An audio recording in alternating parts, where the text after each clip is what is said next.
Floors be open. J'en ouvre les portes. Tabling of documents.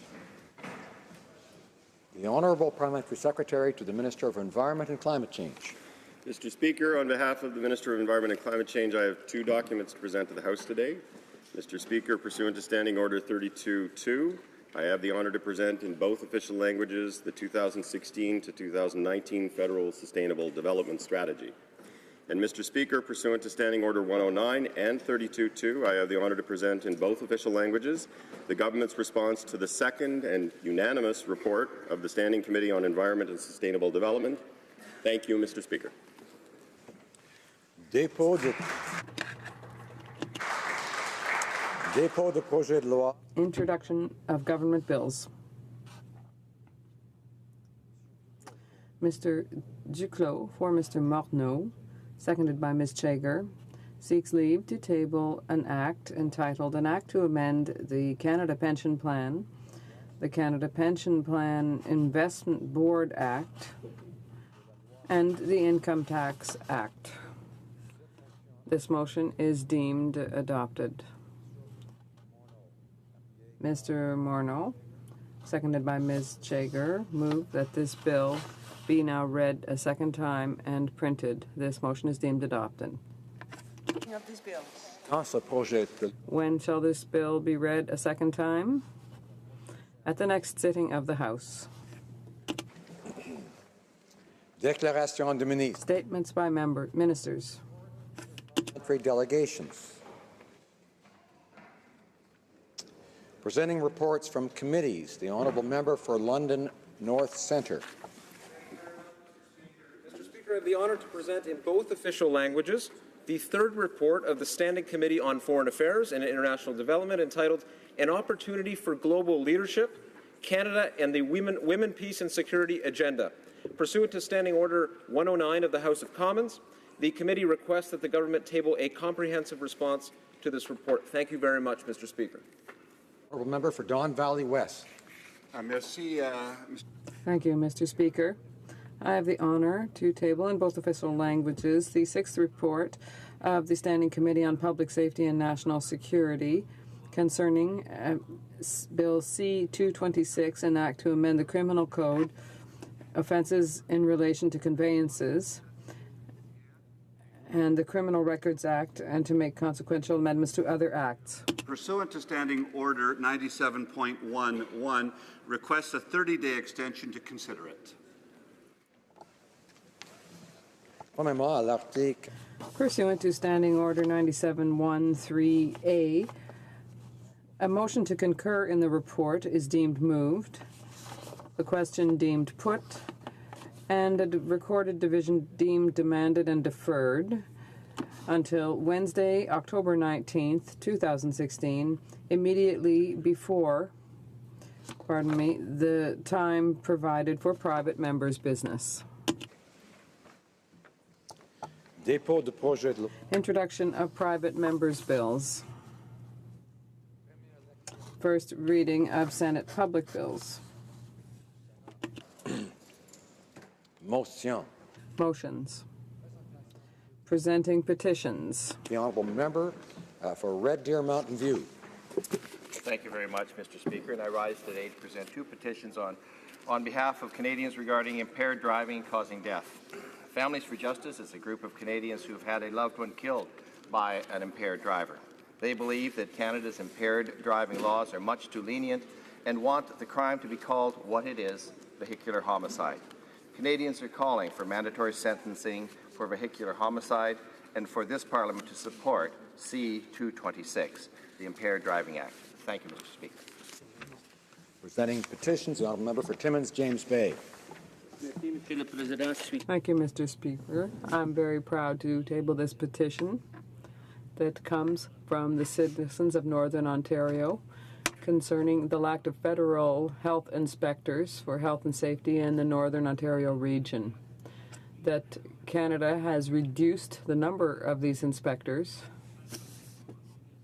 from 131 in 2006 to now fewer than 67. In Northern Ontario, we are served by one single inspector whose work can be interrupted because of injury, illness, or other absences. We urge the Minister of Labour to increase the number of health and safety inspectors for Northern Ontario to do the important work that needs to be accomplished without interruption. Thank you, Mr. Speaker.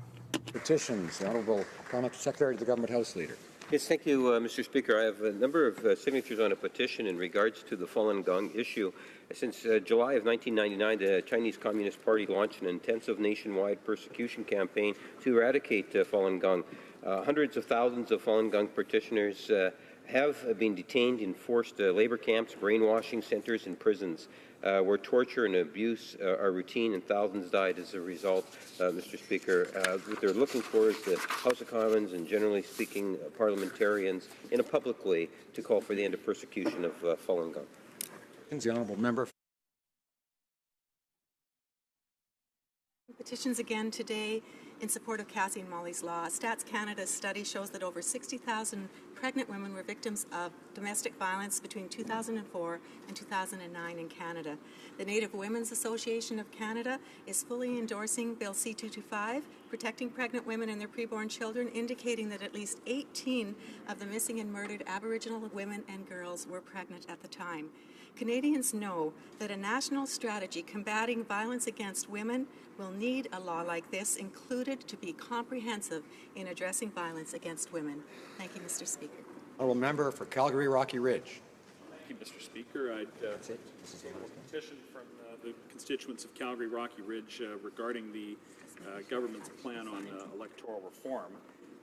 Given that peer countries of Canada, such as New Zealand and the United Kingdom, as well as Canadian provinces, have all consulted the voters directly through a referendum before on the question of proposed changes to the electoral system. The constituents of Calgary Rocky Ridge are concerned about this and believe that if changes to the voting system are to be made, that they can only be done so with the consent of Canadians through a national referendum. Presenting petitions, présentation de pétitions. Questions in the order paper. The Honourable Parliamentary Secretary of the Government House Leader. Yes, thank you, Mr. Speaker. I would ask that all questions be allowed to stand at this time, please. Is it agreed? Agreed and so ordered. Orders of the day. Orders of the day, government orders. Commencement of debate on the motion to consider the standing orders and concerning procedure and standing orders and procedural House affairs and its committees. Pursuant to Standing Order 51-1, a motion that this House take note of the standing orders and procedure of the House and its committees is now deemed to have been proposed. Debate.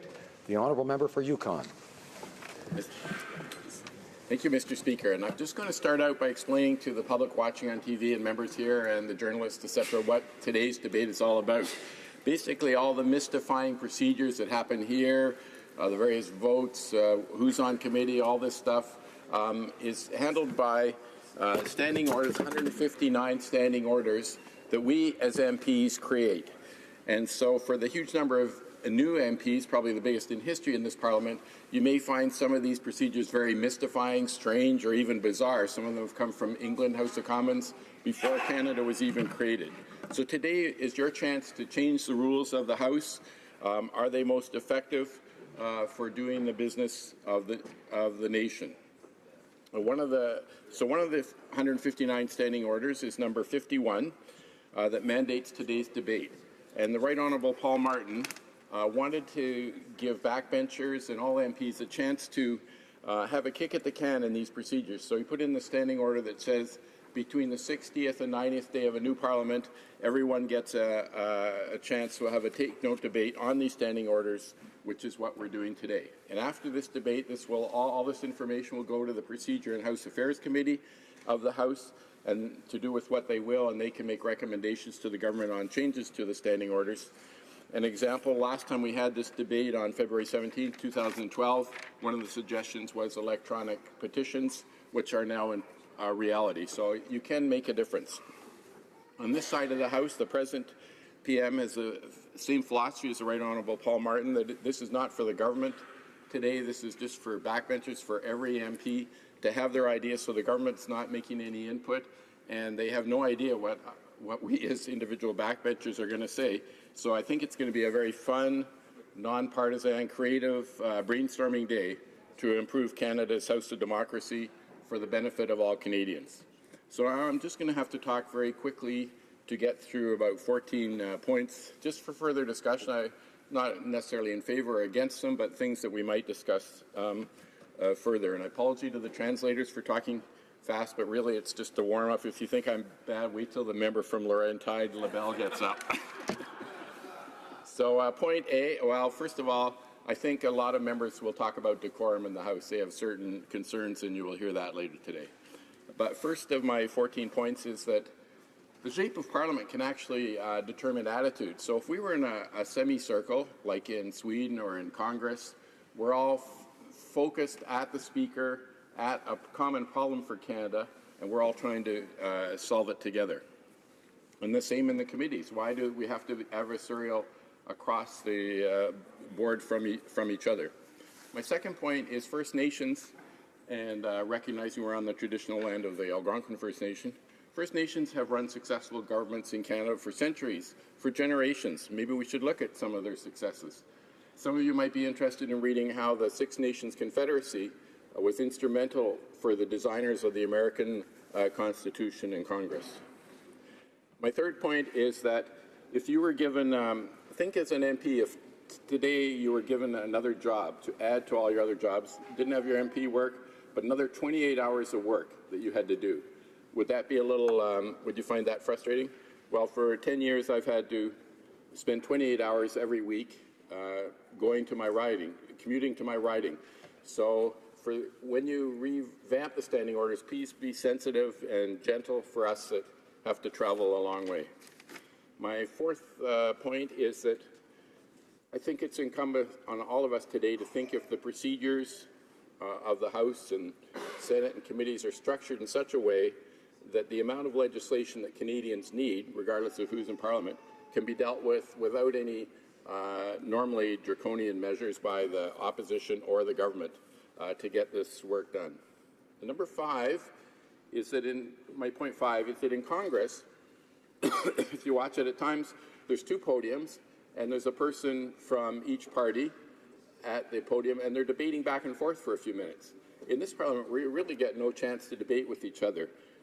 You get a 10-minute speech, you only get to speak once, and except for a question, there's really no ongoing debate. 10 minutes may be enough or not enough. One of the greatest speeches in history, the Gettysburg Address, just took over, just barely over 2 minutes. So are the speaking limits too long or too short? Point six is that in committee, it's totally different. You have unlimited chances to speak instead of just once, as in the House. So you could speak 1,000 times. You could speak for 10 hours each time you get up, as long as you maintain relevancy and avoid redundancy and repetition. Point seven is that not long ago, it was in this place where MPs, where all of you were not allowed to have any paper. You were not allowed to read a speech. And there's some people who would like to go back to that. I remember being in here many years ago when one party had, all the MPs were reading almost an identical speech, and that wasn't very productive. I know I'm not doing very good today because I've got lots of paper here, but that's an idea some people had. Don't look down, yeah. Another item, number 8, is why not have electronic voting for some of the more repetitious or the votes that we know what's going to happen. In Sweden, you're in the semicircle, you get 5 seconds to vote, you push a button, green or red I think it is, and all of a sudden there's a big board up there, all the green and red buttons, and the totals automatically, and then you get another 5 seconds to do the next one. You could do 300 amendments in 10 minutes, whereas it would take us a day to do that. Point 9 is, this is just interesting thought or experience. As an MP, I'm just a simple backbencher MP, and yet it takes all my time. I left here quite often 2 or 3 in the morning. I leave this building at night. So can you imagine if another full-time job was added to an MP's work, and that's what happens if you become a minister. So obviously you cannot do appropriate time to both those jobs. One of them you're not going to be doing well. So in Sweden what they do is When you're an MP, you don't get to sit in the House. When you're a minister, you don't get to sit in the House. They give you a brand new MP to do your MP's job. So take care of the constituency, do your debates, and then you can give full time to your minister's work. I just want to make a point for those of us who travel. This is my point 10, that just having Fridays off would not alone give me more time in the constituency, because I would need to have no votes afternoon on Thursday. Otherwise, I would spend all day Friday traveling and I still wouldn't get time in the constituency, because that's a 14-hour trip and 3 airlines. So to be fair to all Canadians, point 11 is, personally, I think there should be in the new centre block, there should be playground equipment both inside and outside the House for families. Point 12 is that senators are often now assigned to delegations on trips, to joint committees with the House of Commons based on their party. But soon we're going to have a Senate with most of them are not in a party. So I think that whole system has got to be looked at. Number 13 is I think private members' business needs to be looked at. It can be really abused at two ends of the spectrum. I have a slot now, actually, for the first time in 11 years, and I could propose some crazy thing that's going to seriously affect 30 million Canadians if you just let MPs do whatever they want. On the other hand, I've heard that in the past, a government could go to the MP and say, look, no, we don't want your speech. Sorry, we have this one we want to get through, and you're going to do it for us. So I think in private members' business, any bill that comes, whether it comes from the Senate, the House of Commons, or private members, the end result is the same. It becomes the law of the land. A bill is a bill is a bill. So I think any of those bills should go through two screens. One is from a factual, technical, scientific, professional, knowledge-based input of the technical experts who have spent their life on this topic in the bureaucracy. And then the second screen is the social license of the people, and that's that you provide us as politicians. My last point is that in my riding, I don't know what it's like in the rest of the ridings, but May and June are my busiest months. So it might work better for me if we were to come back earlier in September, but leave earlier in the spring so I could get to all those graduations, etc. So for those who are really excited about this topic, the scintillating debate on procedures, there's a brand new excellent paper you might want to read called The Good Parliament by Professor Sarah Child. She was commissioned to do one for Britain, and there's 43 recommendations there to ensure a diverse, inclusive, equality of participation, effectively organized House of Commons in Westminster in England. So I'm happy to, I just want to quickly, do I have any time left? 30 seconds left. 3 quick members from someone who couldn't get into the debate. They suggested maximum time of the standing orders for each different category of bill, a different amount of time, but a limits. 2, that a way committee members that are people are not on committee could get mailings from the clerk if that was important, needed them. And 3, that MPs have enough staff at the comparable rates to civil servants, at least enough to pay for 4 staff. So finally, I'm prepared now to answer any questions on my 14 points, or if you couldn't get into the debate, remember it's questions and comments. You don't have to ask a question. If you couldn't get on the speaking list today, just make your speech, make your comments in the question and comments period. Thank you. Questions and comments. Question commentaire, the Honourable Member for Bow River. Very much appreciate the thought you've put into it. One of the things about being an older guy, and I understand what you're saying about decorum in the House. What used to happen, for example, there was no meals in the lobbies. The meals were provided for all MPs in the room next door. That specific activity allowed a much greater degree of socialization amongst the MPs from all parties, as they knew where the food was and they're going to get there, which provided a much better social interaction.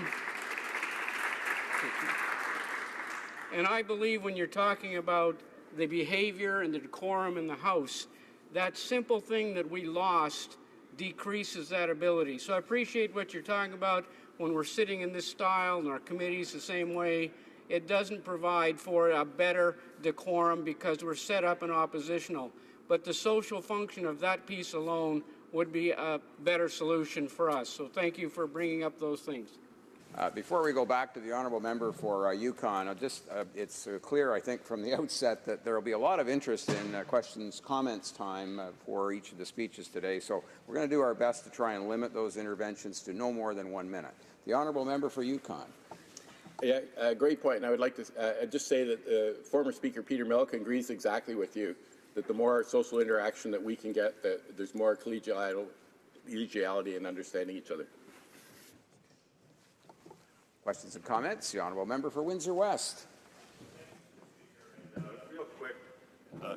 Thank you, Mr. Speaker. And real quick, with regards to this debate here today, it's about the efficient use of time for me. Having raised 2 children since being here in Parliament through this process, and one now becoming a teenager, it's the issues of having time well used. So I'd like the member to expand in terms of maybe perhaps how electronic voting could help.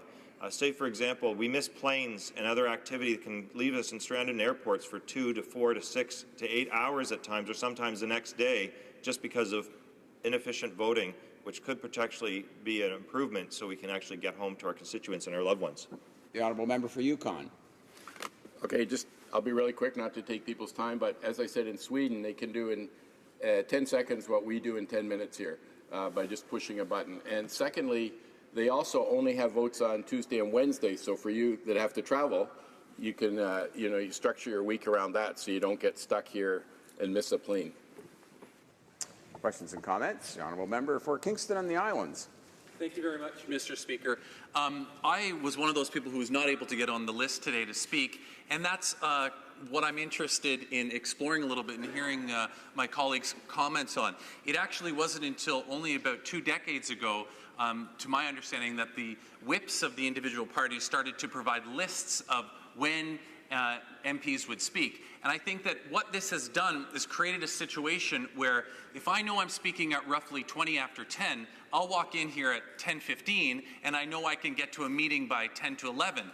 It creates an environment where I'm not pushed to be involved in the actual debate. I'm just coming to deliver a speech and then leave. So I'm wondering if my colleague can expand a little bit on the idea of going back to, which, by the way, isn't even written anywhere that the speaker needs to take that list, but going back to this old way of doing things where if you wanted to speak, you rose and the speaker would randomly go through the room and select people. Honourable member for Yukon. I'll leave that as a comment and let more people speak. Comments. The honourable member for Haldimand, Norfolk. Thank you, Mr. Speaker. Well, Mr. Speaker, I appreciate that the member from Yukon has a long way to travel, and it can be very difficult traveling even for those of us who have a short distance to go. But I'm a bit confused because throughout his speech, he suggested getting shorter work weeks in Ottawa and taking Fridays off. He suggested rising earlier, also that he could spend more time in his riding. And Mr. Speaker, when I first came to this House in 2004, I was under the impression we were here to represent our constituents in Ottawa, not to represent Ottawa to our constituents. I'm wondering, how does the member feel about that? The honourable member for Yukon. Well, I didn't really comment on the Fridays, but I would say if we're going to represent our constituents in Ottawa, as the member suggests, we need to hear from them.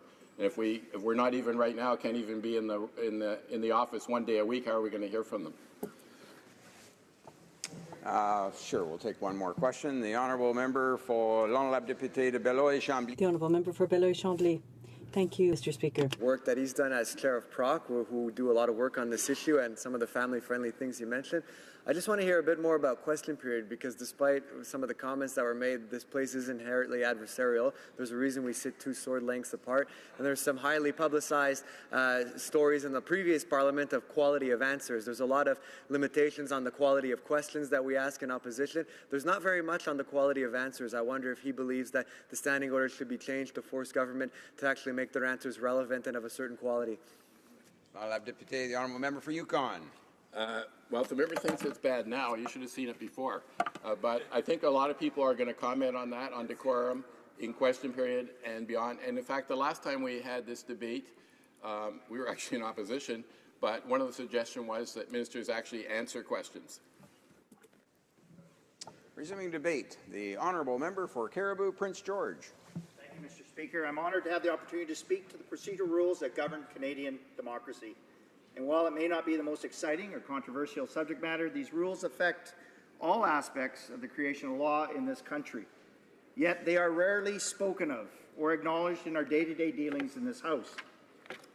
Since being elected, I've had the opportunity to speak on a number of diverse but incredibly important subjects, ranging from softwood lumber to assisted death, from the Energy East pipeline to the suicide crisis in Ottawapiskat. And while I may not be a subject matter expert or a so-called procedural nerd, I look forward to the opportunity to contribute to the betterment of democracy, building upon the work of the many great parliamentarians who came before me. In preparation for today's debate, I studied some of the speeches my colleagues have made in the past. There was plenty of material to draw from because, as you know, Mr. Speaker, this House is required to review its own standing orders at the beginning of the first session of any new parliament, between the 60th and 90th day, according to Standing Orders 51-1. I'm confident, Mr. Speaker, that all my colleagues in the House here today know of this standing order. So unlike some of the speeches in the past, I will spare this House the same lecture they've heard dozens of times before. However, I would like to talk about some areas that I believe would lead to improvement. Let's talk about something that I feel the standing order sometimes fails to do. Mr. Speaker, healthy debate is a cornerstone of our society. It is the basis for democracy and the foundation of freedom of speech.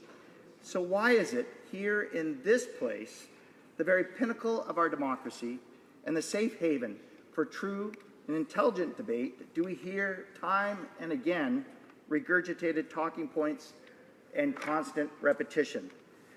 Traditionally, as our honourable colleague from the Yukon mentioned, no member of parliament in this place was allowed to have notes at his or her desk. This was meant to be a place for somber thought, for ideas and opinions to flow and grow naturally from the speaker's own mind. We were elected here to represent our constituents, Mr. Speaker. We were elected upon the basis of our ability to convey their wishes and concerns. How can we do so when we're simply reading and rereading the same talking points, which all of our fellow colleagues have already read? The following is an excerpt from the House of Commons Rules of Debate. Rules respecting relevance and repetition are difficult to define and enforce. The rule against repetition can be invoked by the Speaker to prevent a member from repeating arguments already made in the debate by other members or the same member.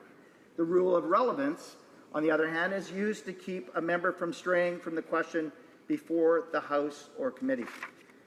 I would like to see more scrutiny when it comes to debate in the speeches we hear in this place, Mr. Speaker. Mr. Speaker, I am guilty as charged on this one. I think we all are.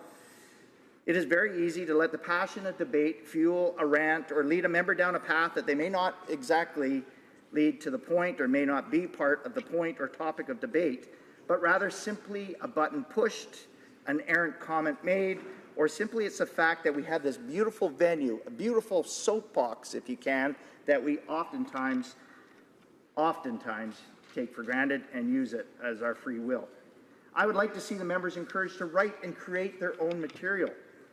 And I would also like to see less reading from notes while in this holy chamber. Now, as the previous member spoke and he used my line before I did, I realize and understand the hypocrisy of this statement because I'm reading from my notes as well. Cue the laugh line. But I believe the best speeches and interventions from all sides are those that are spoken from the heart, fueled by passion and knowledge on a particular issue, not simple talking points. I am passionate about this place, and I respect all who come through those doors. And I'd like to stress the fact that I feel honored each and every day that I've had the opportunity to this point and beyond to walk up these stairs and work with all members of this House. I believe that the people who elected us, Canadians, deserve the very best from all of us and from the institutions from which we serve. Therefore, I'd like to see the rules on debate improved and enforced. Now, Mr. Speaker, I'd like to speak about accountability. The tabling of documents, Mr. Speaker, is currently something that only ministers or parliamentary secretaries acting on behalf of a minister can do. I think it would serve this place well if all members were allowed to table documents. There are safeguards already in place to prevent unnecessary documents from being tabled. If this government, who champions itself as an open and transparent government, is truly wanting to be open, truly wanting to be transparent, then they shouldn't be afraid of any documents being presented before this House. Mr. Speaker, as I'm sure you are aware, because of recent events involving a minister and a limo receipt, the Speaker of this House was unable to view receipts before ruling because they were not officially available. There was simply no mechanism for the opposition to put them before the House, other than unanimous consent, which, of course, given this topic, was unlikely. In that same light, Mr. Speaker, I think I can speak, and I'm sure all of my colleagues feel the same, that take-note debates offer the rare ability to talk about the issues that are pertinent. In this place, it would be beneficial to the Canadian people to allow the official opposition to call a take-note debate twice during each session, and allow the third party to call a take-note debate once during each session. This would provide the opposition parties and their constituents in their riding who they represent more opportunity to debate issues of importance to them. This could be done with little to no impact on time allocated for government orders. This would also alleviate pressure on the government to grant take-note debate requests, as they could simply tell opposition parties to use one of their days allocated. Mr. Speaker, I think we can all agree that there is a certain amount of sacrifice we make in undertaking our roles as parliamentarians. We signed up for that, knowing full well those demands. We see our families less, Mr. Speaker. This is a simple fact. Some of us are lucky enough to have our families close at hand, while others spend weeks on the opposite side of the country. I, like our member, honourable colleague from the Yukon, have one of the largest and most difficult travel schedules. But, Mr. Speaker, it's a great thing that I love airports and airplanes, and I do make my way back every week to see my constituents. We are away from our loved ones, husbands, wives, sons and daughters, grandchildren, and all those who are close to our hearts. This is why I've come to appreciate the new arrangement whereby some votes have been taken immediately after question period, instead of at the end of the day. I think this is something the House should look into making a permanent function. It is, indeed, better use of our time. Mr. Speaker, I'd like to talk about the calendar. In the very same light, as I mentioned previously, I'd like to suggest that we settle the House calendar for the following year in June, rather than waiting to September. Waiting until just before the House resumes causes an unnecessary rush and takes away from the process itself, Mr. Speaker. Recently, I used a comparison of rushing a budget process without thorough review and consideration. The budget is likely going to miss something or have serious complications in it. How can we expect to fully comprehend or understand the implications of the calendar when we're putting it together in such a hectic and rushed way? I believe it would better serve this House and indeed all Canadians if we're to begin this process much earlier. As I'm sure you know, Mr. Speaker, our constituencies are never adjourned, and the responsibilities that come with representing our constituents are constant and an ever-beating heart. The more time in advance we have to study our schedules will allow us to better prepare for the coming months and ultimately better serve our constituencies. On this very same note, Mr. Speaker, we are in a 24/7 business. While our offices may close for long weekends, holidays, special occasions, the lives and concerns of those who elected us continue every day. The Liberals have proposed a shortened work week, and I do not support this, and I believe it sends a wrong message, Mr. Speaker. The hardworking friends and families in my riding in Cariboo Prince George expect me to work a full day, a full week, to represent them to the fullest, giving ourselves a long weekend every week under whatever title or reason the Liberals will offer is wrong. We all signed up knowing the demands that came with this incredible opportunity. The responsibility falls on all of us to manage our time and schedules better. In closing, Mr. Speaker, I think it's clear that I have many suggestions. As a new member of Parliament, I'm eager to continue developing my procedural skills in this place, and I vow to continue to speak with passion, resolve, and sincerity, and I will continue to do my very best to serve the good people of my beautiful riding, Cariboo Prince George, a region and a group of people and constituents I am so deeply proud of. So in closing, I'd like to end my words with the words of someone else, one of the very best men to have stood in this place, Mr. Speaker, Sir John A. Macdonald said, "A new member requires the experience of his very first session in the House to teach him how to hang up his overcoat and to take a seat in a manner befitting a gentleman." With that, Mr. Speaker, I'd like to say thank you. Questions and comments. The honourable member for Costa Bay Central, Notre Dame. Thank you very much, Mr. Speaker.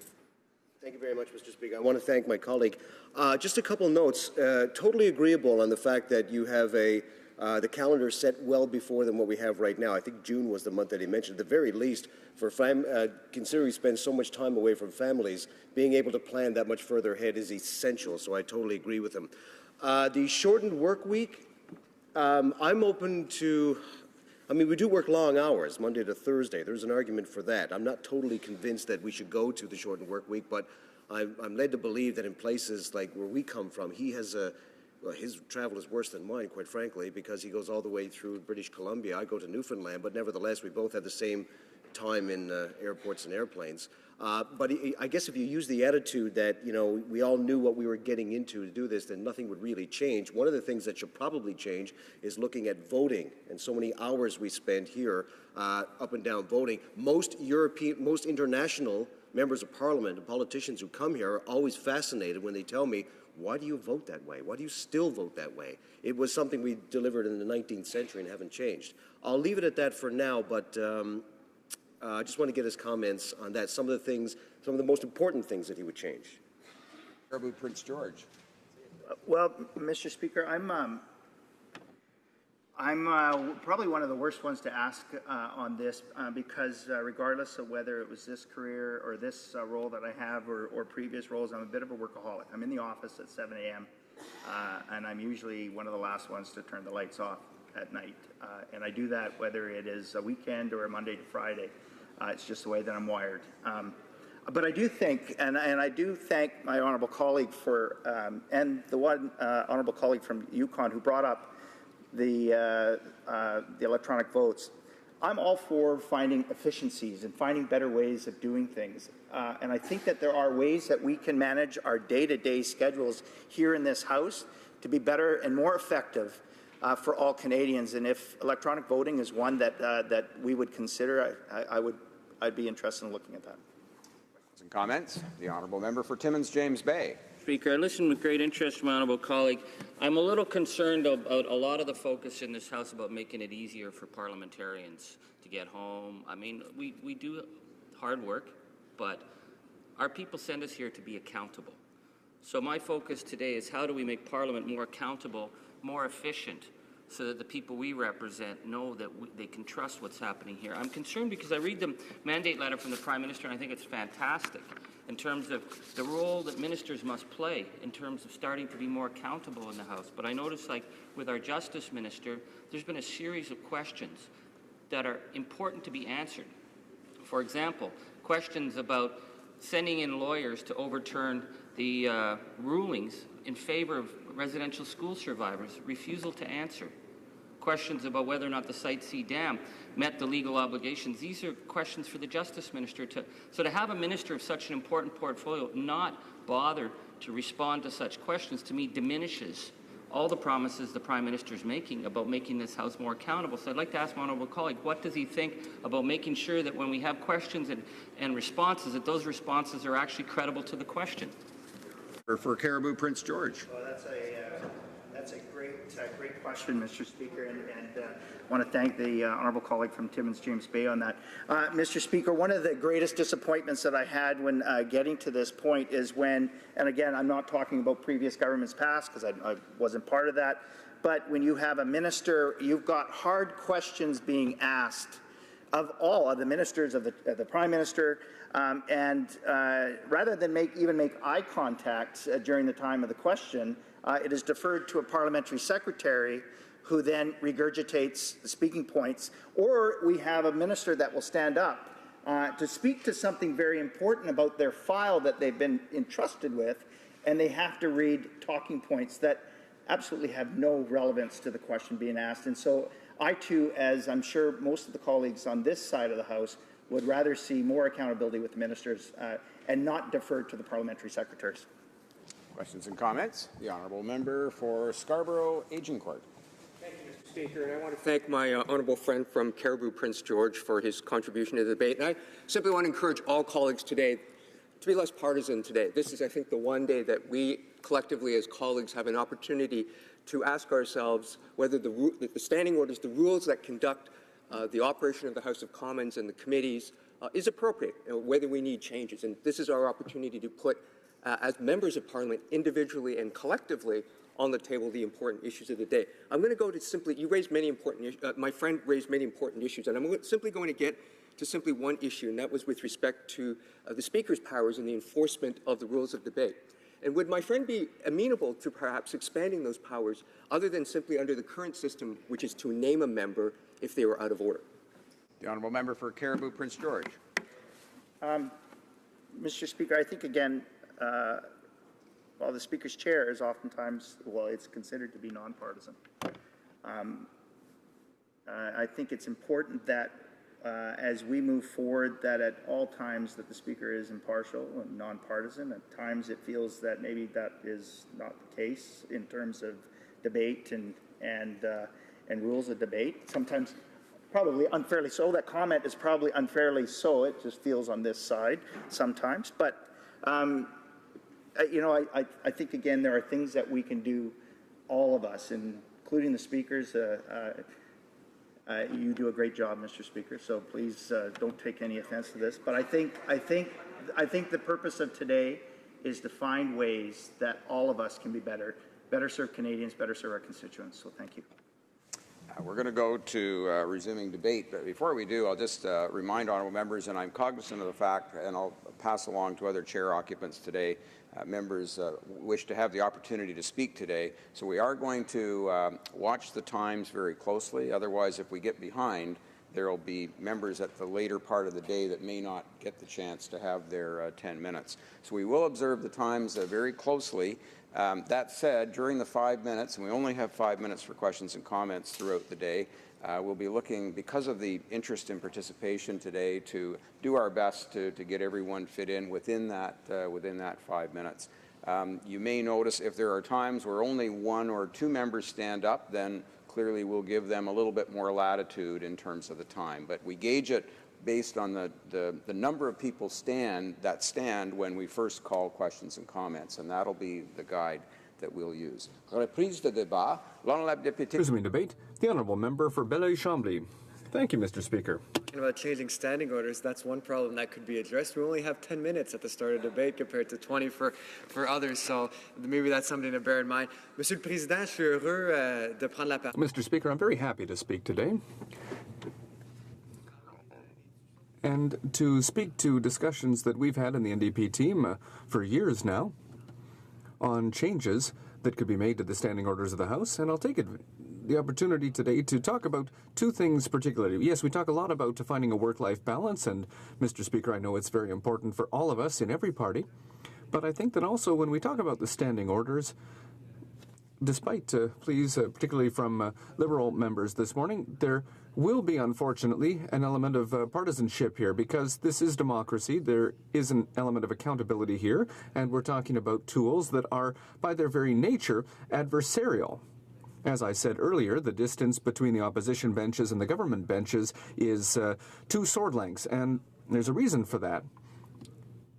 But there are measures that we can take to improve decorum, yes, and improve conditions for members, but at the end of the day, we need an environment where Canadians can count on us to have good discussion, good debate, and to hold the government accountable.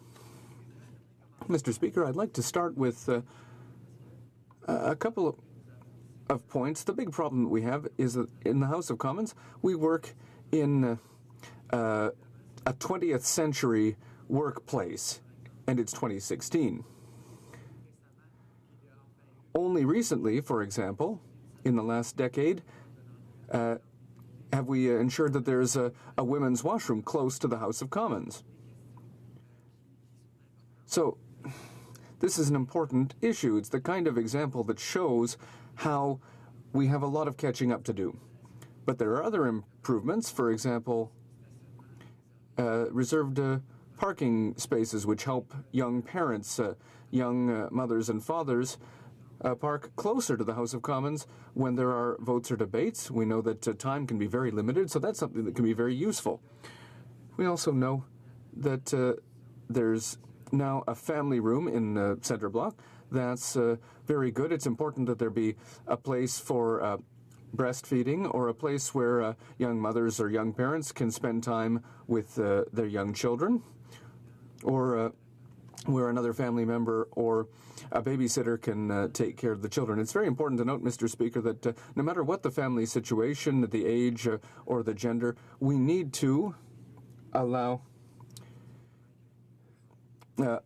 members of Parliament from all walks of life to be here and to feel comfortable.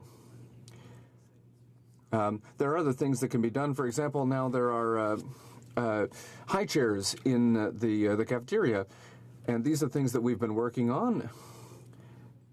And these are measures that we were able to put in place, concrete measures. If I think, for example, about my colleague from Abitibi-Témiscamingue, my colleague from Salaberry-sur-Loire, and members in the previous Parliament, Rosanne Doré-Lefebvre, who was the member for Alfred Pellan, Lisanne Blanchette-Lamotte, the member for Pierre Fondelard, who all became new mothers while fulfilling their duties as MPs. And so that was the opportunity for us to think about what measures we need to take to help achieve a better work-life balance here in Parliament. I heard the member for Yukon, who is also the chair of the Procedure and House Affairs Committee, who's helped lead the excellent work that that committee has done in getting the ball rolling on this debate.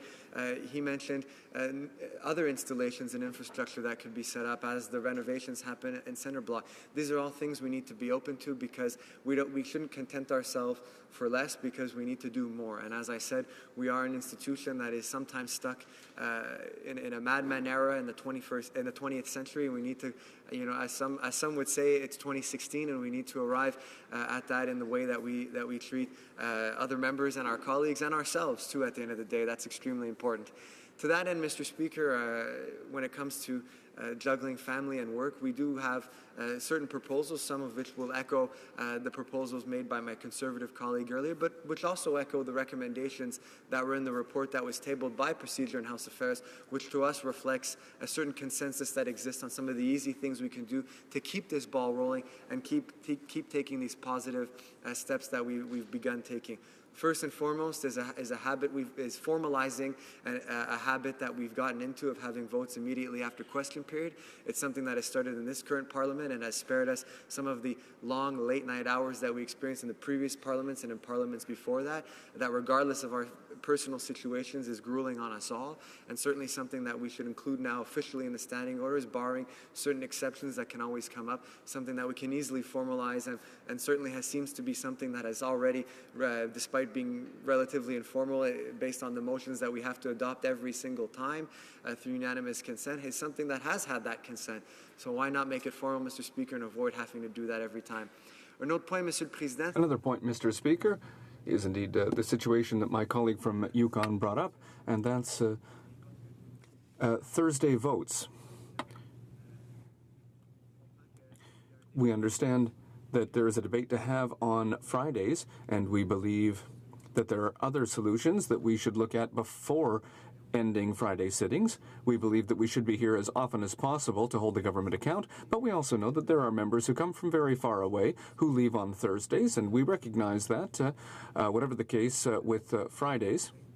So I've had the opportunity to I live 2 hours away from here by train, so it's very easy for me to get home, to go back and forth, but I know I have colleagues that are very long, who when they travel have a very long and complicated path to follow.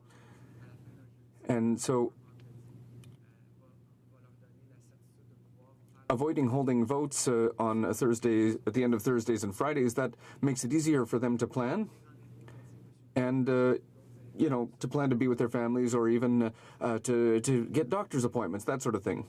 I find it complicated to keep things organized, even though I have a relatively short distance to travel. So we should look at our vote system to make life easier for some of our colleagues. Another point, Mr. Speaker, and again, to go back to what my Conservative colleague was saying, it would be to adopt the calendar earlier, in June, for example, instead of in September.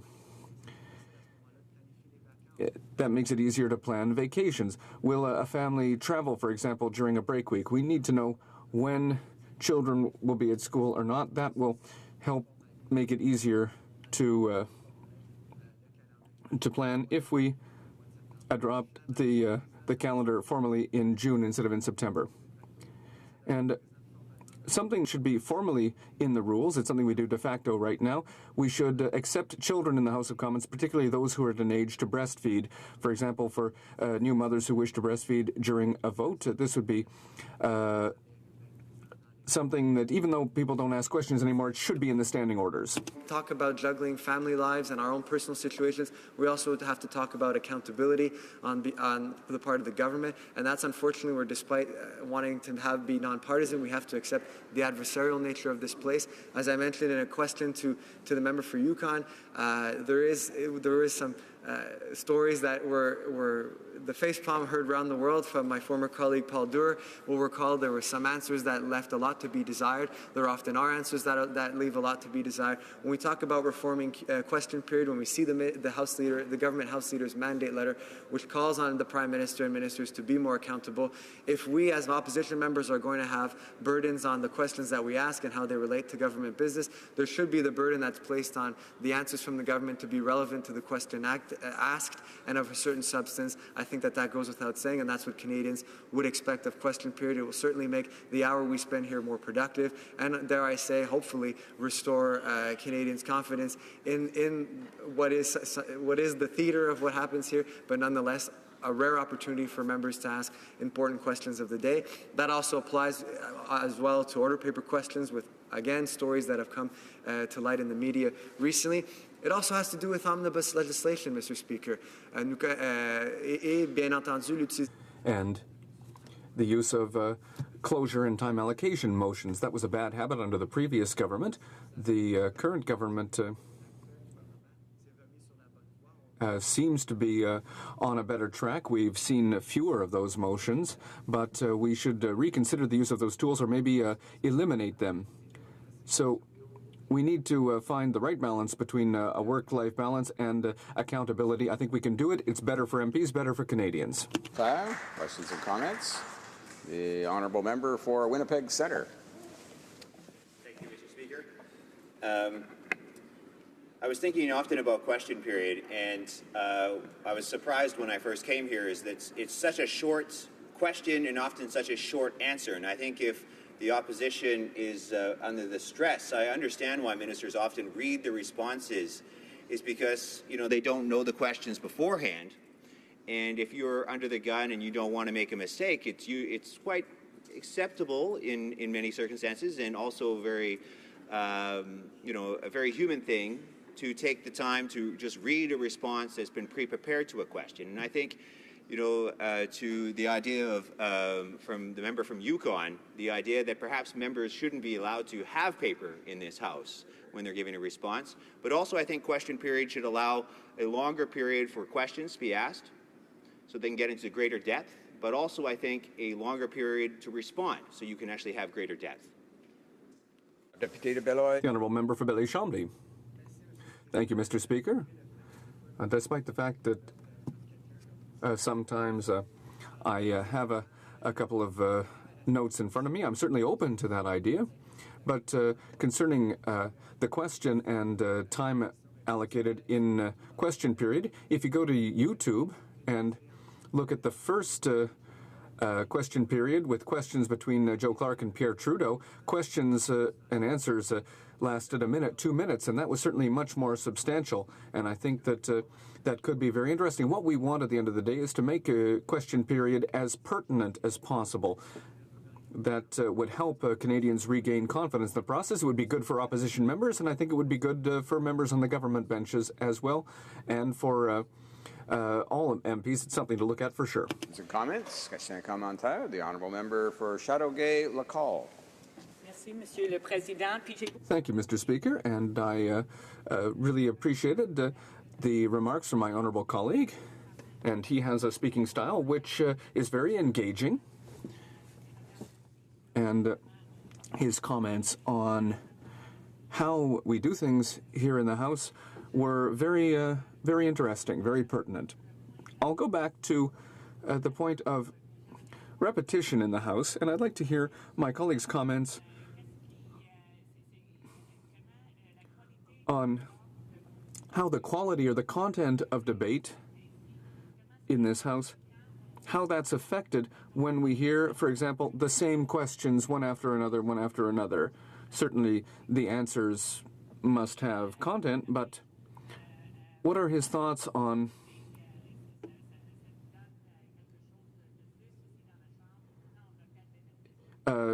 questions repeated ad nauseum? The Honourable Member for Belleuil-Chambly. Well, Mr. Speaker, I would have to say, with good humor and good faith, the fact that sometimes if we repeat a question, it's because it takes several attempts to get an answer. But seriously, to answer the question on repetition and pertinence, there are often points of order from our colleagues, Mr. Speaker, concerning the relevance of certain speeches, and that's a constant challenge. And I don't necessarily have a concrete proposal to fix that, because, for example, when the government tables a budget, there are many members who will talk about all kinds of issues that affect their riding. So there needs to be a certain level of flexibility. It's a good thing, but maybe we should tighten the rules in some ways, but again, that's maybe something where we need to be open to reviewing the way we do things to improve quality of debate. Questions and comments? The Honourable Member for Abitibi-Témiscamingue. Thank you very much, Mr. Speaker. One of the major frustrations that we have as opposition members is that there's very little time for private members' business. Maybe 5 hours a week, which means that when you have when your name is picked last, but you never come up. There has been a proposal for a parallel House, which would have debates at the same time as the House of Commons. I'd ask my colleague if he thinks it would be a good idea to have a parallel chamber where we could debate private members' business so that more private members could have their bills heard. The Honourable Member for Belleuil-Chambly. Well, Mr. Speaker, I would be open to that. I've been at the end of this mandate, I'll have been a member for 8.5 years, and I'll never have had a private member's bill debated because of the lottery system that we have right now. So it is indeed an imperfect system, and maybe there are alternatives, as my colleague just suggested, and that is something we should discuss, because I'm not the only MP who will never have had the unanimous consent or the opportunity to have a bill debated. So I think there are challenges there, and I think all members should have the opportunity to present their bill. I know I won't see my own bill adopted, but I'll continue to work to push the minister to make changes. But I think that we do need to look at solutions to ensure that all members can have that opportunity, even though there are 338 of us. Resuming debate, the Honourable Member for Moncton, Riverview, Dieppe. Thank you, Mr. Speaker, and I do appreciate the opportunity today to speak to the House regarding the debate on standing orders and procedures. As times change, I believe so should the rules governing the functioning of one of the greatest institutions, our own Parliament of Canada. Furthermore, our Fathers of Confederation did indeed recognize this potential. That is, that the House of Commons and Parliament in general would develop over time and evolve.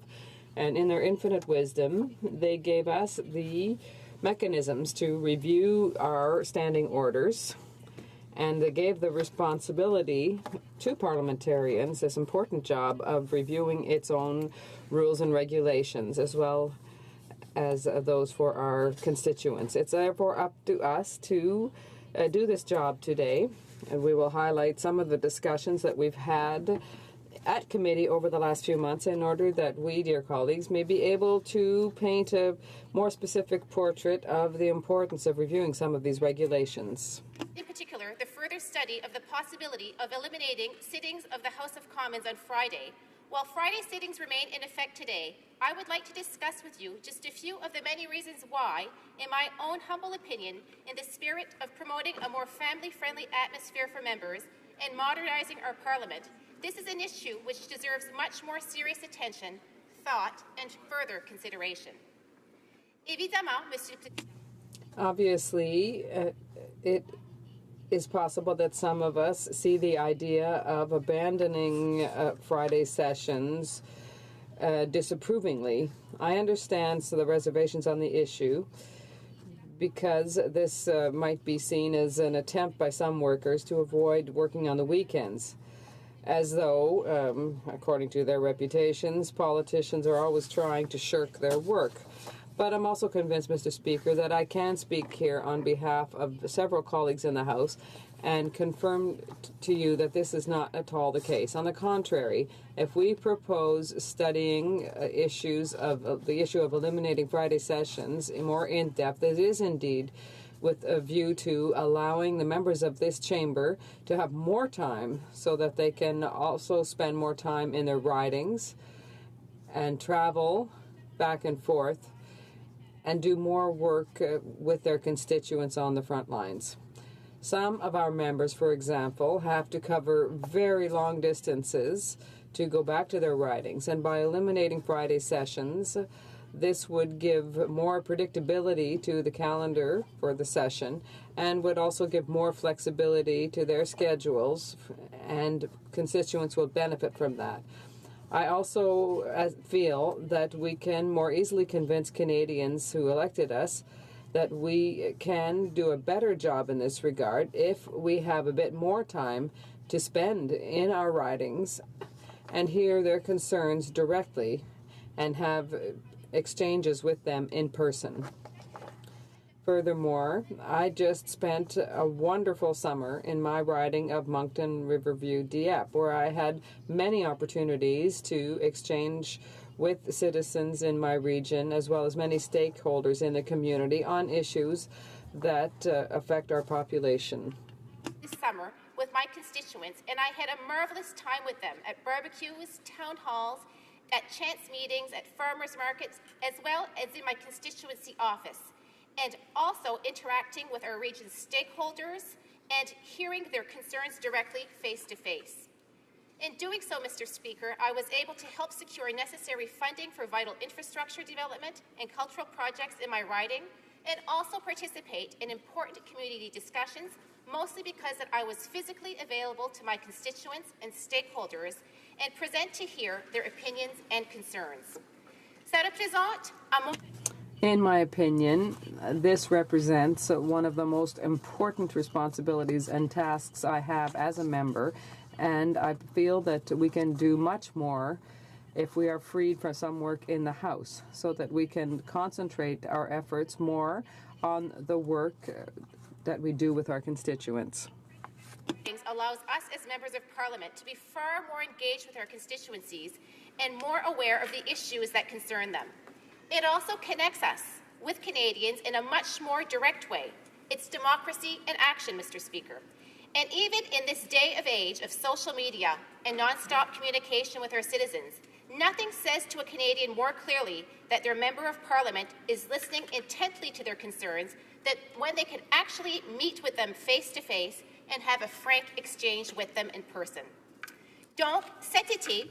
Therefore, this summer, I took the opportunity to spend more time with the people in my region because I was more present in the community. But as soon as fall arrives, the period of time when the House is sitting, the time I can spend with my constituents becomes much more limited. This is not a partisan issue.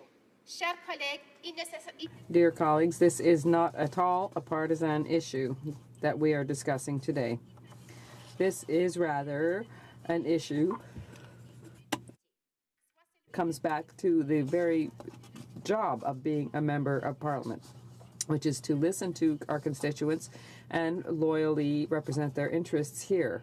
And I feel we can do this better by studying the issue of eliminating Fridays seriously.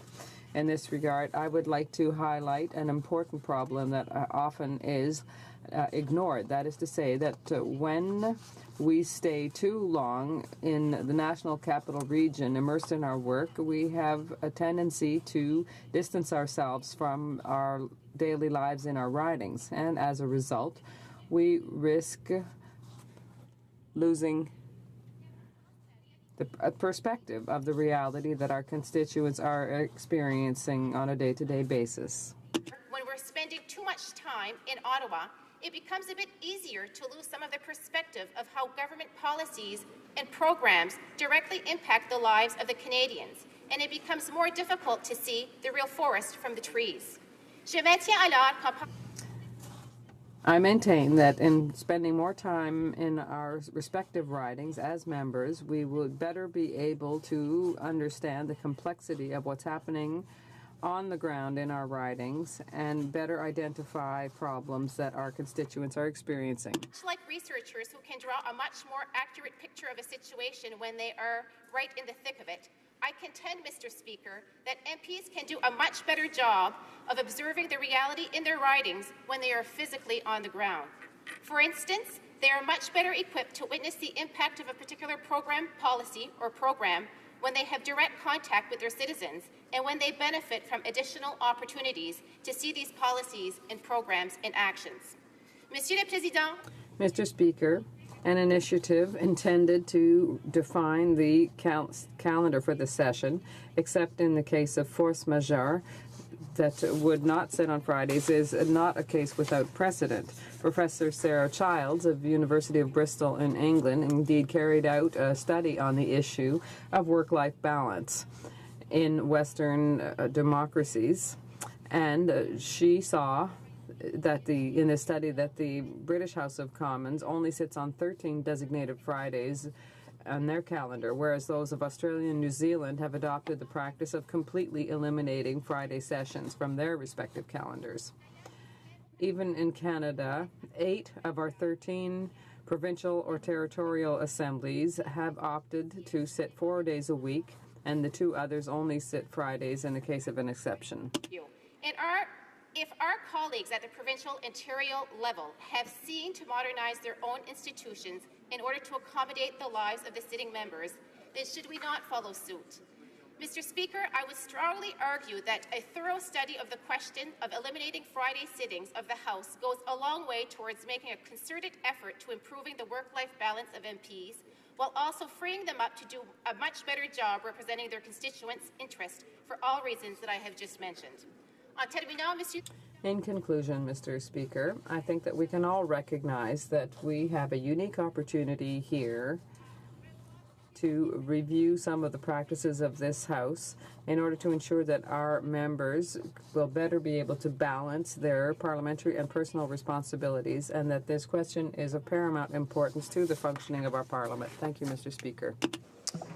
Questions and comments. The honourable member for Sherwood Park, Fort Saskatchewan. Thank you, Mr. Speaker. I thank my colleague for her speech. She talked about eliminating Friday sittings. Now, I have a young family. I do not support eliminating Friday sittings for the simple reason that many members here are not here on Fridays anyways, because there's no votes that take place on Fridays. Friday still provides an opportunity for debate and for holding the government accountable, but at the same time, members can go to events in their ridings if there's other people here to cover for them. Wouldn't it be a better fix if the member's concerned about members spending time and being able to spend time in their riding to reduce the number of days on which votes could occur, rather than reducing the number of days on which the House sits? Wouldn't that more directly address the problem of members being available to go to events in their riding while still maintaining the same amount of time for debate and for holding the government accountable? Honourable member for Moncton Riverview, Dieppe. I would like to thank my honourable colleague for his question. I can tell you frankly that during the summer months, I truly had an opportunity to engage with the constituents on a very regular basis. I had the opportunity to have 10 town halls, just as an example. And during those conversations, those meetings in the constituency office, we truly had an opportunity to really sense exactly what were the concerns of our constituents. So for me, having that additional time in the riding to really build those relationships and to hear from the constituents is truly very important. And I feel that eliminating Friday sittings could absolutely allow us to do that. Question commentaire. La députée. The honourable member for Abitibi-Témiscamingue. Thank you very much, Mr. Speaker. I'd like to say that it happens that my whip finds ways to free me up on Fridays, and I don't often have to be there. I go home on the weekends, and I'm burned out. I drive all the way on Friday. Saturday, I'm burned out from the travel and from the work week, and then Sunday, I have to go back again. Sometimes I'm almost in tears because I have to go leave again. So that it wouldn't help me to have Fridays because I already had the opportunity to benefit from that. It's just the travel, 15 hours every week I spend traveling back and forth. So couldn't we maybe have 2 weeks in a row and then maybe 2 weeks where we didn't sit? That would be more relaxing for everyone and would eliminate half of the travel back and forth. So I think the issue of eliminating Fridays isn't to everyone's benefit, and for many people it's just that back and forth travel and dealing with jet lag for people who are from BC. That kind of travel has resulted in some people resigning because they couldn't cope with that kind of travel. The Honourable Member for Moncton Riverview Dieppe. I'd like to thank my honourable colleague for her question and her comments. First of all, eliminating Friday sessions is not an issue of accommodating us, but to accommodate our constituents, because they're the ones who want to have access to their members. I think that reviewing the whole calendar to consider 2-week sittings, 2 weeks on, 2 weeks off, is a good one too. But my issue is getting access for constituents to their MPs. And I think it's something that's so important. The Honourable Member for Laurentides-Labelle. Thank you, Mr. Speaker. If I wanted to have a shorter work week, I'd take more time in Ottawa, not less. When I come to Ottawa, we are here to work. My riding is only 2 hours away, so it's close. I have enough towns in my riding that if I want to spend a day in each, it would take me about 6 weeks to do a complete tour of my riding, and there are 45 bigger than mine. So I think that's pretty specific in terms of my own riding. But I want to salute the work of Andre Barnes, who is the researcher that has to follow this list and give us a list of all of the suggestions made here today. Whatever changes are made has to go through several steps within the government. And we have to think about the work that others are doing here as well. We cannot forget them. Thank you, Mr. Speaker. The Honourable Member for Moncton Riverview Dieppe. Clearly, yes, I'd like to first of all thank my colleague for his comment. And I think that, yes, when we're not here on Fridays, that could lighten the workload of other people working here in Ottawa, because they would be in better shape to support us. Resuming debate. For Sherwood Park, Fort Saskatchewan. Thank you, Mr. Speaker. It's a pleasure for me to rise and discuss an issue that I am truly passionate about, the standing orders of the House of Commons. But in particular, it's worth highlighting that the way the rules work is important for our democracy. It shapes the kind of conversations we have. It shapes the ability we have to do our work more or less effectively. So I want to discuss the standing orders, a number of particular suggestions I have that I think can improve the way in which we operate in this place. I'm going to focus my comments on 3 points: encouraging more substantive exchanges, strengthening the role of individual members of Parliament, and increasing the family friendliness of the House of Commons. So first of all, on the issue of encouraging more substantive exchanges, I think we all have an interest in ensuring that this is a genuine, effective, deliberative chamber in which important issues are exchanged back and forth. Some discussion has happened today about whether or not that actually occurs in question period. Some concerns about the reading of answers, for example, about whether ministers can be expected to provide too much detail given time constraints and also the absence of advance notice. Some have suggested removing some of those time constraints, but it's worth underlining that we actually already have a procedure in place where there is advance notice, where people have more extended periods of time to pose questions, and there's a period for more extended response. And of course, that's what we call adjournment debate, or more informally, late shows. That provides an opportunity where members can spend 4 minutes posing a question, ministers have 4 minutes to respond, and there's a 1 minute exchange. Now, we couldn't do every single question in question period that way, but I think it's worth highlighting late shows or adjournment debate as really that critical point where there can be a more substantive back and forth on substantive issues. But adjournment debate doesn't really get the degree of notice or attention that it deserves. So I think if we want to improve the substantiveness of debate, we can look at reforms to question period. But I think the easiest and clearest change that we could make would be to give greater attention and focus on adjournment debate. What I would propose is that we change, perhaps we'd have to rename it, it wouldn't be adjournment debate anymore, but we move those exchanges to a different time. Here's what I would suggest we explore, Mr. Speaker. We move statements by members to the end of the day, and we move adjournment debate to happen right after question period. That way, immediately after question period, while members and ministers are still here, we have that half-an-hour period where there is a substantive exchange about specific issues that may have previously arisen in question period, and there's actually more time to have that back and forth. I would also suggest that instead of having parliamentary secretaries, or in some cases, as often happens, a parliamentary secretary not even responsible for the file, read out a pre-written response to a late show, that we actually require the minister responsible to answer late show questions. Given that there's advance notice on those questions, given that they're scheduled, there really shouldn't be a problem for a minister's schedule for them to say, okay, I can't respond to this late show on this day or on this week, but we can schedule it at a different time. That requirement that a minister respond to a late show, or what we currently call an adjournment debate, if we set it up that way and we had it at a time when members are generally already here, when the media is generally already present here for question period, I think that would really fully leverage the potential of those late shows to ensure that those substantive exchanges are happening, that they're actually involving the ministers or responsible for the file.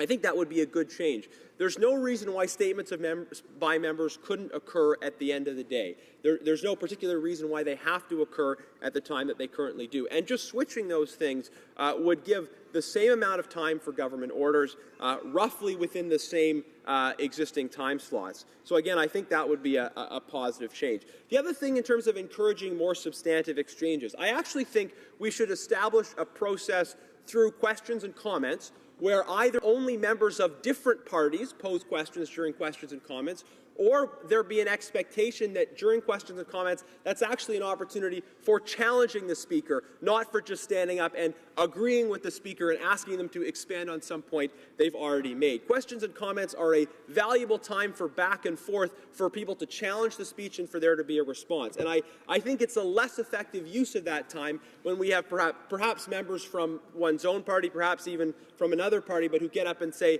hey, that was a really great speech. Thanks for giving that speech. Tell us more about point X or Y.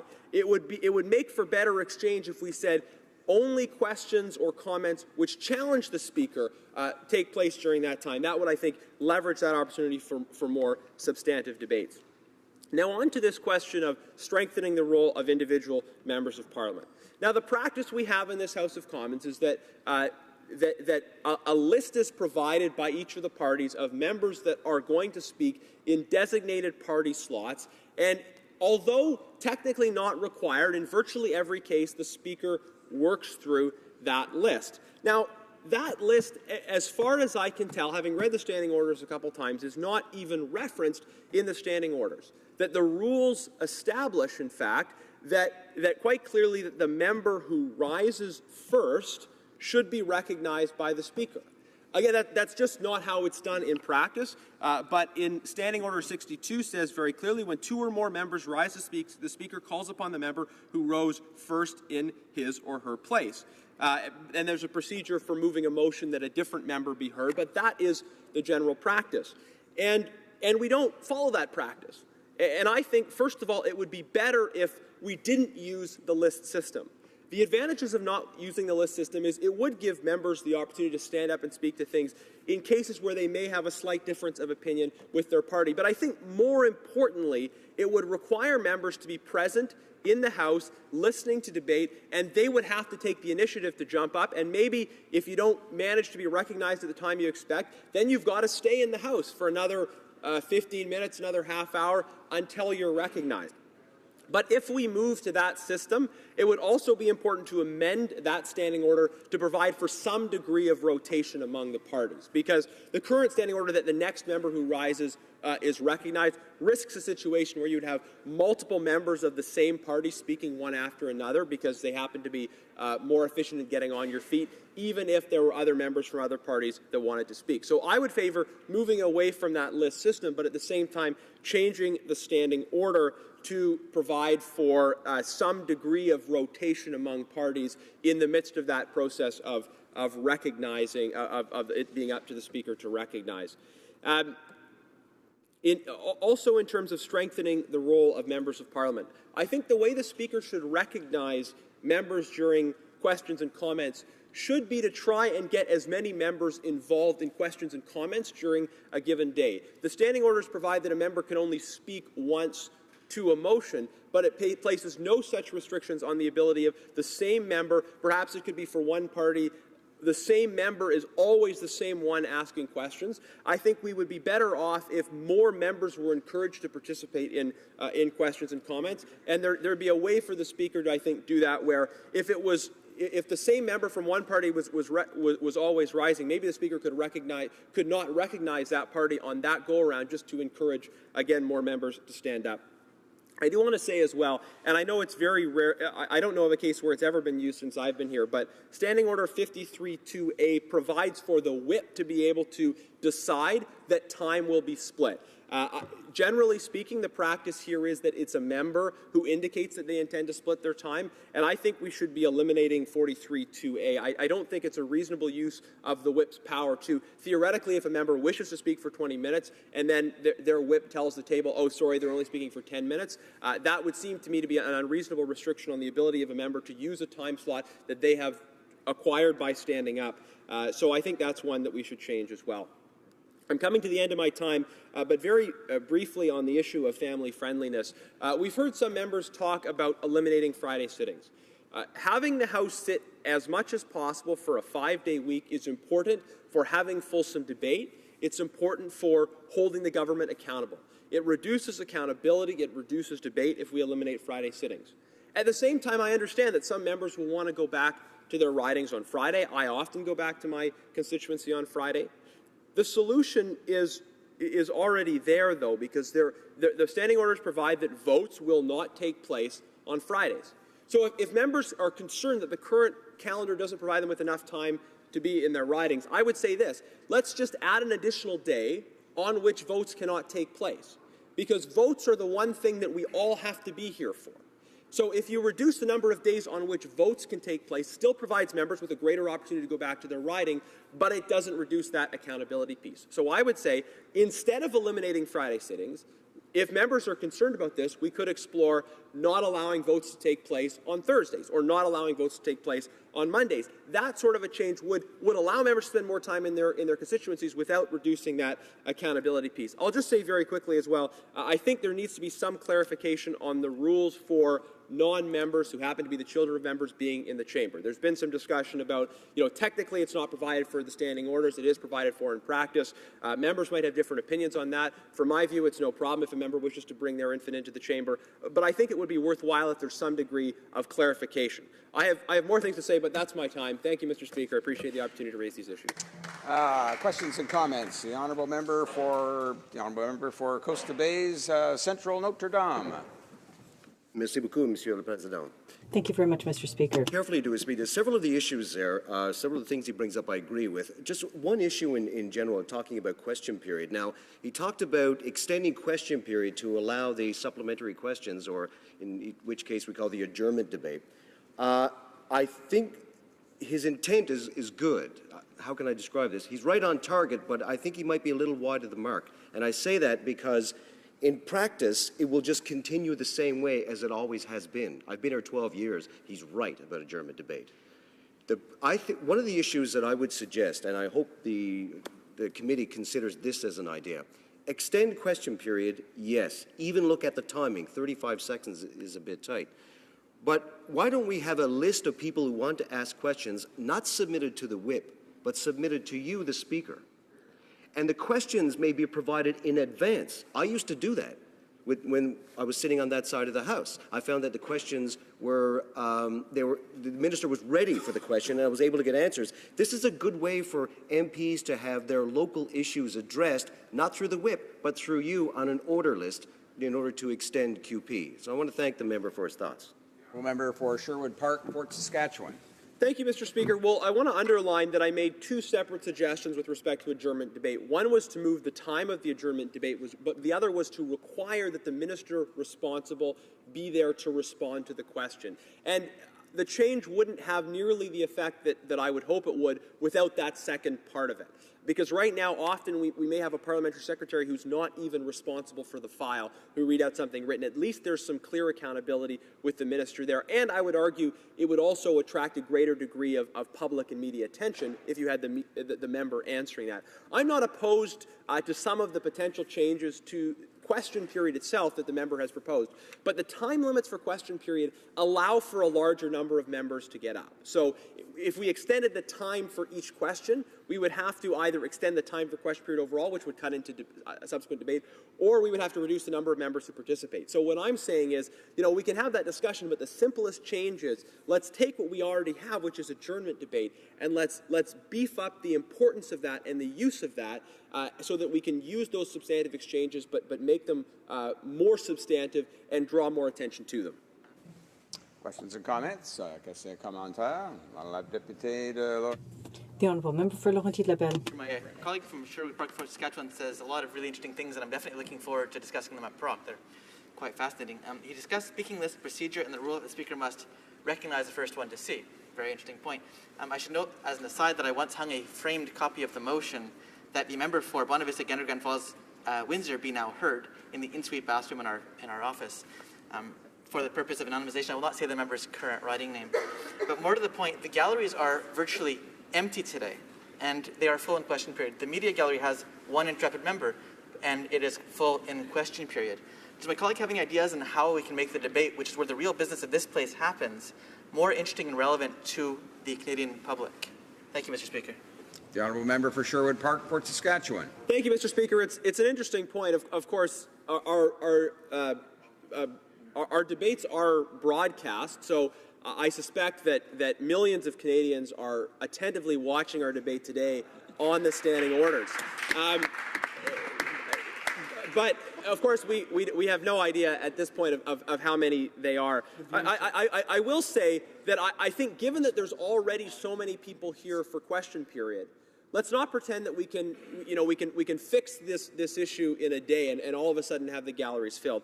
Let's add that adjournment debate to the end of question period, and I think that many members of the public, seeing that more substantive exchange, many of the members of the media being already here for the question period part, will stay for that more substantive exchange. So in steps, I think we can, by having that substantive exchange happen that relates to question period, I think it's a way of inviting people to stay maybe a little bit longer and tune in a little bit longer, and that's sort of a good step in the right direction.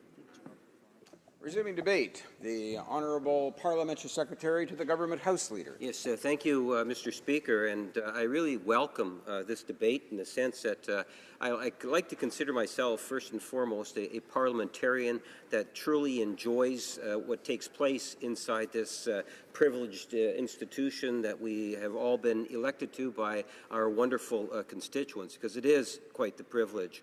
I want to maybe just start off by saying that we have a wonderful opportunity before us. And I really and truly hope that members will take it as that. The Government House Leader has been very clear that the desire is to see changes to the standing orders that will help facilitate and modernize the way in which the Parliament works and the types of things that we do here throughout the day. Mr. Speaker, I'm hoping that we will see a good discussion on a number of issues, many of which we've already witnessed. We talk about private members' biz hour. We've talked about the take note debates. We can like to hear more about opposition days, emergency debates, UC motions. the issue of petitions, the adjournment debate, which we've just heard a little bit more about, the need for question period reform, how many times we hear a member asking a question of the Prime Minister, and the Prime Minister, because it's not a part of that first round, doesn't necessarily have the opportunity to answer it. I think we lost that whole discussion. Why not have a day designated for the Prime Minister, or a portion where members know if they stand up that there's a greater likelihood that the PM's in a position to be able to answer the question. Interesting need for question period reform. The idea of if you really want, and I sat in opposition for over 20 years. So I come to this with 9 months of government and well over 20 years in opposition. I too want questions answered.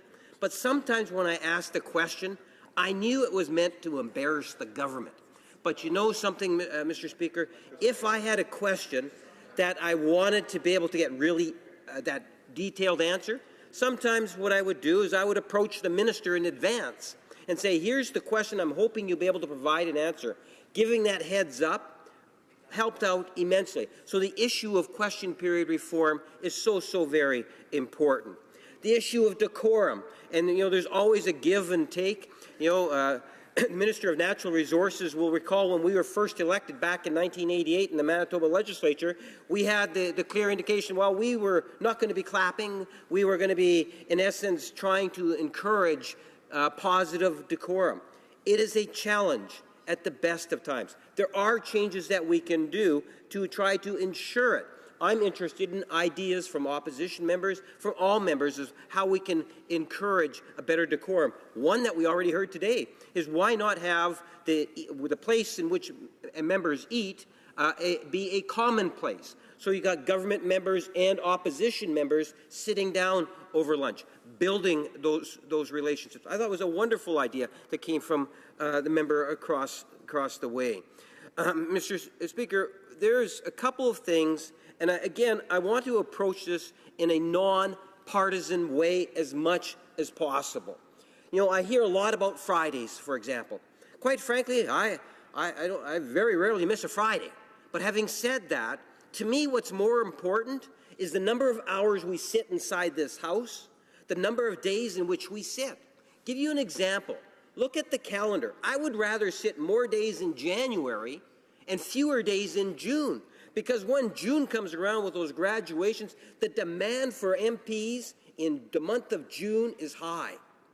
I want to be in my constituency. Compare that to January. We don't get as much love in our constituencies, it seems, at times, Mr. Speaker. Well, January, bring me to Ottawa in January. It's not, when you talk about Fridays, I'm more interested in the number of hours that we put in. Members know I enjoy the opportunity to speak inside the House. It's the hours. When we talk about hours of waste, it's efficiency. I can recall we would sit, and when you talk about time allocation, and I'll get into government legislative agenda, but when you think of time allocation, often it means you have to move a motion to go to orders of the day. Think about it. There's a half hour of the bells ringing. Then you go into a question and answer period because of the time allocation, another half hour. And then you got a half hour of the bells ringing again. You're talking about an hour and a half, Mr. Speaker. And we've had time allocation over 100 times in a few years. Think of the number of hours of debate that have been lost. It's how do we make our system more efficient? We say to private members' business, and I'm very sympathetic. If you're around for a long time and you don't get the opportunity to introduce a private member's bill, yet someone that's completely new just gets elected, gets a private member's bill, maybe there is something that can be done on that. I'm interested in that. But what we do know about private members' hour, Mr. Speaker, is that it gets a couple of hours of debate, and then it goes to committee, and then it comes back a couple hours of debate. It will come to an end. Well, is there things that we can do in regards to government legislative agenda so that the reaction to time allocation isn't quite as high? We know, collectively, there has to be a government legislative agenda. So how do we ensure that there's a balance where, those bills that are really controversial in which we want to see more debate on, that we afford that additional debate? For those bills that are maybe not as controversial, maybe they can pass through quicker. You know, you don't have to be a genius to realize that any member can cause a lot of havoc for any government on any bill, Mr. Speaker. You need that sense of cooperation. I am very impressed with the attitude, in particular with the government House Leader, in terms of let's try to work this thing through. We don't want to use time allocation. Let's see if we can get opposition parties and members talking about what are those important things. And if we have to sit additional hours, we'll sit additional hours. We want MPs to be engaged. And, Mr. Speaker, that is something in which I am a very strong advocate for. So, you know, the Fridays is a secondary issue. If it can be worked out so we have that extra long week, which enables individuals to do, because MPs, and I'm sure every one of us would agree, we work 7 days a week. If you don't believe me, ask my family members, Mr. Speaker. You know, whether I'm working in Ottawa or I'm working in Winnipeg, I'm working. And if there's ways in which we can be more productive, I'm okay with that, Mr. Speaker. And I think that there are ways in which if we put the party politics to the side and we just focus on the functionality of this House, I believe that not only will we have more members speaking, there's things that we can do to improve the quality of debate. I've heard members talk about, well, the written speeches and so forth. Well, Mr. Speaker, we don't need, contrary to what you might think of me standing and speaking, we don't need 20 minutes to make a point. You know, we can actually make points in 5 minutes, you know, or 10 minutes. You know, I would rather see a chamber where there's 5-minute debate, 5-minute question and answer, Mr. Speaker. That would then get more people engaged in the debate. And trust me, if the debate collapses on a particular bill, sometimes it might be because there's no one that really wants to talk about it. But I can assure you on the real controversial bills or the issues that people feel very passionate about, well, there won't be a shortage of people wanting to speak. Like the Paris Agreement, there was no shortage of people that wanted to speak. If there were 5-minute speeches, Mr. Speaker, followed by a 5-minute Q&A, I suspect that we would even see that much better in terms of a quality of debate inside here. And if we have a better quality of debate, ultimately I believe we'll have more members wanting to be engaged. I've seen chambers, Mr. Speaker, and you always got to be careful for what you ask for.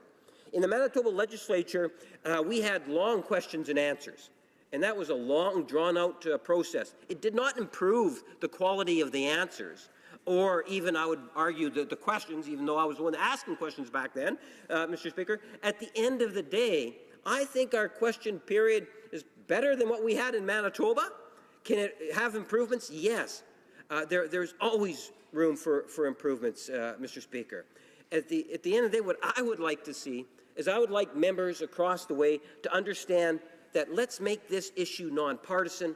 Let's take advantage of the opportunity as much as possible and really try to get some substantial rules changed on our standing orders. We don't have to settle for the low-hanging fruit. We can, if we collectively as MPs forget the party lines, just want to make some changes and make this place more functional. Thank you, Mr. Speaker. Questions and comments. The honourable member for Sarnia-Lambton. Thank you, Mr. Speaker, and thank you to my honourable colleague for a great speech. I love it when he talks about efficiency, because I find, coming from a global business background where, you know, we had very complex issues with hundreds of countries, but in a 2-hour meeting we would be able to hear from everybody, come with an action plan and a path forward, compared to the House here where, you know, we'll talk about things for days and we hear the same point again and again and again, and only a fifth of the people are here or less.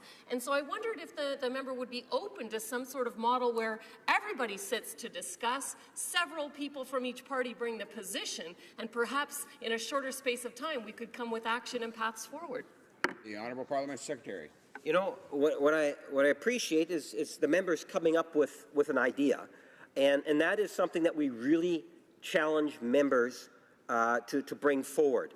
This is why, you know, the government House Leader, myself, and the our House leadership team, as I believe each party has a House leadership team. let's approach this with an open mind, and we should be encouraging what the member just said, and that's to bring an idea to the table and see how we can evolve it. As I say, one of the best ideas I heard so far was when the member across the way talked about having that joint meal room, and that's hopefully what we'll see throughout the day. Questions and comments? The honourable member for Saskatoon West. Thank you, Mr. Speaker, and I would like to thank my colleague for his comments, and I'd like to hear what he has to say about private members' business. For me personally, being a new MP, I think it's a shame that in a 4-year term you may never have a private members' bill come up for debate. And so I think what happens is members bring forward many private members' bills to at least have for their constituents to have at least spoken about it in the House. And all the resources that go into all those private members' bills that will never see a light of day, including all the research and reaching out to stakeholders and whatnot, I'm wondering what he thinks about my idea that everyone during one parliament should be able to have at least their one private members' bill. The Honourable Parliament Secretary. Based on my experience, what I could tell the member is that if the will was there to make that happen, it can happen. The issue is, and earlier I heard someone make reference to a parallel chamber. There are ways in which that can, in fact, be accommodated. The most important thing is that we got to encourage and not accept it. Like if we have the naysayers within the caucus, and we have it in all of our caucuses, the naysayers that say, it's no, they're not interested in the rules, no, let's not. The status quo. Let's not defend the status quo, Mr. Speaker, and let's look at the ways in which we can incorporate the type of changes that the members just suggested. Questions and comments? The honourable member for Hamilton West and Castor Dundas. Thank you, Mr. Speaker. When I was canvassing for this election, when I went to the doors, I know that some of the people actually wanted to throw me off their porch. And they were fed up and frustrated, and I understand that. And their comments were with respect to what happened in this House. So I appreciated that, and I know that we can do better. And as a new MP to this place, I have to say that I am amazed at the intelligence, the wisdom, the passion, the commitment, the dedication, and that I've witnessed here. So with respect to ensuring that these debates are more wholesome, are more focused, there have been ideas that have been raised, and a number of people have commented about the member who's talked about sharing the meals. I think that's brilliant. I actually like to see children in the House. I was pleased to see one of the toddlers in the House today in the arms of one of the members. One of the things I've done is started meditation before QP. And I attend the prayer breakfasts on Wednesday. I think all these things are helpful, but what I would like to hear, and I've heard the member in his speech, which was very well delivered, talk about ideas, but how can we further encourage the development, the presentation, the submission of these ideas and make them come to fruition so that this place we can really feel and experience the level of gifts that this House holds? The Honourable Parliament Secretary to the Government House Leader. Well, Mr. Speaker, I think that there are individuals within the chamber, both that have been parliamentarians for a longer period of time than others, that have an active interest. So, for example, if you're a colleague of mine, and quite frankly, it doesn't even have to be a Liberal colleague, anyone that would like to explore, I'm very much interested in the issue. I know that there's members that are really interested in the issue in each party. And I think it's just taking the time, having a discussion with them, and just not leave it at that. Chances are we all have the opportunity in our national caucus to stand up to a mic and say, this is important to me. I really want to see the changes take place. All I can suggest is that if the goodwill is there, and I believe it is, that we can actually do some really good things to make this Parliament that much more better. Just before we go to resuming debate, I want to compliment all honourable members who are participating in this debate for keeping their remarks concise. It's allowing more members to participate, and I appreciate that. Resuming debate, the honourable member for Lethbridge. Thank you, Mr. Speaker. Mr. Speaker, this institution, the House of Commons as we call it, was passed down to us over 300 years ago. And as members of Parliament, we have the opportunity to now sit here and to continue forward with an age-old tradition, which is an incredible privilege. We can trace the roots back to the 1700s when the foundation for the Westminster style of government was laid in Great Britain, and the Dominion of Canada was first granted the constitutional framework for this place in 1867. This framework was the result of hundreds of years of refinement of representative government in the settlements, colonies, and territories that were brought together into the Dominion. I say this in order to urge a bit of caution with regards to this chamber and the changes that might be proposed going forward. We've been entrusted with a magnificent legacy that is the heart of our very democracy here in Canada. As relative newcomers, many of us in the House, of course, having been here for about a year now, it would be unreasonably bold and perhaps even arrogant to presume that we have the knowledge or knowledge of inner workings of this institution in order to inflict or request dramatic changes to how Parliament functions. Instead, I would like to advocate for some minor refinements to our existing procedures and by extension show appreciation for the proud legacy of this place and the centuries of wisdom that steep every tradition in this House. With that in mind, a simple change that I would bring forward is with regards to scheduled votes after question period. So this would take advantage of the fact that all members already prioritize being right here in this place each and every day for a certain period of time. And so it would allow us to build some predictability into our schedules, and it would help us make efficient use of our time, as one of my colleagues alluded to earlier. There would still be the option of allowing a vote to proceed after the collapse of debate if either the government or opposition whips decided to do so. A second change would be to settle the House calendar for the coming year in the preceding June instead of waiting till September. With the demands on a member's schedule affording at least a 6-month period of notice for someone to settle their calendar and make plans for the future would certainly be a reasonable expectation, I believe, and it would certainly help facilitate the schedules of members in this House. I would further suggest that the government's musings to end the Friday sitting day is a little bit too dramatic and perhaps not a change that would serve the Canadian public at large. Parliament is founded on the concept that the government is accountable to the Canadian people through the testing of their policies and their actions by the opposition. Removing the Friday sitting would remove one question period from our weekly schedule, and this would mean that there would be one less day per week when the government could be held accountable for their actions. Furthermore, removing the Friday sitting would remove one day of the week when private members' business is debated, which, as another colleague of mine said earlier, is of concern to us.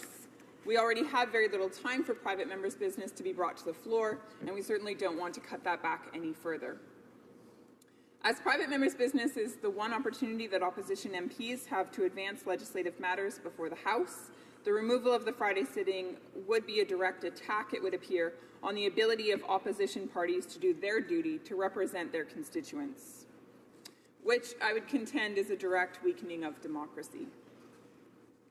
Another area that I would like to talk about is with regards to order of business in routine proceedings.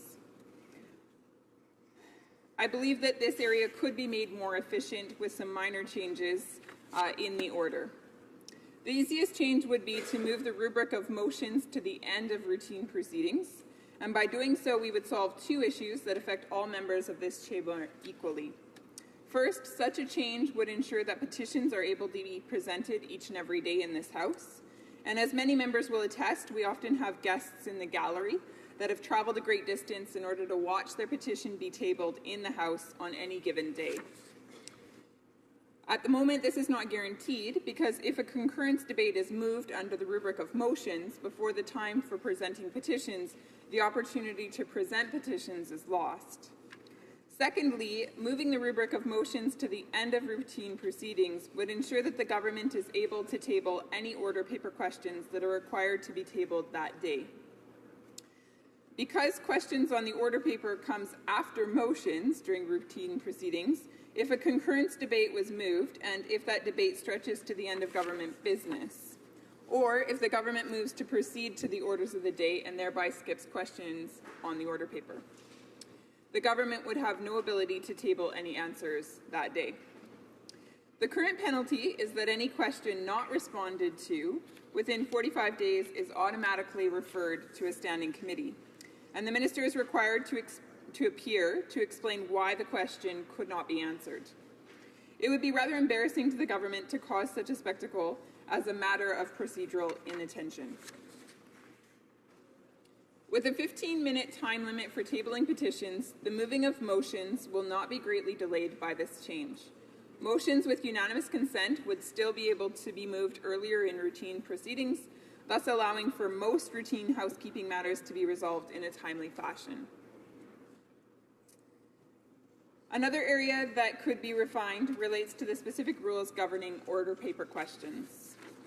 First, I would recommend that we remove Standing Order 39, subsection 7, regarding the length of a question. Speaker Milliken has already ruled that there is no limit to the length of a question, as long as it is on the same general topic. Government ministers already have the option of stating that information requested, open quote, could not be provided in the time period required for an answer, end quote, in their response. Therefore, this standing order is redundant and should be eliminated. Similarly, Mr. Speaker, I would recommend that we remove Standing Order 39, subsection 6, which allows for the Speaker to transfer lengthy order paper questions to a notice of motion. The government has the option of responding that they could not gather the data in the required 45 days. Further, this standing order infringes on the ability of individual members to best seek information from the government. As Speaker Fraser said in this place, he was, open quote, unable to comply with the terms of the standing order in today's context, without prejudicing the right of private members to control fully their business by choosing for themselves how best to seek information, end quote. So my final recommendation on order paper questions would be to remove the requirement of the government to request every day that all questions be allowed to stand. Given the volume of questions on the order paper, a significant procedural hurdle could inadvertently arise. How such a scenario would play out, of course, is unknown, because it would be unprecedented, as previous speakers have forcefully reminded our parliamentary secretaries to request that all questions be allowed to stand. Given the many other autopilot rules within the standing orders, something of this nature should be treated accordingly. Mr. Speaker, permit me to speak with regards to accountability. My recommendations for increasing accountability in the chamber would be as follows. First, I would propose that we allow members of the opposition to table documents under the rubric of tabling documents. Keeping the ability to table documents to exclusively ministers and representatives of the government will continue to remove the ability of the opposition to put facts before this House in an official manner. This directly impacts the Speaker's ability to rule on these matters. Second, I would propose that the Leader of the Opposition be given the power to call 2 take-note debates at her discretion each session and allow the third party to call 1 take-note debate once during each session. As these are take-note debates, no votes would occur, however, and also meaning that no motions could be decided. These debates would happen outside the regular sitting hours of the House, so no government business would be obstructed. Such a change would further allow the opposition to hold the government to account by bringing forward pressing issues that may not qualify for emergency debates. Third, I would recommend that the Procedure and House Affairs Committee overhaul the process for the production of papers. Currently, the government can ignore these requests with impunity, and changing to a system that mimics the order paper questions process, but with a more generous deadline of perhaps 180 days, and a limit on how many questions each member could put forward, would be a reasonable compromise. Mr. Speaker, I will bring this to a conclusion by simply saying it's a fantastic honour to serve in this House as a Member of Parliament, and I would hope to work with my colleagues to strengthen the traditions that have been established in this place. Thank you. Questions and comments. The Honourable Member for Yukon. Mr. Speaker, and I didn't speak on Fridays, but I just wanted to add a couple of clarifications because there are some members from all parties that were in favor of that. When we discussed this in PROC, just so the member knows, almost a majority of the time it wasn't to lose any question periods or any debate time. They would just be added to other days. And also, it actually lengthens the work week if we change it to a Monday or a Friday in the constituency, because usually I would then work there till 5 o'clock, but tomorrow when I'm going to be here on Friday, it's only till 2 o'clock. So you're actually lengthening the work week by doing Fridays. I also wanted to say, and I'm glad the member's here with the baby, we had a very colloquially baby, and I think because Parliament's been so good at being family friendly, I think we're going to have lots more babies. And that would be my colloquially baby would have been a disaster in votes. And some parliaments have a way that a person could vote from the lobby. We might consider that. And finally, on unanimous consent, I think we have to be careful. We have great members of Parliament, but if we had a rogue one next Parliament, they could stop a lot of important things by not giving unanimous consent. Honourable Member for Lethbridge. Sure. Mr. Speaker, I thank the honourable member for his question. Admittedly, however, there was really no question. It was more of a comment. So in a direct response, then I will also provide my comments, and that is with regards to Friday sittings.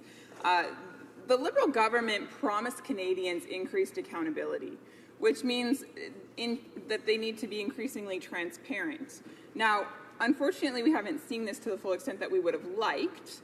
And with regards to Friday sittings, should they be removed from the House? Should we be removed from the House? It actually removes accountability mechanisms. It is here in this place that Canadians trust us to engage in debate, to talk about the issues of the day. Canadians have elected us. They have put their trust in us to come to Ottawa and to be a voice on their behalf. If we're going to strip Canadians of their voice by taking away one day by which their voices can be heard in this chamber, that is a weakening of democracy, and that is a weakening of transparency and accountability. Questions and comments? The honourable member for Timmins, James Bay. Great interest, my honourable colleague. Over the last 12 years, I've seen this Parliament wax and wane and sometimes become extremely toxic. I would like to say that I think this Parliament has begun on a much better tone, and I do thank the Prime Minister for that. I think that there is a desire to move towards something better. However, the question before us should not be about what makes it easier for us. It should be what makes us more accountable and transparent for the people who vote for us. That, to me, is the fundamental question. So I know a lot of MPs don't like sitting and standing and voting and would like to get the heck out of here so they could go watch Netflix or do whatever else. But when we stand in the House, we put our face to our vote. So I'm certainly interested if there's repetition of 12 votes on the same subject, there might be a faster way to do it. But the fact that we stand up and make our yes mean yes or our no mean no is important, because I've seen votes in city halls or that where serious votes went down and you never actually knew where someone was voting. And it allows us to hide because we are accountable to the people back home. So I'd like to ask my honourable colleague about how do we make this more efficient? We could make this a little less dull. We could make our ministers a little more accountable to actually answer questions. But the fundamental focus should be about our transparency and our accountability to the people back home. The honourable member for Lethbridge. Thank you, Mr. Speaker, and I again would like to thank the honourable member for his question and his comments. He certainly raises a good point, and that is the point with regards to accountability and making sure that we are, in fact, here working on behalf of Canadians. Myself, I've been elected by the people of Lethbridge, Alberta.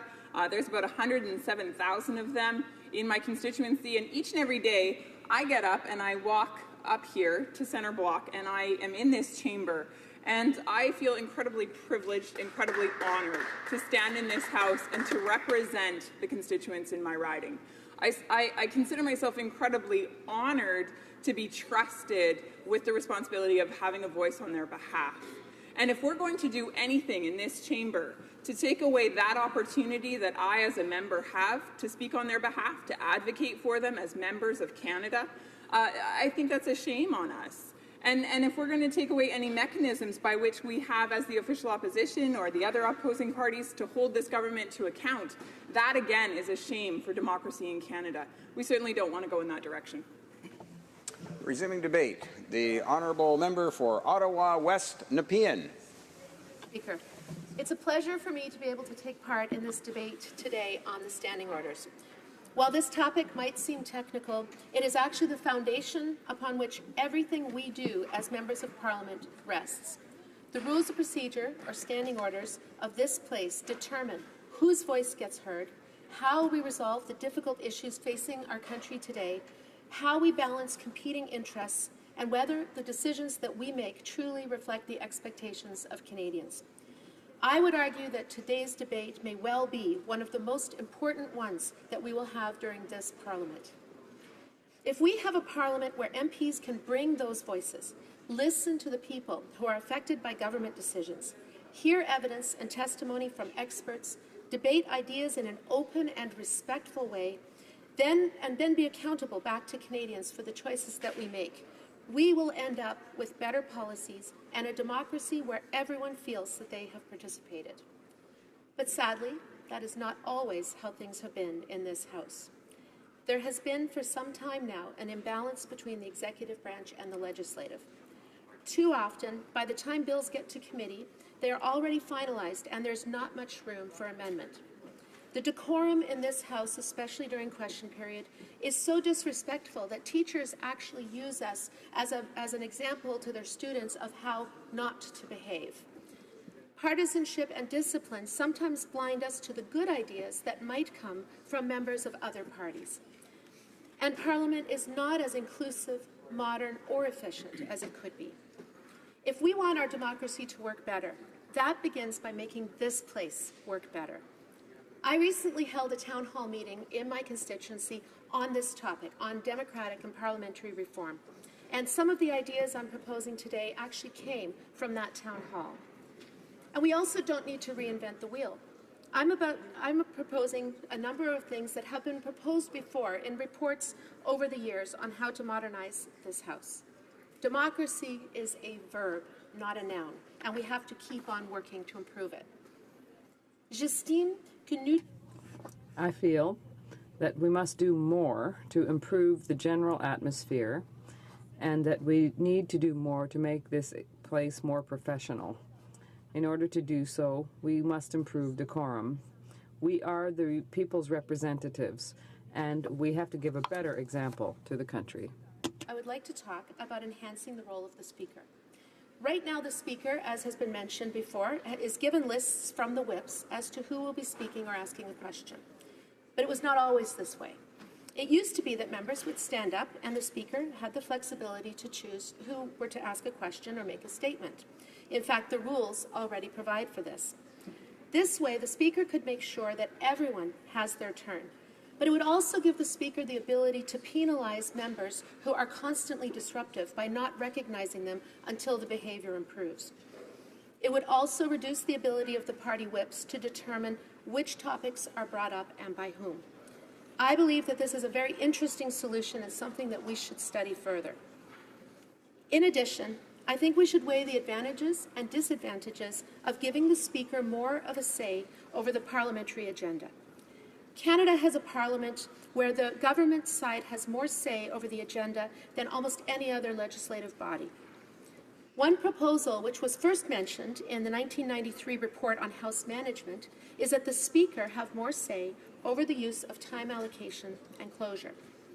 One possibility would be that the Speaker, with the counsel of a body such as a more transparent and reformed Board of Internal Economy, acts as the final arbiter in cases where there is no consensus on how many more hours or days of debate are needed. This would be one potential solution to balance the rights of members to speak on topics that are important to their constituents, the right of the opposition to use reasonable delay tactics to garner public support, and the need of governments to be able to see their legislation come to a vote. J'aimerais également. I would also like to put forward a few proposals with a view to improving our work in committees. I would like to see the government begin sending bills to committee before second reading so that members from all parties would be able to speak to the bills before it becomes government policy at second reading stage. The referral of bills to committee after first reading is not a new idea. In fact, it was brought up in two separate reports of the Liaison Committee in 1993 and 1997, and again in the Democratic Reform Action Plan in 2004. And it was one of the suggestions at my town hall. This would be one of the best ways to ensure that MPs can have real and meaningful input on debates. With regard to how we elect committee chairs and vice chairs, there are options that we could look at to ensure that the chair has the full confidence of all committee members and that she or he presides over the committee in a truly neutral manner. In the UK, committee chairs are elected directly by the entire House. À l'Assemblée nationale. In Quebec's National Assembly, The chair and vice chairs of the committees are elected by a majority of government members and opposition members. Partisanship in committees. These are both ideas I think need to be investigated further. I also note that in the 2004 Democratic Reform Action Plan, it was proposed that committees be given the power to do prior review of government appointments. This means that the committee could look at future vacancies in their subject area and request that the government submit the name of a proposed candidate for review before the appointment is finalized. Right now, committees can review appointments, but only after the fact. It might make sense to pursue this idea further. I also believe that committees should be more transparent and accountable to the people who sent us here. Meetings should be held in public and televised as much as possible. I believe this allows for greater public participation and interest in our work, which engages more people in our democracy. One interesting idea from my town hall meeting is that we stop sitting with our own parties during committee. We mix it up. I think that would certainly be something interesting to try. Mr. Speaker, this is no longer the same place that it was 150 years ago, when gray-haired white men traveled by train here and they deliberated just amongst themselves to decide what was best for the people. We now have technology that allows not only constant communication with one another, but also with those we represent. Our constituents have the expectation that we will be there, accessible, listening and consulting with them. And yet this House functions like it's still stuck in the 19th century. I believe we need to provide MPs with more time in our constituencies to hear the views of those we represent and make better use of the time that we do spend here in Parliament. Nous pourrions rendre... We could make this chamber more inclusive and family-friendly. I would like to propose that we put an end to Friday sittings. We all have 2 or more offices. Some of us are at least 12 hours away. Personally, I'm lucky to represent a riding that is nearby. We have to ensure that people at every stage of their lives be able to sit in Parliament. Some would no doubt to be opposed to my suggestion to do away with Friday sittings because there would be no more Friday question period. This is what I would answer to that suggestion. We could have a Prime Minister's question period according to the commitment made by our party during the last election campaign. Moreover, we could compensate for lost Fridays, by setting up a parallel chamber. Flexible in terms of it could be Mondays, it could be other days. But I think the key is we make our time here more efficient and we spend more time listening to the constituents who sent us here. Setting up a parallel chamber, such as Westminster Hall in the UK, would allow MPs more time to speak without extending the hours late into the evening. Although some evening sittings were eliminated years ago, there are still exceptions, as we know. For example, the standing orders allow for extended hours in June, take-note debates are always in the evening, and closure motions are voted at 8 p.m. A second debating chamber would allow for more take-note debates and more member statements. In fact, one proposal would be to make it possible to initiate take-note debates on the request of a certain threshold of MPs, perhaps 50 from the opposition side and 50 from the government side. Regardless of which of these options we choose, we need to look carefully at ways to ensure that the hours that we spend here are as productive as possible, so that we can free up more time to spend with our families and with our constituents. Making our Parliament work better for Canadians is an issue that transcends partisan boundaries, as we've seen today. And I look forward to more dialogue about some of the ideas that I've proposed, as well as the ideas that other honourable members have put forth. Through this, we can make this a more inclusive chamber and one that our constituents can be proud of. Thank you, Mr. Speaker. Questions and comments. The honourable member for Sarnia-Lambton. Thank you, Mr. Speaker, and thank you to my colleague for an excellent speech. I especially appreciated her comments about committee, because I have been on Pay Equity Committee when she was the chair, and of course she has been on Status of Women with me, and I would argue that these committees are fairly harmonious. And so I like the idea of going to first reading, taking the bills to committee so that people can input, and I wondered if she could elaborate on that idea a bit more. Member for Ottawa West Nepean. Yes, I want to thank my honourable member, and I do think that the committee that you chair, that I sit on, and vice versa, those committees did work very collaboratively. And I believe that our reports are actually better as a result. But one of the problems with committees, and we haven't had legislation at our committee yet, but when there is legislation, often the government is already invested in it, and there's already a stake in making sure that that legislation passes. But if legislation is referred after first reading, there isn't that sense of finality of the legislation. And when you start to move something, and I think at that point you are able to have more say, and members can have more input in advance of the legislation going to second reading. So I thank the honourable member for her question. Questions and comments? The honourable member for Kootenay, Columbia. Thank you, Mr. Speaker. And as a new member to the House, it's been interesting to kind of watch how we work over the last year. And I want to address two aspects of it. One is the length of time of speeches. And I've spent a lot of my life in communications. The principle was never take 10 minutes to say what you could say most effectively in 5 minutes. I find the principle exactly opposite here. We take 10 minutes or 20 minutes sometimes to say what could be said more effectively in 5 minutes. So I'd like to make a recommendation that we do move to 5-minute speeches. Second aspect is question period, and I tell all my constituents, if you're interested in theater, watch question period. If you're interested in actual getting information, probably not so much. And so my proposal is either to look at the British model where the speaker chooses who's going to speak, or instead go to a rotational basis for the opposition members so that every member of Parliament gets the opportunity to ask their question on behalf of their constituents on a rotational basis, which is very inclusive. So every member in the opposition would get to speak. So I'm curious as to what my colleague thinks of those two recommendations. The honourable member for Ottawa West Nepean. Yes, I thank the honourable member opposite for raising those issues. And I think we do find that most of the time we don't use our 20 minutes. We're splitting it in two, and maybe that's something that could be institutionalized. And then depending on the bill, if it's a bill that is more technical and needs more explanation, we could have longer speeches. But on those where we want to just state our position, it could be shorter. I think that would be a great idea.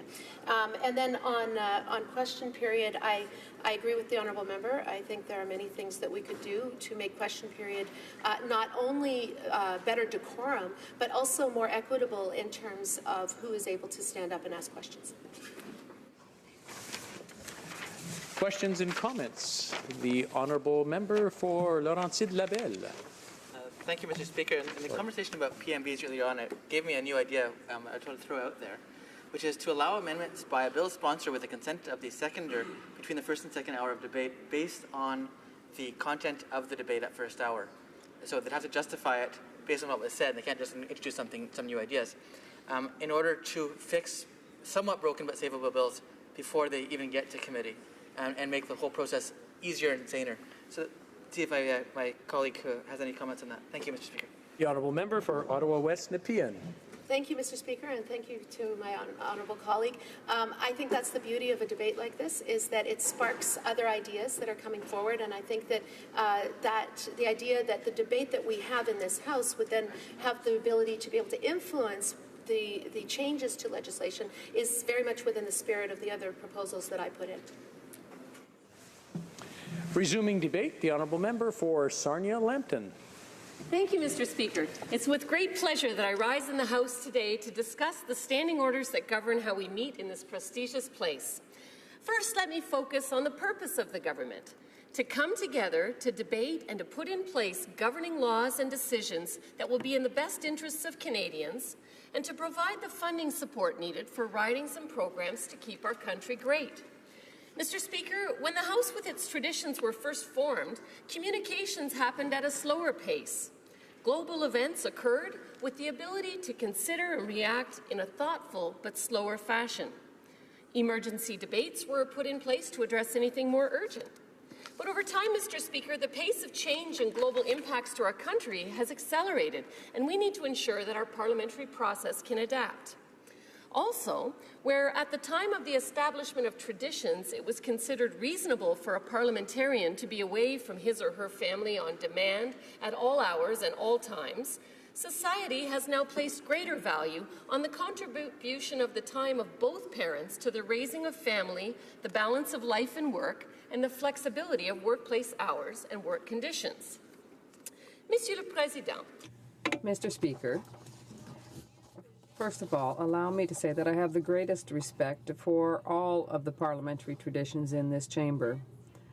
And even if there are no changes made, I'll continue to be honored to be here in the service of my riding and to make the best use possible of the existing systems and those which continue to make Canada a better country. Having said that, Mr. Speaker, when I was given a 1,200-page book on the subject of House of Commons procedures during my swearing-in ceremony, I was advised to read it. And so I read the book, 100 pages a night, until I finished it. I read this book with the desire to embrace the new political reality, but I also read it through the lens of an individual who had chaired many committees, directed global teams, and negotiated and obtained excellent results. Engineer. It's the nature of engineers to constantly strive to achieve efficiency, to troubleshoot problems, and to provide solutions. I have observed Parliament now for nearly a year. I am chairing the Status of Women Committee, and I've observed other committees in their operation. I come with 32 years of experience in global business, with several companies, one of whom is renowned for their productivity. I have analyzed the workflow of Parliament, and this is what I see. Mr. Speaker, the House sits from Monday to Friday, from as early as 10 a.m. to 8 p.m. or later many nights, and some nights till midnight, and in the past apparently it's been even more hours. Only a fifth of the members are present on any given day other than the 1-hour question period, and certainly lots less are present Mondays and Fridays. Then the committees and other parliamentary meetings go on to fill up everyone's calendars. This makes it almost impossible to get time for the members and ministers to get together to talk about the support needed for ridings and programs. You can maybe get a minute or two with a minister before or after question period, but that's about it. The current system, Mr. Speaker, results in a question period where questions are asked and never answered. In a committee system where many tax dollars are spent, but mostly partisan games or recommendations that are never implemented result. En outre, le ton de... Moreover, the tone of respect in the business world has changed over time. Even within the last decade, there has been a great improvement in the Canadian workplace in terms of respect of the person, of respect for diversity, as well as orderly meetings and team facilitation. In today's world, Mr. Speaker, it is considered impolite to speak when the person who has the floor is in the process of speaking. Private conversations should be taken out of meetings in order to avoid distracting those who are trying to listen. Forms of intimidation and harassment and challenging the competency of an individual or preventing their ability to speak is considered unacceptable. I have already observed all of these poor behaviors in the House within each of the parties, and I believe that we can align Canadian practices, and so this must stop. The things that are problematic with the existing system, I think there are reasons to be discontent with the status quo.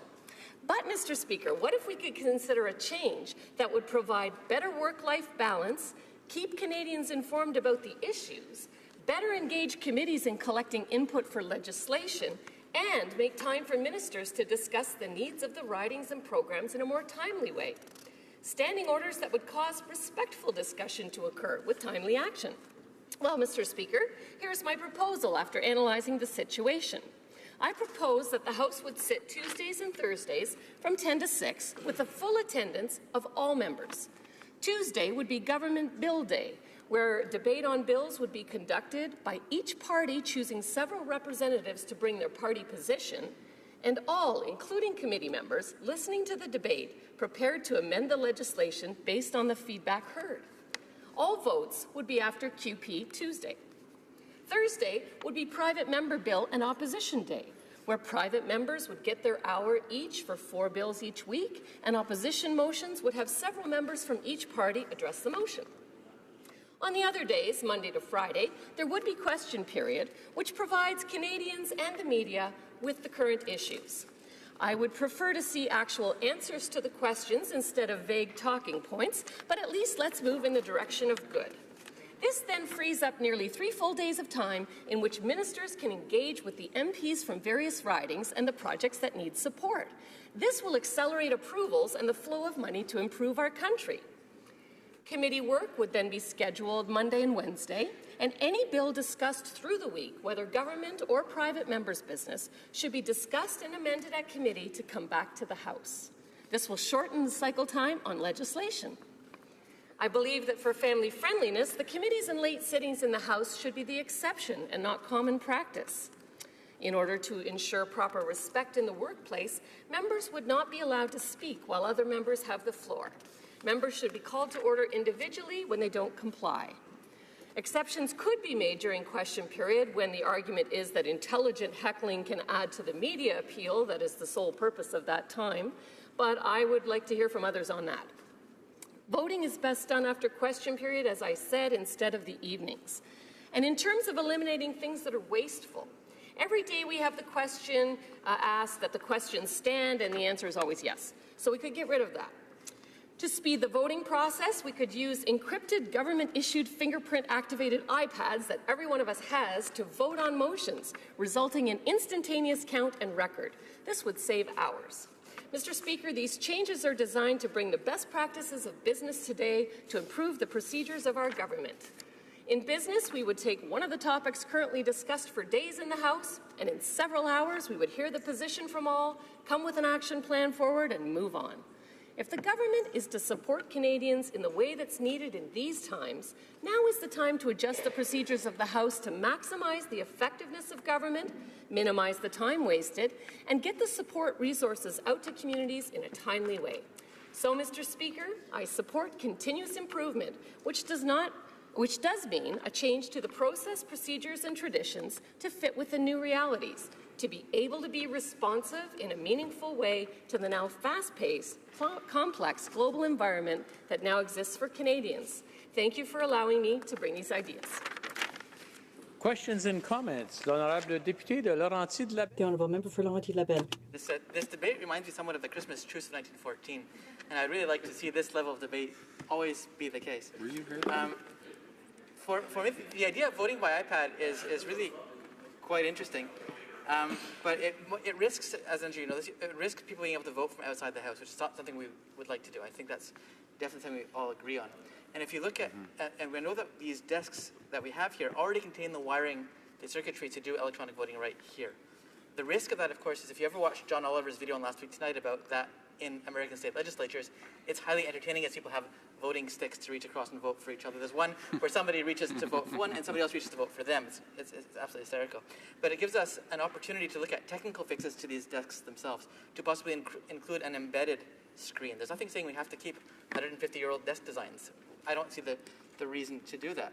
We could, for example, just an example, have something akin to a flight attendant call button to get the attention of the pages, which sometimes is very easy and sometimes they're rather occupied.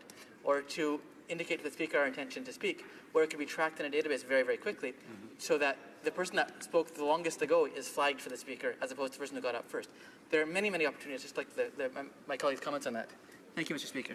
The honourable member for Sarnia-Lambton. Thank you, Mr. Speaker, and thank you to my colleague for that great question. I would love to see an upgrade of technology used in this place to bring the kind of efficiencies we're talking about. I know I've been at many places where they vote, and whatever safeguards are put in place to make sure that the identity of the person and that their ability to vote is protected would be great. But you could even have a screen up there so you get a Pareto chart of how people voted, and that would be very, very good as well. So I look forward to all these great ideas on technology and what we can do to improve efficiency. Questions and comments? The Honourable Member for Timmins James Bay. Monsieur le Président, il y a une vieille... Thank you, Mr. Speaker.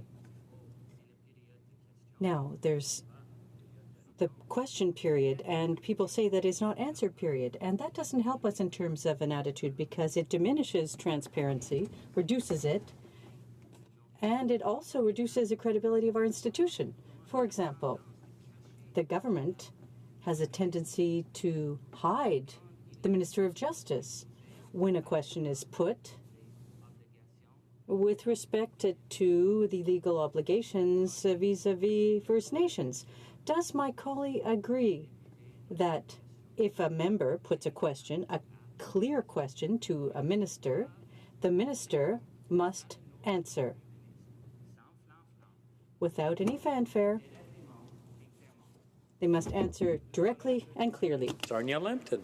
Merci, Monsieur le Président. Well, thank you, Mr. Speaker, and I'd like to thank my colleague for his question. You know, in business, when you have accountability over an area, you are the person that is to provide the answers to the questions. And so I share my colleague's concern that when we ask directly to a person who has the authority over that area and they let the question get punted to somebody else who stands up and reads talking points, this is not a good for Canadians. It's a disservice to them. They're paying hundreds of thousands of dollars to have us here in this House. So the people that are accountable when a question is put to them should be coming with a truthful answer that addresses the issue. Thank you, Mr. Speaker.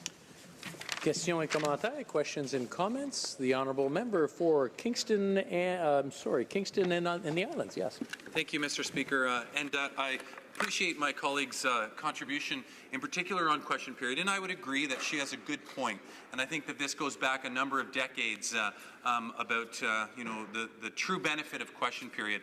And I think that one of the times that it actually started to change, Mr. Speaker, was when we started to see the whip's offices start giving lists of who would be asking the questions. So it gives the opposition the opportunity to properly know exactly when in question period they will be, to have the opportunity to think their question through, know exactly how they're going to deliver it, whereas a couple decades ago, the way it was, Mr. Speaker, was, yes, the opposition leader usually was the first one to ask a question, but then after that, quite frankly, it was up to the Speaker to randomly select people as they would stand up to ask questions. So I definitely agree. I think it would be important, Mr. Speaker, to make sure that the responses are concise and to the point, but at the same time, we have to take away the structure from asking the questions and make that more spontaneous as well.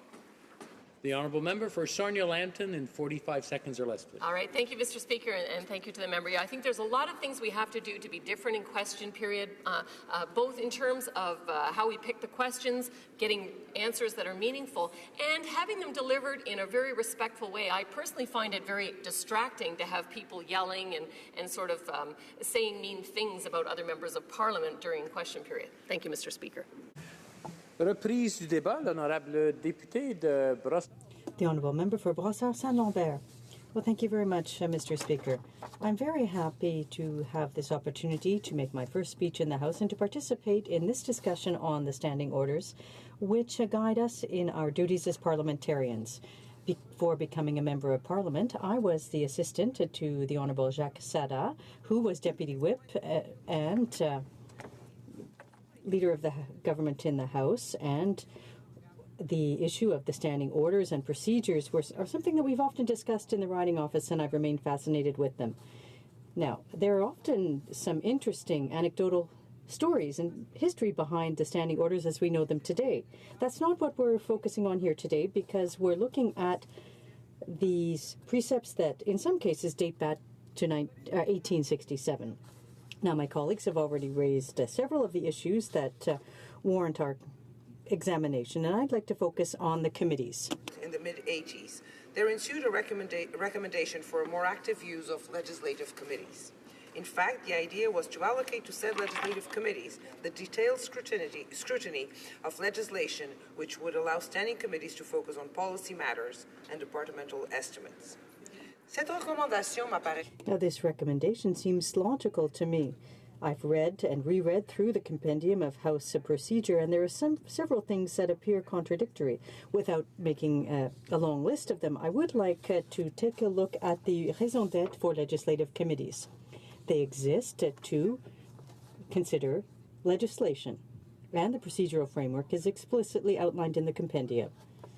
In my second mandate as a member, I have not yet sat on a single legislative committee as outlined. To the best of my knowledge, bills are all sent to this relevant standing committee, which then interrupts other studies to examine them. The House of Commons has the capacity to create exclusive committees to examine legislation. Would it not be more effective to do so?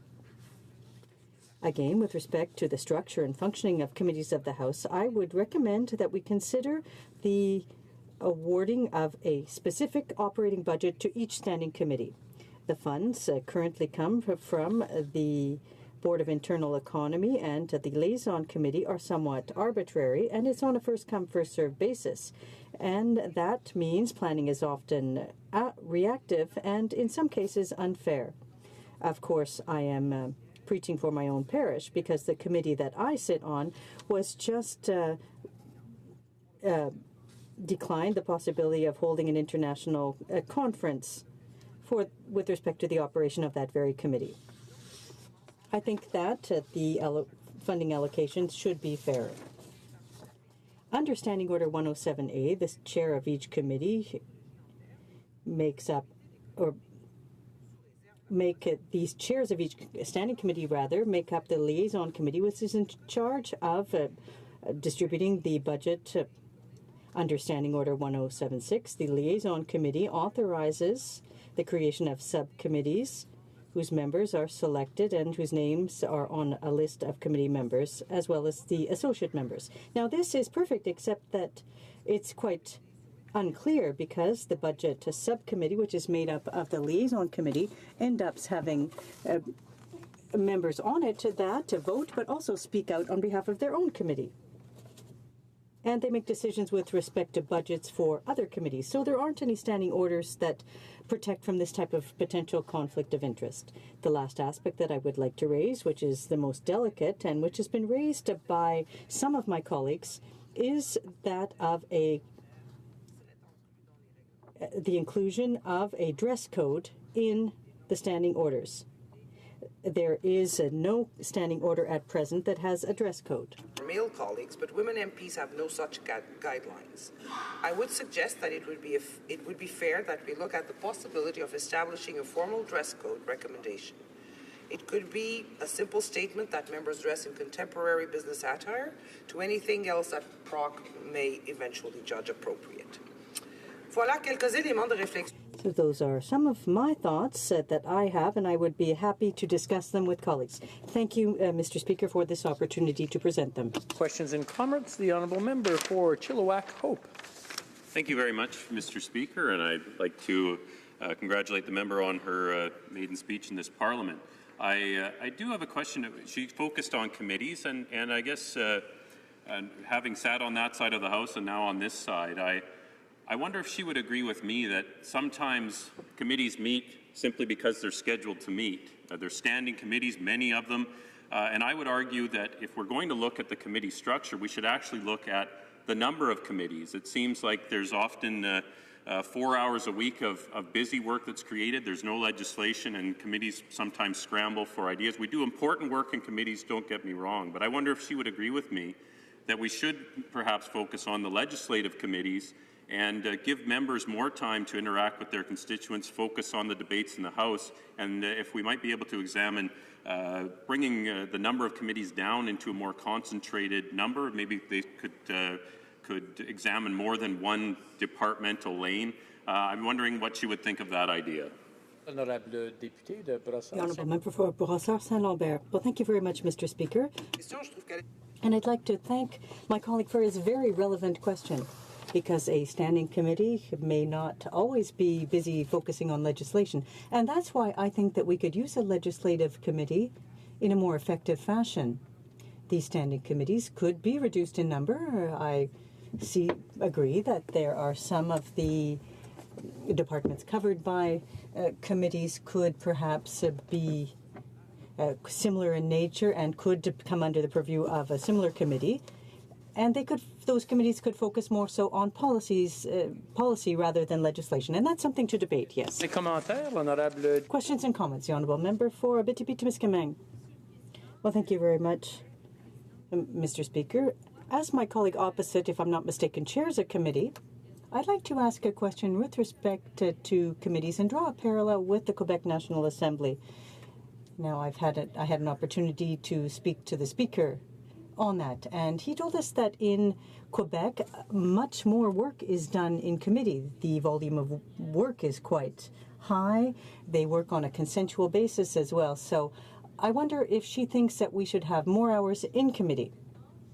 Something that I find strange here is that committees can't draft legislation, put forth ideas. Does she think it's a good idea for committees to sit down and to draft legislation on a consensus basis, which would be instead of doing a report, sending it to the minister, and then subsequently request a response, etc.? Does she therefore find that possibility for committees to draft legislation an interesting idea? The Honourable Member. Well, thank you, Mr. Speaker. With respect to the first question, with respect to the time that we spend at committee, I think if we look at the structure of the committees and restructuring them, there would likely be more work sent to committees if we reduced the overall number and they had more subjects. Now, I don't have an opinion at present on the issue of committees drafting legislation, and I don't chair a committee. I'm a vice chair. I'd just point that out. But it would be very interesting to examine the possibility of a committee examining policy, not on a bill, as part of a specific study, and to put forth recommendations with respect to legislation. The Honourable Member for Abitibi-Témiscamingue on resuming debate. Well, thank you very much, Mr. Speaker, and I'm happy to rise today to have this opportunity to discuss the standing orders. I've been long interested in these issues, and I was launched into it during the election campaign. I had a baby. I came to the House with a young baby. And that raised a number of questions with respect to the standing orders, things that we worked on, my whip and I. And we've made some improvements on the administrative side, and it's been highly successful. But there are a number of concerns that have yet to be resolved. And I'd like to, if you will, take this opportunity to announce that I will be having another baby in May.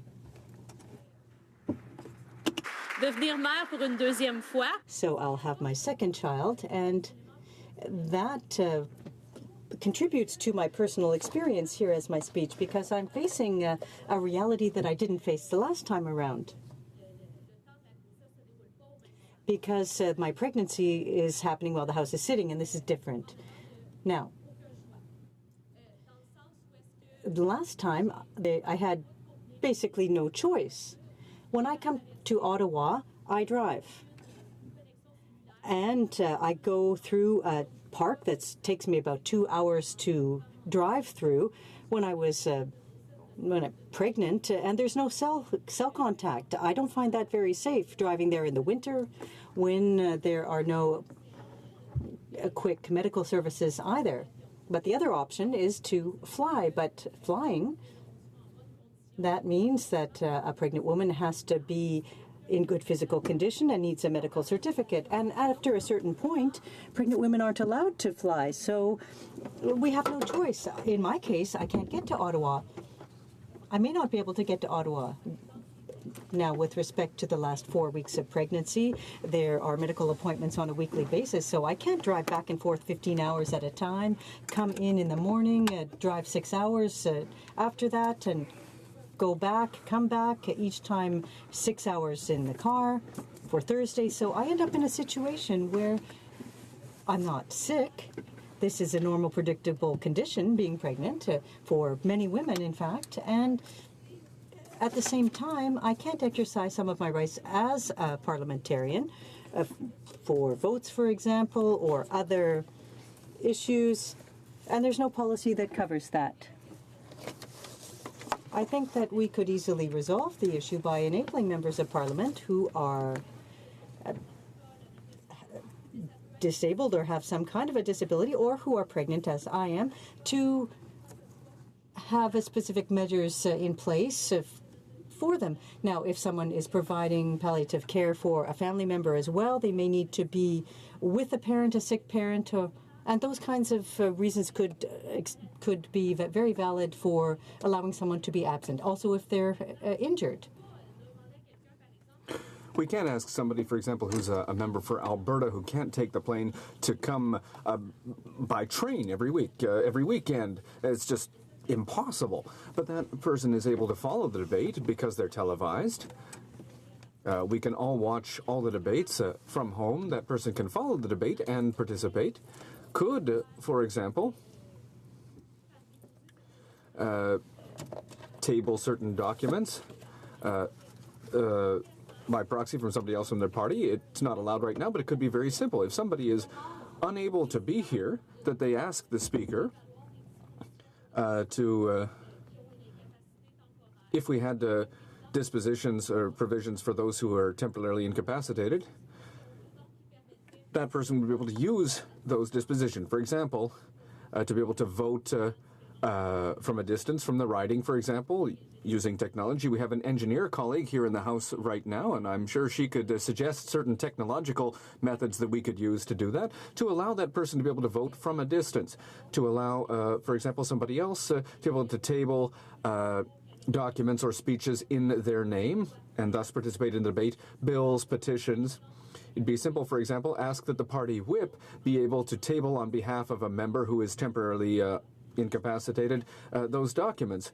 And that would allow MPs to find a much greater harmony in their work-life balance, particularly at difficult moments. And we've seen people take risks with their health because they've said, people who've been told, okay, you're doing better, but you could go back if you really want to, but maybe you shouldn't. But those are people who've come back to Ottawa to be here physically, even though maybe shouldn't have, because that was the only way they could participate in the debate. So we can do better. And it could be very simple. All we have to do is change Standing Order number 1 of the House, which says that the Speaker or Chair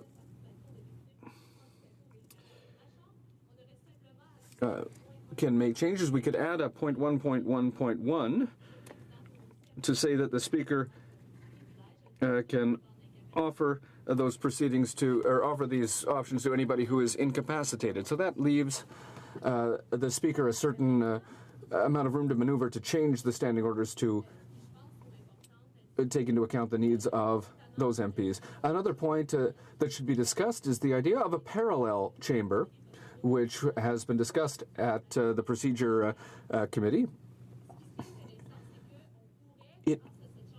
What would be very good is with that parallel chamber, for example, if it were solely concerned with private members' business, we could triple or quadruple the amount of time spent every week on private members' business so that more private members' bills could be debated. Indeed, this parallel house would not sit at the same time as this chamber during question period, for example. In terms of travel time, one thing that we need to take into consideration is that every week when we go back and forth to our ridings, for some members it's 15 hours. For myself, it's 15 hours there and back. So, for example, sometimes if I'm here 12 days at a time, I'll have an extra 15 hours that I can devote to my constituents. My colleague, Ms. Savoy,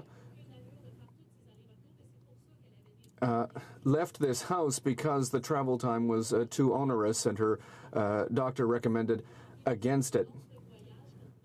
I think that we could reduce the number of trips home, and that would leave more room for a better quality of life for members.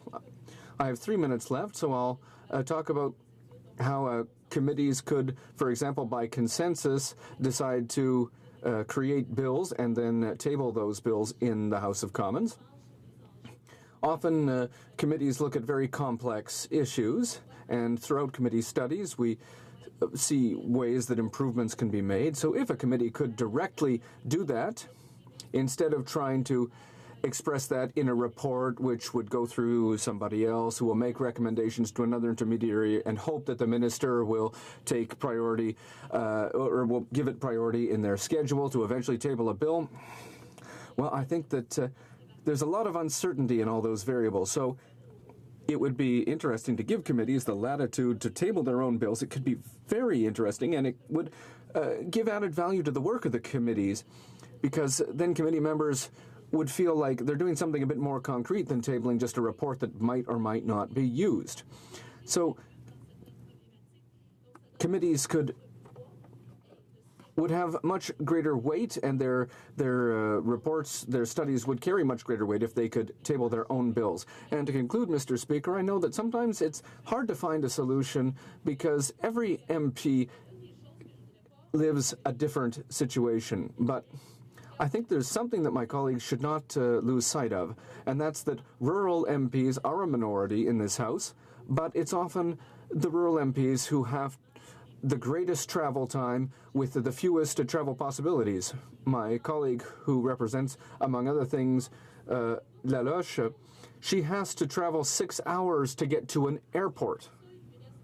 And then after that, she has to take 2 flights to get to Ottawa.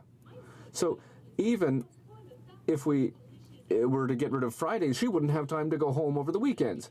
So if we were to take away the Friday sittings, well, she would just be here in Ottawa on a day when the House wouldn't be sitting. So that's something that needs to be taken into consideration. I know that there are a number of MPs who don't go back and forth over the weekend because there's just simply not enough time to get there, and it's too uncertain, particularly in winter with flights that are canceled or delayed. So we need to remember that all MPs have a different situation that they have to deal with, and some things that might be good for one MP might not be good for another MP. So I hope colleagues will keep that in mind and take into account how difficult it is for some of our colleagues to get here every weekend, and that for them it's impossible simply to go back and forth every weekend. Thank you. Questions and comments? Laurentier de Labelle. Thank you, Mr. Speaker. I, first of all, would like to salute the work of my neighboring colleague from Abitibi-Témiscamingue, and who has done a lot of great work on how we can accommodate families here in the House, which benefits everyone here. I'd like to go back to our comments about the committees. I think it could be a very interesting idea for a committee to be able to create a bill. It's something that I think is great and something we could discuss at PROC. But when we have a study that comes out of the committee, we don't have a way to ensure that there's follow-up. For example, in the previous Parliament, at the Library of Parliament Committee, there was a motion to ensure that all sessional papers which come out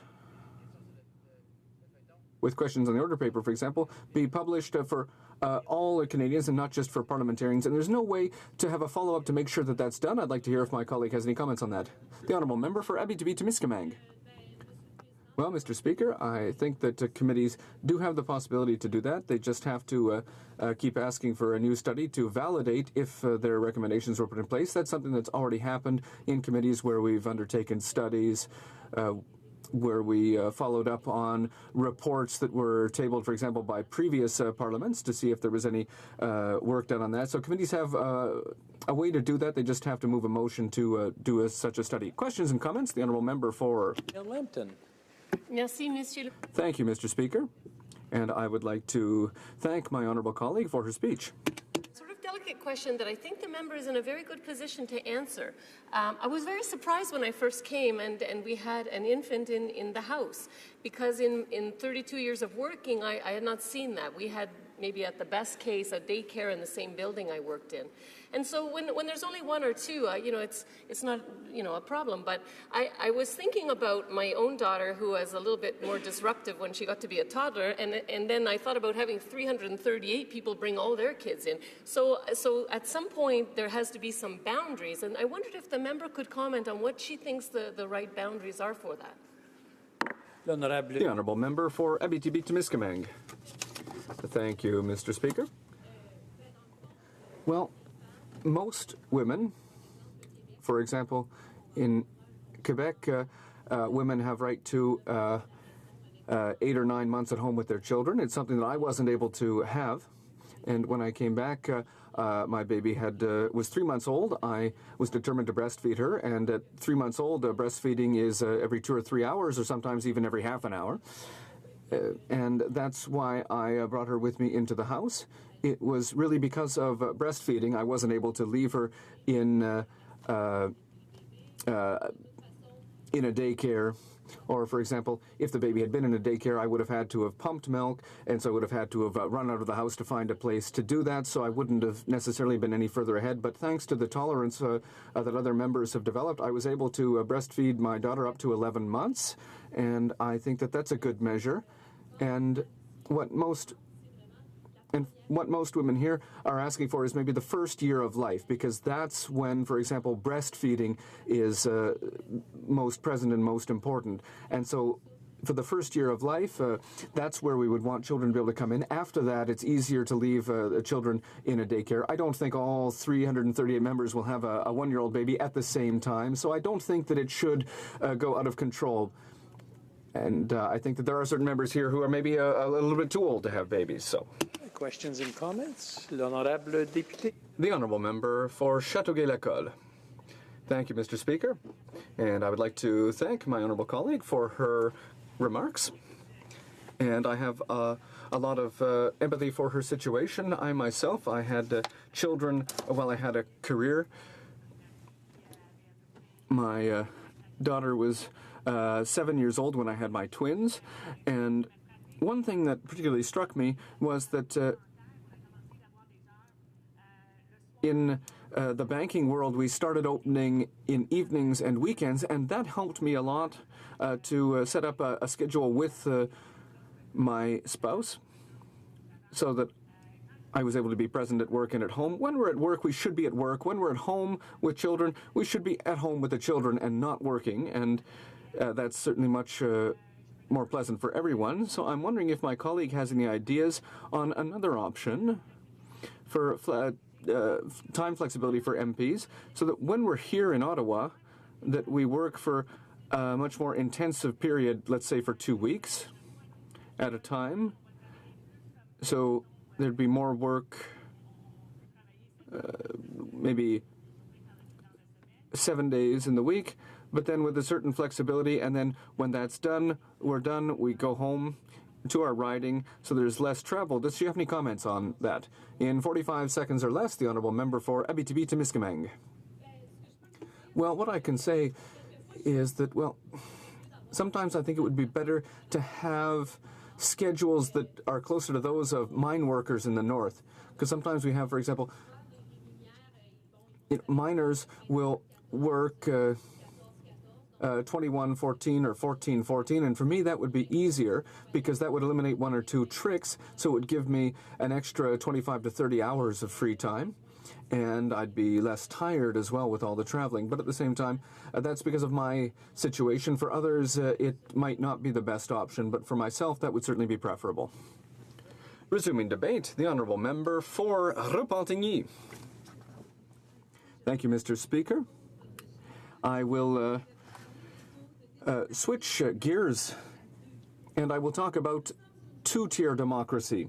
Today we're discussing the procedure and standing orders of the House of Commons, but to whom does the House belong? And there I would say to the people. We are here representatives of the people. We are their voice. It's the voice of the people that is heard in the House of Commons, and at least it seems to me that that's the spirit of democracy. The Bloc Québécois and the Green Party, like the Liberal Party, the Conservative Party, and the NDP, are parties recognized by Elections Canada and whose members have been elected to the House of Commons. And yet, at the present time, only parties with 12 members or more have the status of recognized party in the House of Commons. And this threshold for recognition is not included in any law. In the Parliament of Canada Act, the only specific mention of this threshold of 12 members deals with additional pay for officers of recognized party. So this is a tradition. does this tradition serve the interests of democracy, of the people, or does it just serve certain partisan interests to the detriment of democracy? Who wins when one party of members elected by the population is evacuated from the democratic space? There are many consequences. Members of non-recognized parties cannot sit on standing committees of the House. They have no assurance that they'll be able to ask questions in the House during question period. They have no assurance that they'll be able to speak when bills are being studied in the House. All this, in our opinion, seriously handicaps the ability of Bloc Québécois MPs to fully live their role as opposition members. But the losers, those who truly lose here, are the 2 million Quebecers who are penalized by the recognized parties in the House.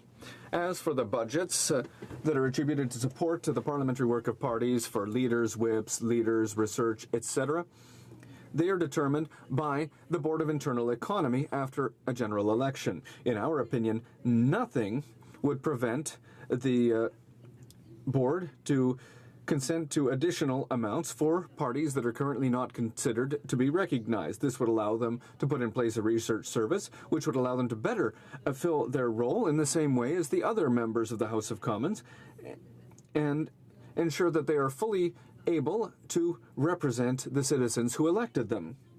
It's just a question of political will, Mr. Speaker, and unfortunately this political will is missing for partisan reasons to the detriment of the electors, the voters that we represent. And yet in Quebec, let's go have a look at what happens in Quebec. The Board of the National Assembly allows all political parties whose members have been elected to have budgets for support and research. Under Section 108 of the National Assembly Act, all political parties represented in the National Assembly after a general election, and if there are any independent members, it would be the same thing, receive funds for support and research. This money is used to pay staff hired by the parties and is used to pay for research as well. Let's go back to the House of Commons. Currently, the NDP, which has 44 elected members, has a supplementary budget of over $90,000 per MP on average for the leader, for research, the whip, the leader in the House, the caucus translation, and even coffee during caucus meetings. So the standing orders of the House currently turn their back on 8% of voters in the last election. The House of Commons is turning its back on the 5% of voters who voted for the Bloc Québécois and the 3% who voted for the Green Party. So that's over 1.4 million voters whose elected members don't have the means that they need to fully play their role as opposition leaders. So does democracy win here, or is democracy considered a secondary consideration by the recognized parties in this House? I think it's a valid question. It seems to make no sense, because it's 2016, that so many people's representatives don't have the same means as the members of parties who elected more than 12 members. And yet, it is voters who determine whether parties should be recognized by choosing to send members from those parties to the House of Commons. Ignoring those voters creates a two-tier parliament, and it makes certain voters into second-class voters.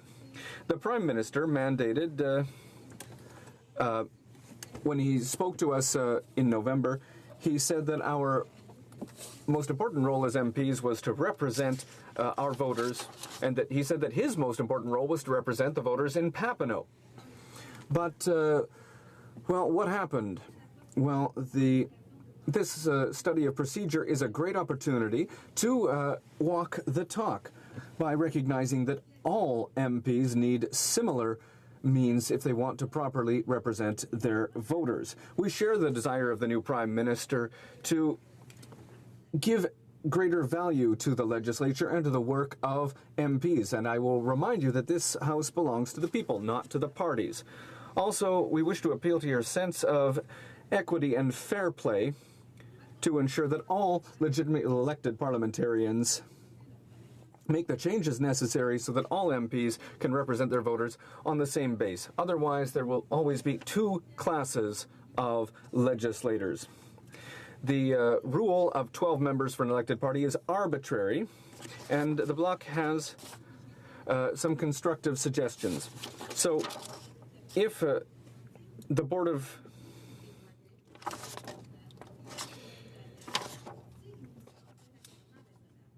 There are ways to make a reasonable accommodation. The House should allow every elected MP to have a means proportional to the size of their party. It seems that members of the Bloc Québécois should have the means that they need to fulfill the mandate given to them by voters. The Assemblée nationale has understood that. Even if Québec Solidaire is not a recognized party and is made up of 3 MNAs, well, that party still receives $267,000 a year, which represents 11% of the total amount of money allocated for research to recognized parties, and it's also able to participate in committees. So it's a question of money, it's a question of democracy. The members of the Bloc Québécois are unable to do part of the fundamental work of an MP, the work that is done in committee.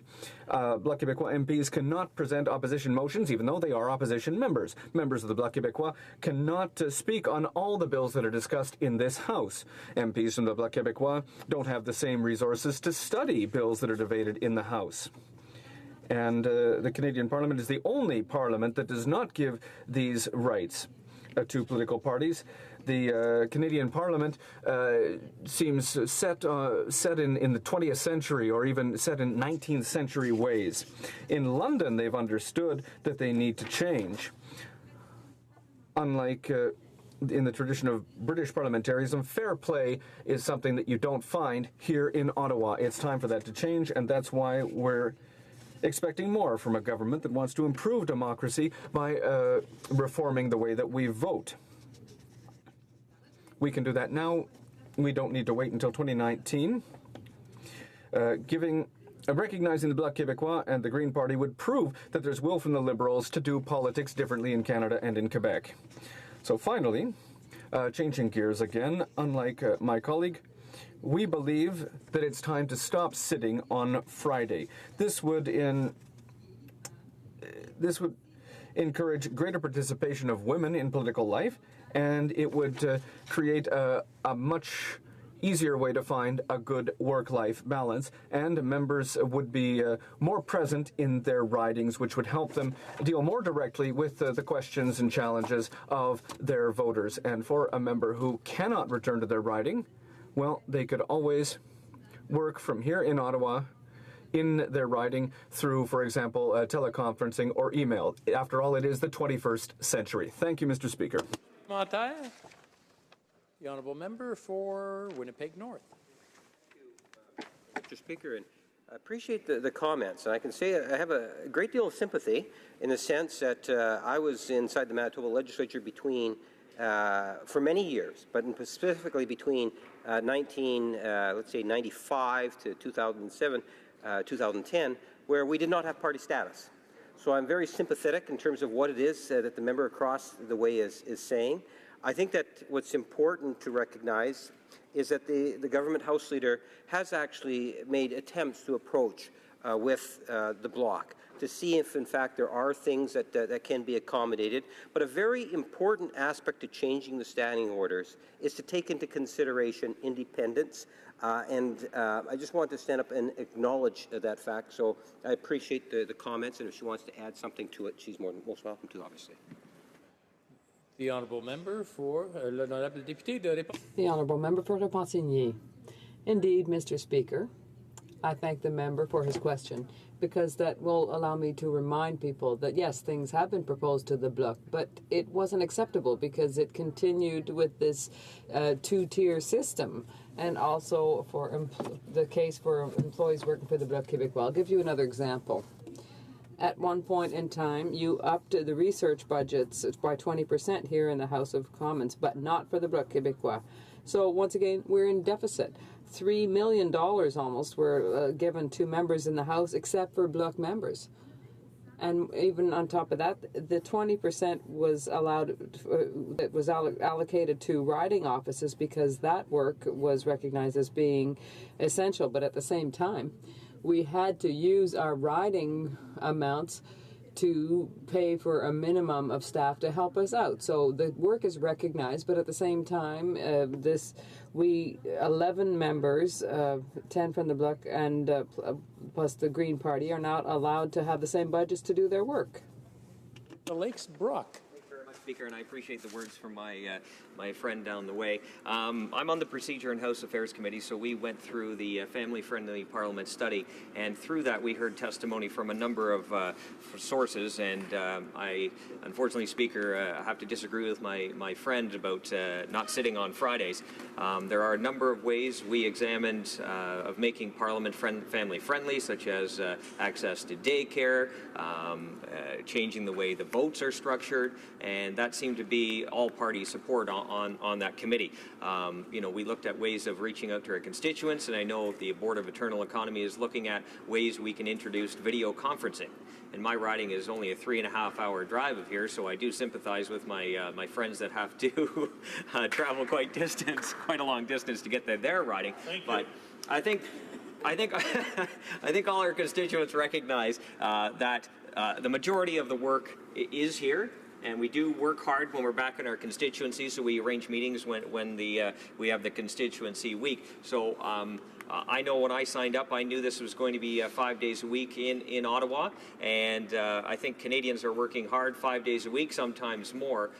So my question to my friend, I'd like to know how she would tell her constituents back home that she's going to only be there 4 days, even though we know she'll be working in her constituency. The Honourable Member for Repentigny. Thank you, Mr. Speaker.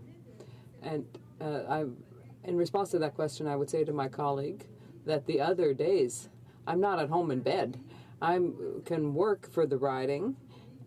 There are video conferences, teleconferences, as he said. There's work to be done to better connect with the people we represent. But at the same time, I'd like him to recognize that my speech basically wasn't on that issue. It was on this two-tiered democracy. It was to remind people that the Board of Internal Economy decisions are arbitrary. And the crux of my speech was to say that there are members working here without funding, and there was a letter given to the Leader of the House that everyone should be equal.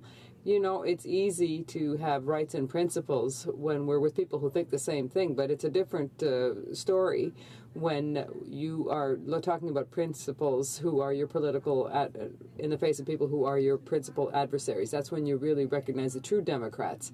So am I to understand that the letter of mandate given to the House Leader and what the Prime Minister said when he met with the new members is just hot air? I ask the question. Resuming debate. Member for Chilliwack, Hope.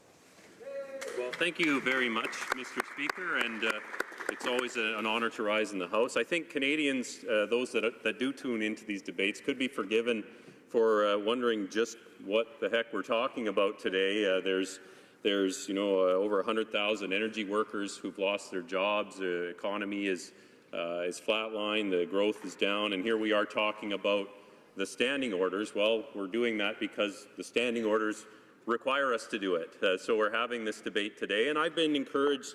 It's one of the few debates in the House. Those that regularly watch will realize that there is a free exchange of ideas from all sides, from all members who have put forward their ideas, and I think that's positive. And it's unfortunate that when we get into government legislation or opposition days, for that matter, we seem to stray from that and stick to similar lines, if I can put it that way. Mr. Speaker, I think we need to be careful as we examine the standing orders that we don't do anything as we propose changes, that we don't do anything that would diminish the role or the relevance of this Parliament to Canada. We need to be very careful that just because we might have a good idea, some ideas I've heard when I've been in the chamber today, some people have said, this has just popped into my head. Well, Mr. Speaker, that's great to throw that out on the table, but this isn't a brainstorming session where we can just, get together over a cup of coffee and change the way this Parliament works. That's not what we should be doing. This needs to be carefully considered. And I want to make the point as well, Mr. Speaker, that we are members of Parliament here. Parliament is not here to serve us. We are here to serve Parliament and the Canadians who sent us here. That is what this debate should be about. So let's not be asking, the question should not be how can Parliament better serve members of Parliament, but how can parliamentarians better serve Canadians through this place? And I think that's what we want to talk about today. Individual members of Parliament, and this is something I think we have, why we're having this debate, I think in large part, in such all these new ideas coming forward, is there's so many new MPs, 200 new MPs or so in the over the last Parliament. 59% of the members of Parliament are new, some returning after some time away. And I think that does give some fresh eyes on the situation, and we should encourage meaningful, thoughtful conversations. But I've heard things today already that it's like people are looking for Parliament to do a job that they should be doing for themselves as individuals. Mr. Speaker, I've heard say, members of Parliament don't have to speak for 10 minutes, we can speak for 5. Well, Mr. Speaker, I would encourage members of Parliament who only have 5 minutes of content to speak for 5 minutes and sit down. They don't need the standing orders to be amended in order to restrict the speeches of members who might want to speak for 10 minutes. Why, if we're going to 5 minutes, why not 1 minute? Why don't we just email our statements in, Mr. Speaker, and then, we'd save all the trouble of having to stand here and have it translated in real time. Mr. Speaker, this is an important chamber that we're in, and we shouldn't diminish the role of members of Parliament. Members of Parliament have great power. They can, I've heard as well about re-establishing or changing the work-life balance. I have news for people, Mr. Speaker. The standing orders will not change your work-life balance for you. You have to take control. Members of Parliament have to take control of their own situations. If they need more time with their family, they need to carve that time out, Mr. Speaker. You can't say, well, what if we took Fridays off? Why don't we do that? Why don't we get back to our ridings and only be here Monday to Thursday? Well, Mr. Speaker, what would happen in most situations? We would all go to work on Friday. You're working in a different location, and there's less accountability here for the government with one fewer day for question period, one fewer day for legislation to be examined, and that does nothing for work-life balance. When we're in our ridings, we are not at home with our feet up on the coffee table. Our constituents expect us to be out. They expect us to be at events. They expect us to be meeting with them. So if members of Parliament are expecting the standing orders to save them from a bad work-life balance, it's not going to happen. I think I have a unique perspective, Mr. Speaker, on work-life balance. Some others of us here have worked in the political system before we were elected to it. My dad was a member of Parliament from 1993 to 2011. I was 15 years old when he was elected, and you can talk to either one of us. We missed a number of milestones together. He missed my graduation because he had to be here in Ottawa. That was tough. We celebrated some milestones over the phone, and I've had that same experience with my wife and young son. Missing milestones, things that you're just not around for. But you know what, Mr. Speaker? No one forced my dad to run for office. No one forced me to run for office. We knew what we were getting into when we signed up. We signed up for a job that has grueling travel. I've heard some talk about 15 hours away. I'm about 16, 17 hours round trip to my house in Chilliwack. But you know what? I campaigned in the last election for 78 days for people to give me the privilege to serve in this House. I didn't complain about the work-life balance. I campaigned vigorously against a Liberal candidate who wanted to do the same thing. And now we're talking about we need the standing orders to save us for work-life balance. That is not what this is about. This is about reducing accountability by 20%. And if we want to talk about extending the work hours during the week, that makes it worse for families, Mr. Speaker. It makes it worse not only for our families, people that have moved their families to Ottawa, who now might get home after their committee or after a late night vote and be able to see their kids for a couple hours for supper and before bedtime. Now we're talking about, well, what if we did Monday to Thursdays, a compressed schedule, and extended out those hours so people would not see their families? Putting aside members of Parliament, our staffs, Mr. Speaker, our staffs are here while we are in the House, while the House is open. So staffs would be required to stay here Monday to Thursday, late into the night, not see their kids after school, not see their kids before bed, and then on Friday, when they are supposedly correcting their work-life balance, their kids are in school, so I don't see them then either.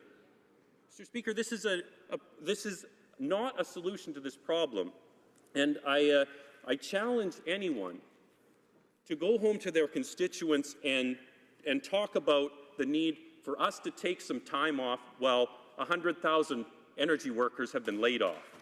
Mr. Speaker, that is a non-starter for this side of the House. We can talk about ways to make it more efficient. I would congratulate the House leaders and the whips for having made this Parliament much more family-friendly than the last one. And how have we done that, Mr. Speaker? By having votes after question period. We're all already here. And for the 200 new members of Parliament, you can go back and check the videos or check the Hansard. We used to vote 3 and 4 nights a week, at night, every week. Now members of Parliament are able to get home if their families are here. They're able to get home and have dinner with their family. They're able to get home and tuck the kids into bed. My family is back in Chilliwack. I don't have that luxury, but the fact that the House is wrapped up by 7 o'clock most nights, I can phone home, I can FaceTime my son, it does allow more flexibility. So there are things that we have already done that have made this Parliament more family-friendly. So we want to make sure that we are not, by couching, reducing accountability in this family-friendly language, Mr. Speaker, because I can tell you, nobody talks about the work-life balance of an oil sands worker from my riding who leaves his family for 3 weeks at a time. He comes home for a week, he's gone for 3 weeks. Long-haul truck drivers gone for weeks at a time. How about our members, men and women in the military, Mr. Speaker? My cousin served 10 months in Afghanistan. No one talked about his work-life balance or asked the military to change the way things were done to accommodate that. They signed up for those jobs, and they did the work well. And that's what we should be doing here as well, Mr. Speaker, not looking for ways to diminish accountability from the government. I will just say, when the Liberals were in the third-party slot in this House, they never talked about going home on Thursday night. This was never an issue by the Liberal Party when they were a third party. Now that they're in power, there is suddenly a shift away from the House. They want to diminish the importance of the House. They want to diminish our time in the House. Mr. Speaker, we shouldn't allow that to happen. Questions and comments? The honourable member for Scarborough Agincourt. Yes. Thank you, Mr. Speaker. I want to thank my friend from Chilliwack Hope for his contribution. And while I don't accept his premise or the intentions of the government with respect to what we're proposing with respect to the possible elimination of a sitting on Friday, again, I think we all accept on our side of the House that when we sign on board, this is a 7-day-a-week job. The question that we're framing it as is in terms of our ability and accessibility to our constituents and our ability to have more opportunities in order to interact with them and to bring their issues and their concerns to this House. So I have to take some exception to what I see as a clear sense of opposition that is coming from the Conservative Party with respect to this particular initiative. And again, I want to encourage members on the other side, or on all sides of the House, that this debate, particularly this debate, should not be a partisan debate.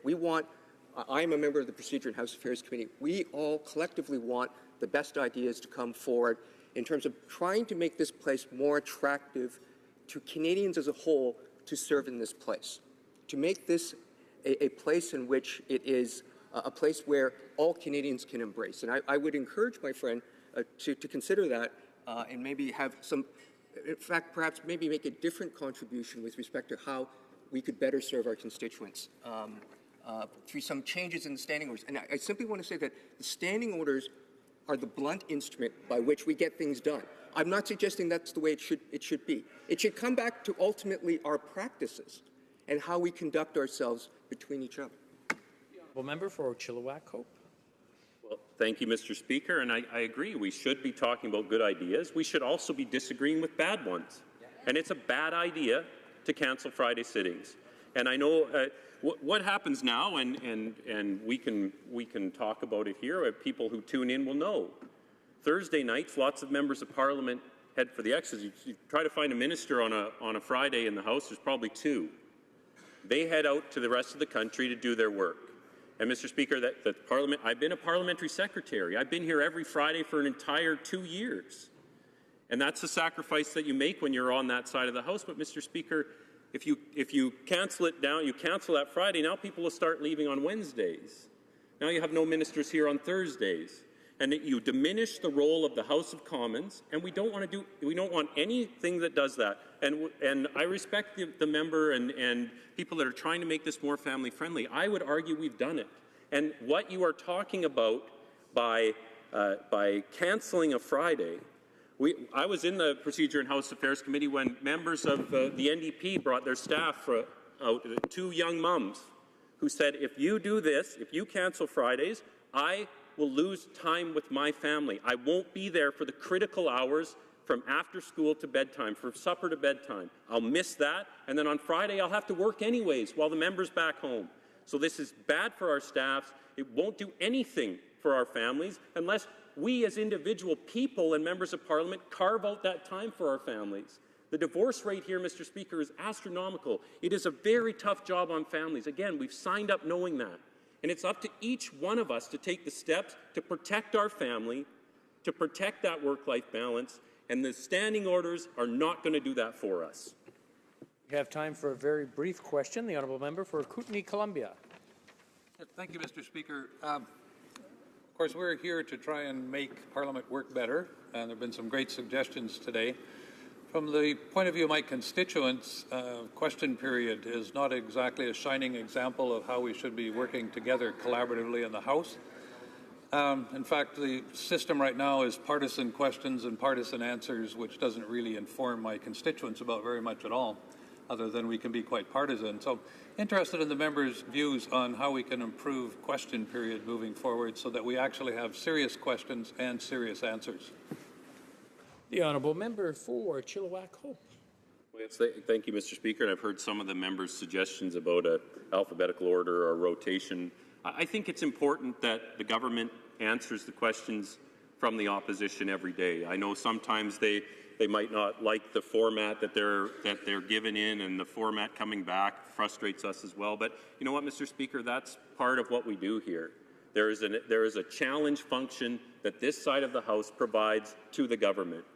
And question period, however it's organized, I don't know that it will inform the members, the constituents with a 35-second question and a 35-second answer. It's very difficult to do that. But certainly by taking away a question period, which would happen if we left Fridays out of the schedule, takes away accountability.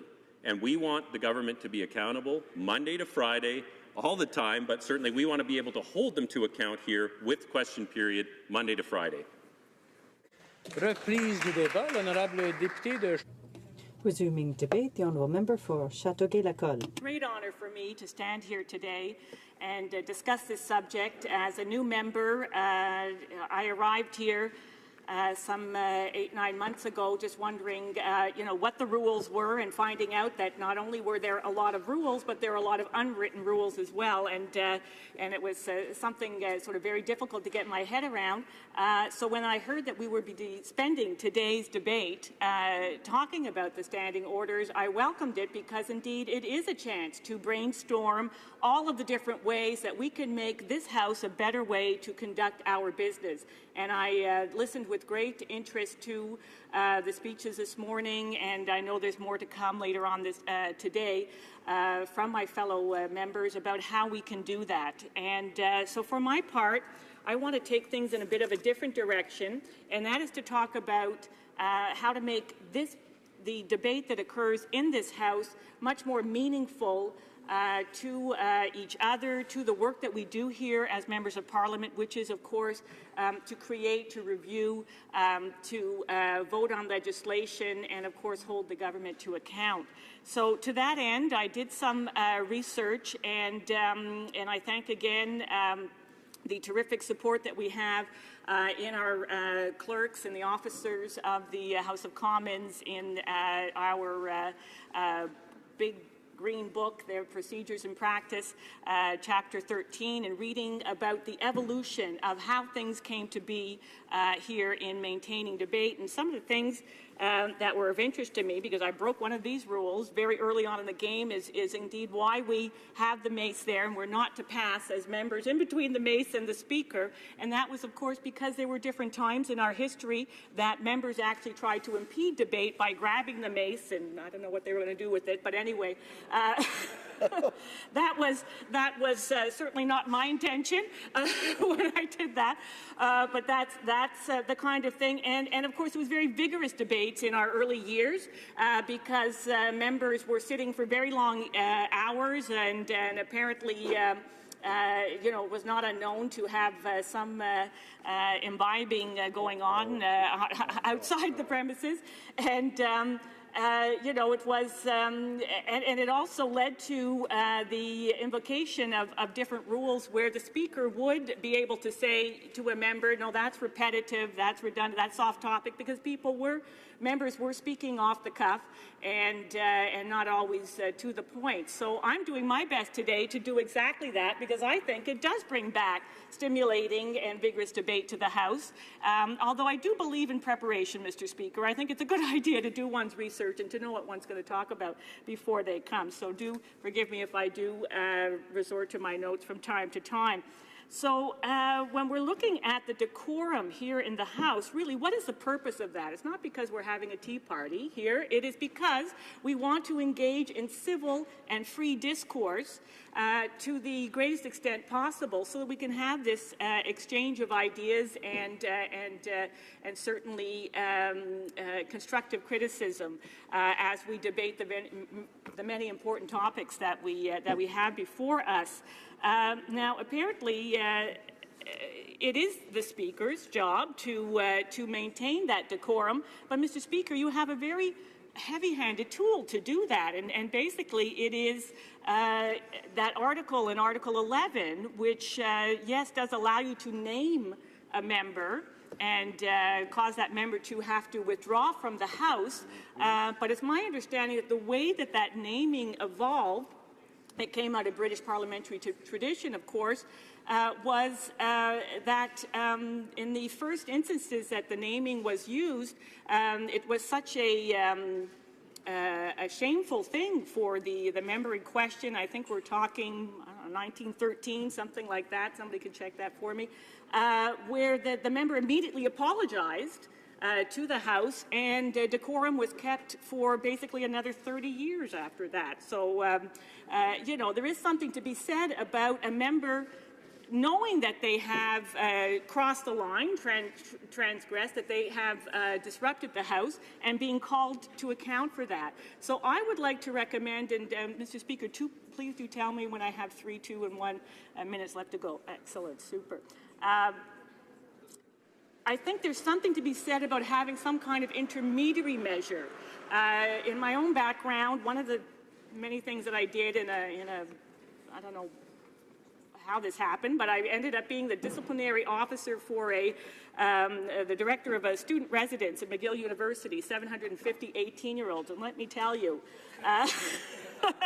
you want to see wild and disorderly conduct, go to a student residence on a Friday or Saturday night. But, they're young people, they're very active, and they didn't always know. We had one rule at McGill, and it was respect, but they didn't always know what that that meant. And so I had to spell it out for them in different ways. But I didn't want to use the heavy-handed tool of, formal reprimand, which would lead to suspension, which would lead to expulsion. No, that's too much. That's too far. What I found was very useful, Mr. Speaker, was actually very timely call to interview to the student in a formal letter that would go to their door, because of course we're in a residence, so it would go under their bedroom door for 7 a.m. in the morning, Mr. Speaker, because you know what? If you're going to bother me, I said, I'm going to bother you. And those interviews led to really a general calming of the waters to the extent that students soon learned that there were going to be consequences to their actions, and it was a lot safer and more enjoyable place for everyone. So coming back to those intermediary measures, Mr. Speaker, I had a few ideas. We were kicking them around a little bit, and I sometimes think of this place as a bit like a sports arena. So I was thinking, maybe a penalty box at the end of the at the chamber. The Minister for Sport and Persons with Disability had a great idea. Basically, like in soccer, yellow card, red card, so you could actually have that, put up the yellow card, red card, when a member was being disruptive in the House, interrupting another member, just to give them a warning. We're in a baseball frame of mind, could be that you give a warning, and it could be 1 warning, 2 warning, 3 warnings, and 3 strikes and you're out. But I think that we can go to the kind of practice that we have already, and that is that the Speaker has the authority to recognize or not recognize a member as he or she so chooses. And I think that that's something that we need to get back to, but maybe codify that in the standing orders, make it something that is evident to the members, something to the effect of member such and such, I admonish you, under standing order XYZ, and so that the members stand so warned, that warning coming from the chair. Because as it is now, sometimes, yes, one side or the other will lose a question, but it'll be not the offending member that loses the question, but somebody else altogether. So those are the kinds of things that I was thinking about, Mr. Speaker, because I really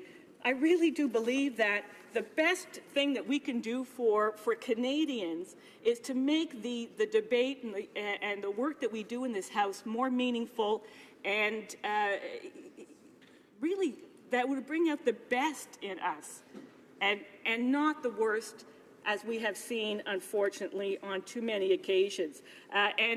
Just to end off, Mr. Speaker, I'm a great believer in apologies. I use that to great effect when I was working with students. There is something about acknowledging your behavior, that it has hurt other people, and to so doing. So I would call upon the Procedures and House Affairs Committee to think about these different measures. Let's give our Speaker the authority and the tools that he or she needs to just help to remind us, all of us members, why we're here and what kind of behavior and decorum that we should be keeping. Thank you. Questions and comments? The Honourable Member for Caribou Prince George. The speech by our honourable colleague, and never heard of a Liberal being a party pooper before, but it sounds like a tough job, actually, from what you did before. I coached hockey for a long time. I know that, and I've got 4 beautiful children, aged 22 to 28, and yes, indeed, when they are in the 15s or the teens, that sometimes they look at you like you got 4 eyes, a little bit hard to handle at times. I just want to acknowledge something today, and our honourable colleague from Chilliwack mentioned it. The folks at home are probably having a hard time following along, and I do want to acknowledge that our poor pages today are listening to, and I'm sure their eyes are rolling in the back of the heads at times as we go back and forth. And I just want to acknowledge that. I apologize for the discussion. My question to the honourable colleague is that we've heard lots of great discussions today, some partisan, some non, but we've heard some suggestions about perhaps bypassing long-standing traditions or procedure on private members' bills, which we know why we have the long-standing procedures in place. We need to go through that proper process. And I'm wondering if our honourable colleague would support bypassing some of those longstanding procedures. I'll be very quickly say I don't support that, but I'm wondering if she shares some of the values or the views of some of the other colleagues. The honourable member for Châteauguay-Lacolle. Thank you, Mr. Speaker, and I thank the honourable member for his comments. And just to make it clear for the record, I am not against the thrust and parry of vigorous debate with the occasional, sort of pithy remark or interruption. I've heard quite a few sitting on this side of the House, and there's a few that come over from that side of the House too. So that's what makes this an energetic and real place. Talking about private members' bills, I'm 87 on the list, so I have to admit it's sort of far in my thinking pattern right now. I would just like to see that be a more useful process, because I understand from hearing the stories of other members, there are some long-standing members that have been here for years and never got a chance to present a private member's bill. Somebody else just fresh out of the gate gets told that they're like number 2 on the list, like get it done. I don't see how that's useful. I don't see how that's productive. There's definitely things that need to be done in looking at how private members' bills come to the floor of the House. Thank you. Questions and comments? The honourable member for Timmins, James Bay. Thank you, Mr. Speaker. I listened with great interest to my colleague. In the 12 years I've been here, I've seen some deplorable thuggish behavior, and it's up to the Speaker to handle that. And I think in this Parliament, the role of the Speaker has attempted to do that. I guess my concern is there's a tendency to infantilize this House, as though we're all bad children, the penalty box metaphors. I came here to speak truth to power. I didn't come here to belong to an august little club that we all pat each other on the back and say, what an excellent question, ha, ha, ha. Decorum is about truth and answering. So I would suggest one of the main problems that I see, which adds to a great deal of frustration, is you have people standing in the House reading things that was written by somebody else, and you can tell they're reading something that was handed to them 5 minutes ago.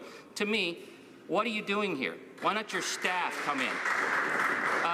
To read repeated notes from ministers day after day after day is a debasement of debate. So yeah, I get frustrated. I would suggest we return to the standing orders that existed, where we have to just speak. I think that it might be a little more difficult for us. We might be a little wibbly-wobbly for a while, but that would actually restore a level of accountability in the House, because what's happening under this faux decorum is we're being run like vacuous marionettes by whatever political staffers higher up are saying, this is what you're going to read today, this is what you're going to say, and in trouble say only this. That's not democracy. I'd like to ask my honourable colleague about how we can cut those strings of the marionettes so we can actually start to speak truth to power and get proper responses and do it in a dignified fashion. The honourable member for Châteauguay-Lacolle in 45 seconds or less. Thank you, Mr. Speaker. I thank the honourable member for his remarks, but I beg to differ. This is order and decorum is here so that we can engage in just the kind of speaking truth to power that we're all here to do. And in that regard, I think that, yes, we need to have more substantive debate, more spontaneous debate. I thought we had to read from speeches, and now that I know that we don't, believe you me, you're going to be hearing more from me. Thank you. Reprise du débat, l'honorable. Resuming debate. The honourable member for Mégantic-Clérable. Well, thank you very much, Mr. Speaker. It's very enlightening to listen to my colleagues talk about decorum and the standing orders.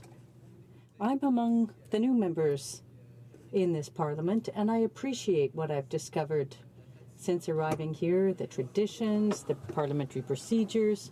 I adore being here. It's a privilege to hold a seat in this House, but it's also a job for which we're very well paid. Canadians see us, they want us, and we're very lucky. We also have very good conditions.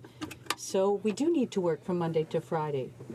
Whether we work Saturday or Sunday, well, that's one thing, but we're well paid because it's been acknowledged that we do work and we do need to continue to do this work to the best of our ability. And that's why I think that all of these suggestions that have been made with respect to shortening our work week are difficult to accept and difficult to explain. Now, one of my friends back in the riding works 7 days on, 7 days off. So 7 days he doesn't see his family, then he's off 7 days. There are people who work abroad 3 weeks at a time. They adapt. They still have families because they take the necessary steps to keep their families. So we can do the same while doing the work that we are here to do. Our job is to ask questions of the government, to hold the government accountable for its action. The government's job here in the House and the ministers is to answer our questions, because we are the voice of Canadians who want to ask this government questions and who don't have access, as we do, to the ministers, for example. Speaking of access, well, and this is the main goal of my remarks today in the House, how can we improve Canadians' access to the House of Commons? One of the only ways that Canadians can get their message heard in the House of Commons directly right now is by tabling a petition. You know, these petitions, which we table every day, every time we have an opportunity to do that, well, those are messages that are sent by Canadians to all parliamentarians. And unfortunately, Mr. Speaker, well, I have a petition here, which I won't be able to table before Parliament. Why? Well, because the standing order doesn't allow me to do so, because the petition doesn't meet the standards of the Parliament, of the House of Commons. There's 1, 2, 3, 4, 5, give me a second, 6, 7, 8, 9, 10, 11 conditions, Mr. Speaker, before a citizen from Lac Drôle who never comes to Ottawa can table a petition in the House of Commons. And I think that this is one simple thing that we could do here to improve access to the House of Commons. And I have a concrete example of this. This is a petition from citizens in my riding, and a lot of people have signed this petition, for cell coverage. There's no cell coverage in Lac Drôle, so the people of Lac Drôle have signed this petition. They made a couple of mistakes in signing their petition calling for cell coverage. For example, the municipality signed for the municipality, and they put their logo on it. If there's a logo, you can't table a petition. Secondly, who offers cell coverage? It's not Parliament. So this petition asks Bell to offer cell coverage. Second mistake, Mr. Speaker. You can't ask somebody else other than Parliament to do something if you want to table a petition here. And there's something else. There's a third point. I would like to remind the honourable member that because we are discussing the standing orders of the House today, we don't have the right to use accessories, props, as we say in English. If the member is reading something, but you can't use a prop. No problem. As long as you're reading, there's no problem. Yes, these are my notes, Mr. Speaker.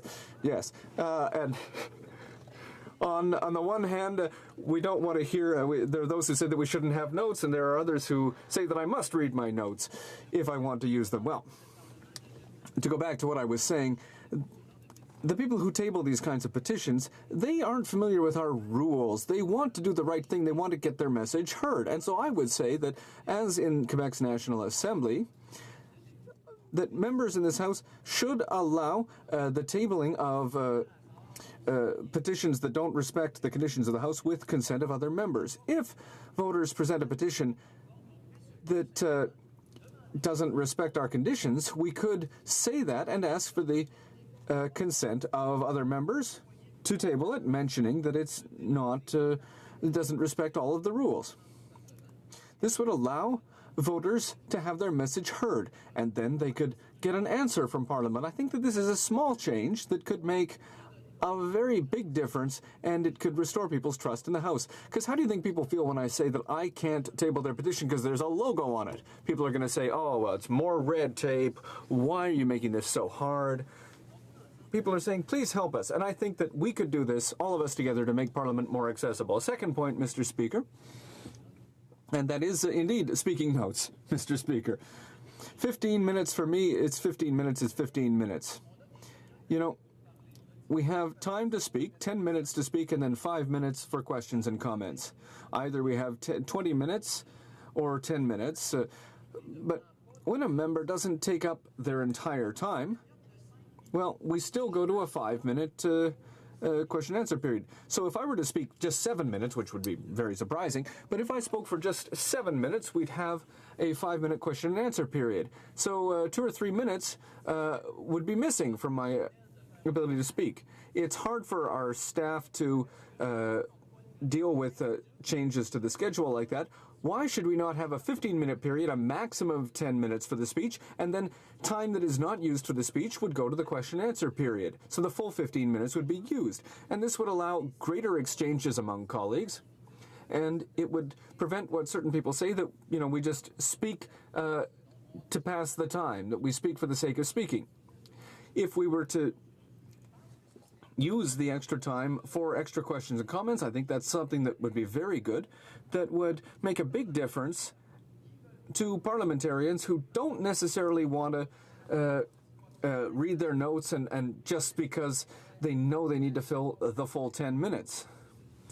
There would be greater debate, so that is a suggestion that I think I'd like to make. And I'm wrapping up, Mr. Speaker. I do have another sheet of notes here, and this is on question period. We're often asked why question period becomes so animated. It's question period, and unfortunately it's not answer period. And it can get a little complicated, but it's understandable. When we ask a minister a question and the government House leader decides that it's not that minister who's going to answer, but another minister, well, how are we supposed to get a real answer? Why can't members ask a question even to a parliamentary secretary and have it be that person who answers? Why should that be at the discretion of the government House leader? This is a way to make a minister accountable for their files, and instead of getting evasive answers all the time, this would allow us to get real answers from the affected person. This is a suggestion that I think is constructive and which would allow the opposition to better do its work and which would allow the government to give real answers to all Canadians. And it's, after all, it's for them that we're here. They want us to ask questions and they expect the government to answer. But how are we supposed to get a good answer if the wrong person's answering the question? So that's a suggestion that I'd like to make, Mr. Speaker, and I'll finish with the so-called planted questions on when a government MP asks a government minister, hey, don't you have a great program that you're putting in place right now? Well, it's a little bit ridiculous. People think it's ridiculous. And the House just ends up being used by the government for propaganda purposes. I think that government members should ask questions of ministers when they have a real question and not have questions imposed on them by the minister. Why not leave that time to government members so that they can ask real questions for their representatives, for their voters, so that they can get real answers on files that are important to them? That's why we're here. I think that question period, well, already there's a limited number of questions from the government, but those questions shouldn't just be used for ministers' propaganda. They should be used by MPs to move forward on files that are important to them. And not Mr. Government, but Mr. Speaker, I'd like to say thank you very much. Questions and comments. The Honourable Member for Niagara Centre. And I appreciate the comments made by the member opposite. Mr. Speaker, as the members all recognize, standing committee and standing committees are where the work happens. Over here, as was mentioned earlier, a lot of times we get parliamentary theatrics, Mr. Speaker. We have things that are read and sometimes, most times, comments that are made from somebody else's pen.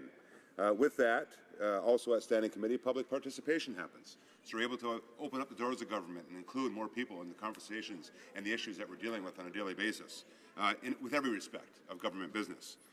This morning, for example, at the Transportation, Infrastructure and Communities Committee, we're able to move forward, as the member opposite recognizes, because he does sit on that committee, we move forward a direction to establish a Canadian transportation and logistics strategy. With that said, it gave us the opportunity, and it gives us the opportunity once again, to dive a bit deeper into those issues and, of course, include the public with the dialogue that we're going to be establishing and, of course, a decision that's going to be ultimately made. So with that said, my question, Mr. Speaker, through you to the member, is, in fact, when we do move forward with the possibility of changes on Fridays or even any other day of the week and any other hour of the day, does the member not agree that we should and can and would support the idea of working extended hours in our days, working extra days in our week to include a Saturday or Sunday, and ultimately, Mr. Speaker, to possibly even include a Friday as a day for more standing committee work to once again get to those issues more diligently and involve more public participation? The honourable member for Mégantic, L'Érable. Well, Mr. Speaker, that's nonsense because on the one hand, they say that we should get rid of Fridays to improve a work-life balance. And on the other hand, they're saying that MPs should come to work at 7 and work in the morning and work till midnight. So it's nonsense. So condensing an entire day and putting it in all the other days of the week, well, that goes completely against the idea of improving our family and work-life balance. Questions and comments? Thank you very much, Mr. Speaker, and I thank the honourable member for Mégantic for his remarks. I couldn't agree with him more. My constituents don't get to decide to take Fridays off, and I don't think we should decide to take Fridays off. And I think actually that it's deceptive to say it's more family-friendly. I totally agree with him that lengthening the day is not just not family-friendly for MPs. Think of the hundreds of staff who work for us in this institution and what it will do to their family lives to extend those sittings to midnight every night during the week. And I'd ask him if he also agrees extending a Thursday night sitting for me from Vancouver Island means I'll be here on Friday anyway. If I have to stay here till midnight on Thursday night, I'll be stuck in Ottawa on Friday without a sitting of the House, and I'll lose a significant amount of my time as an individual member to contribute to debates and questions. The honourable member for Mégantic, L'Érable. Well, thank you very much, Mr. Speaker, and I presume that the question was, do I agree with him? Yes, absolutely, because indeed, it's a nonsense. In any case, we spend so much time traveling that if we come here and we spend more time in our week traveling than sitting in the House, it makes no sense at all. We absolutely need to do our work during the week like all Canadians expect of us. They expect us to do our work here in this House, and that's a work week from Monday to Friday. When I go to my riding, I work from Monday to Friday. I don't ask my staff to hold the fort on Friday because I don't feel like going to work because I've had a busy week. No, we're here to work, and I think that all Canadians expect that we work hard for them to move Canada forward. Reprise du débat. L'honorable. Resuming debate, the Honourable Parliamentary Secretary to the Minister of Immigration. Thank you very much, Mr. Speaker. I rise today to speak to the standing orders and how we can improve this institution and in the process better serve our constituents. My remarks come from the vantage point of a new Member of Parliament for Parkdale High Park with 1 year of service in this House, but also from the perspective of a lawyer with 14 years of courtroom experience and from the lens of a 44-year-old husband and father of 2 young children, both of whom are under the age of 6. As a preliminary comment, Mr. Speaker, I'm very proud of this, our 42nd Parliament. I'm proud of its composition and its diversity. Importantly, we've elected a large number of first-time members, 197 to be precise, many of whom are from a younger age demographic. I see this as an inherent good, Mr. Speaker. New MPs have the benefit of bringing fresh perspectives and new ideas, which serves to improve the development of legislation in this chamber. But with younger MPs at different stages of their lives come different challenges, particularly among members who are raising young families or considering starting a family. Mon objectif, et j'espère que nous My goal, and I hope that we all share the same goal, is to ensure that this youth movement continues and that in 2019 young MPs come back to the House and that there are more youth candidates. Improvements made in the way that the House works could help facilitate this goal. It is in that spirit that I will discuss 3 topics today. Decorum. I'll be frank. I come from the environment of the courtroom. Having spent 14 years as a litigator, I'm very used to passionate debate and articulate submissions. But I've also become accustomed to control over decorum by no-nonsense judges who run strict courtrooms.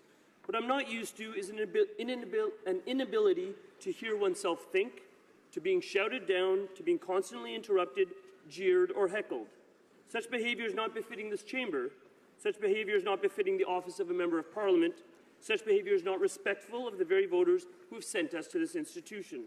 I have heard over and over again, Mr. Speaker, from engaged and informed residents of my riding of Parkdale High Park that they want, indeed they expect, an elevated tone of debate, not the cacophony that is our daily question period. Mr. Speaker, this behaviour is tactical. The only strategic purpose for such behaviour is to rattle the person at the microphone, to get him or her off of their train of thought, rendering their oral delivery less effective. I've witnessed this used repeatedly in this Parliament, often by experienced members against newer members. In particular, I have observed personally a very disturbing trend, a pattern where outspoken male members of Parliament redouble their efforts to heckle female members. I will call this what it is, Mr. Speaker, a form of intimidation and bullying that should be never countenanced in this institution.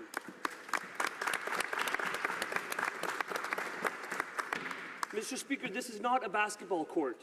Parliament is not a forum for trash talk. It is a forum for exchange of ideas, a forum for rigorous and passionate debate, a forum where elected representatives are expected to vigorously present their views and the views of their constituents, and be met by equally vigorous but disciplined opposition. I believe it can be that forum, but we are certainly not there now. How can we improve the civility and decorum in this chamber, Mr. Speaker? I have a few ideas. One is the proximity of you, Mr. Speaker, to the actual orators. Many of my colleagues who have moved from seats closer to your chair to seats that are now closer to the Sergeant-at-Arms at the far end of the chamber have noted that the decline in civility as one moves farther and farther from the Speaker's chair itself is noted. To put it plainly, Mr. Speaker, the further away they are from you, the easier it is to misbehave. And therein lies a simple solution.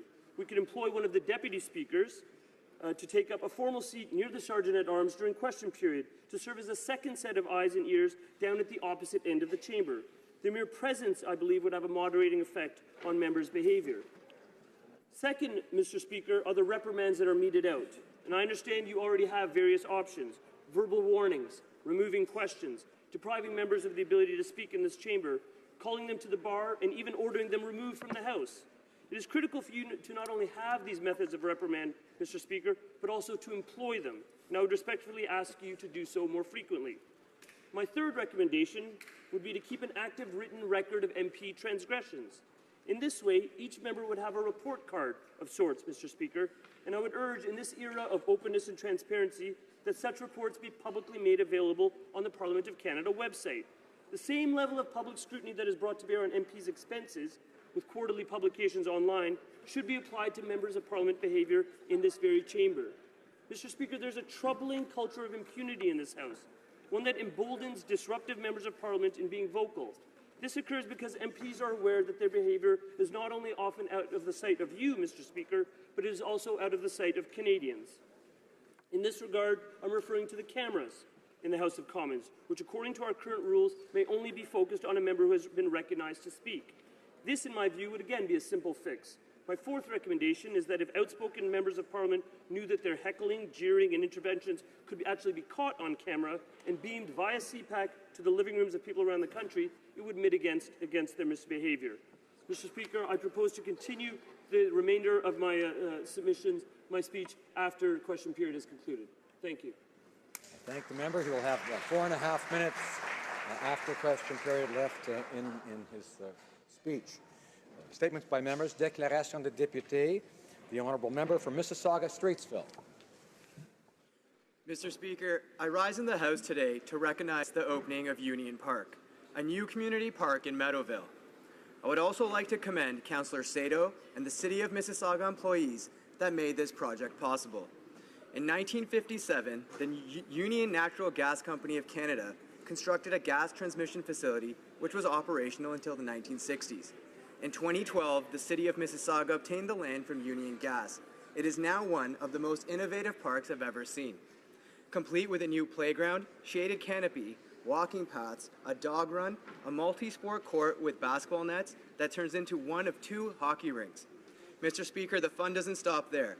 The park also includes a water feature, adult exercise stations, a tobogganing area, and a skate park with a half pipe. I would like to encourage all residents to get out and enjoy this park. Thank you. The honourable member for Saskatoon University. Mr. Speaker, 3 weeks ago I attended the I attended the breakfast kickoff for Special Olympics Saskatchewan. Special Olympics Saskatchewan is dedicated to enriching the lives of people with intellectual disabilities through active participation in sport. It's part of Special Olympics Canada, an organization with over 40,000 Special Olympians and 20,000 volunteers. Special Olympics builds community inclusion and is good for everyone. At the breakfast, I promised to challenge my fellow MPs to get involved with Special Olympics across the country. So to each and every member of this House, I challenge you to meet Special Olympians in your riding and during their Hill Day on October 25th. Have them tell you why Special Olympics is so valuable. Post it to your Facebook and webpage. Their story of success and inclusion needs to be told. I know you will enjoy meeting these admirable Canadians as much as I did. The Honourable Member for Vimy. Mr. Speaker, I have the pleasure of congratulating Lucien Rioux, Juliette Thibault, and Adolphe Leduc, 3 residents of my riding who celebrated their 100th birthdays in September. They were babies during the First World War, teenagers during the Great Depression, and young adults during the Second World War. They witnessed the long evolution of our national identity. Also witnessed the ways in which our world has changed and became more connected, and most of all, Canada's ascension as a strong and respected autonomous state. Today, Canada exists because of the hard work and dedication of people like Lucien, Juliette, Adolphe, and all of our seniors who, for generations past, contributed immensely to Canadian society. I thank them for their lifetime as proud, honest, and hard-working Canadian, and again, wish them a happy 100th birthday and many more to come. Thank you, Mr. Speaker. The Honourable Member for Abitibi-Témiscamingue. Mr. Speaker, Abitibi-Témiscamingue is in mourning. It's with great sadness that we learned yesterday of the death of Mr. Michel Pajot. 30 years ago, this former trapper, along with his wife Louise, founded a shelter for wild animals near Amos, which remains to be a key visit for anyone visiting the region. Once again today, the mission of Refuge Pajot is to take in wounded animals and take care of them and restore their freedom, as well as educating the millions, or rather thousands, of visitors who come annually on the flora and fauna of the boreal forest. Michel Pajot was a leading figure of Abitibi-Témiscamingue, one of its most celebrated ambassadors in Canada and beyond our borders. Many will remember this kind trapper who looked like Santa Claus, loved animals, and communicated with them. And thanks to the documentary, Il parle avec des loups, and his book, J'ai entendu pleurer la forêt. I offer my most sincere condolences to his wife Louise, his children, and the members of the family, without forgetting the residents of the Pajot shelter, who's losing their most staunch protector. Mr. Speaker, Canadians of German ethnic ancestry are one of the largest ethnic groups in Canada. 1 out of every 10 Canadians and 1 out of every 5 live where I live in Waterloo region. Tomorrow marks the beginning of the 48th annual Kitchener-Waterloo Oktoberfest, a 9-day celebration of German heritage filled with food, music, and festivities. Put on your lederhosen and your drindles and experience the Gemütlichkeit as you polka the night away at one of the city's 17th Festenhallen. On behalf of myself and the member of Kitchener-Conestoga, Kitchener Centre, Cambridge, and Waterloo, it gives me great pleasure to invite all members to join us tomorrow at noon at Kitchener City Hall as the Prime Minister taps the keg at the opening ceremonies. Thank you. Dufferin Collin. Mr. Speaker, I'm pleased to rise today to congratulate the Orangeville Public Library on the commencement of their Canada 150 renovation project. This $275,000 project was approved last year for $91,000 in federal funding under the Canada 150 Community Infrastructure Program under our previous Conservative government. The renovation will include an expanded children's area, quiet study space, an accessible family washroom, and an electrical and lighting upgrades for new technology. The new renovations will help create a contemporary dynamic design that will emphasize openness and flexibility for the future while preserving the library's historic charm. Located on Mill Street in downtown Orangeville, Mr. Speaker, this historic building is an important landmark for the Orangeville community. a recipient of a grant of $12,400 from the Carnegie Foundation in 1904, this key part of our community has been providing exemplary service to the residents of Orangeville for well over a century. For Vancouver Centre.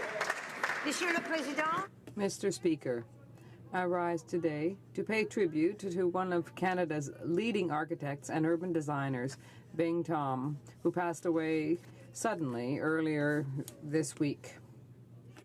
Canada's architects, internationally renowned as an urban visionary driven by pure passion, who saw architecture as a way to uplift not only the physical but the economic and social conditions of a community. Bing collaborated with Arthur Erickson to build the world-famous Vancouver Law Courts and leaves behind a remarkable legacy locally in the Chan Music Centre at UBC and internationally in the Mead Centre for American Theatre in Washington, D.C. My deepest condolences to the Thom family. The honourable member for Willowdale. Mr. Speaker, it's an honor to rise today and join Chinese Canadians in my riding of Willowdale and indeed from coast to shining coast in celebrating the upcoming Changyang Festival. Also known as the Double Nine Festival, Changyang provides the cherished opportunity to gather with friends and family in celebration of this ancient holiday. A time for both reflection and festivity, the Double Nine Festival connects us to our past by honoring ancestors and elders while also celebrating the present through picnics, hikes, food, and drink. Whether celebrating with wine or cake, I wish all those celebrating Changyang a joyous and memorable weekend. The honourable member for Granville-Granville. Mr. Speaker, last Friday I held a roundtable discussion in my riding on the plague that is called human sex trafficking. Alarmingly, Ontario has become a major hub for human trafficking. Even more alarmingly, victims are predominantly girls, averaging age of 14. Attending the roundtable are victim services providers, Hamilton Police, and Laurie Scott, MPP, who introduced a private member's bill on the issue in the Ontario legislature. It was unanimous that more resources and collaboration between all levels of government, police services is what is needed to combat this heinous crime.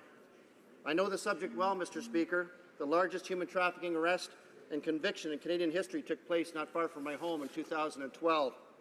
I ask all members of this House to work with local victims groups and police, and I call on the government to continue to make ending human trafficking a priority, as our Conservative government did back in 2012 with legislation that's delivered tangible results. Let's hope that there's a Thanksgiving in the not-too-distant future where no Canadian family needs to worry that their daughter's been lured into and lost to this horrible crime. The honourable member for Edmonton Centre. Monsieur le Président. Mr. Speaker. Solidarity with Muslim Canadians and Muslim newcomers across the country. When Muslim newcomers decide to leave their country and come to Canada, they often leave behind prejudice and profiling for a better life in this country. Mistrust and fear of newcomers are dismal aspects of our shared past. Recent outbursts of Islamophobia in Alberta reflect neither the best nor the majority of shared Albertan and Canadian values.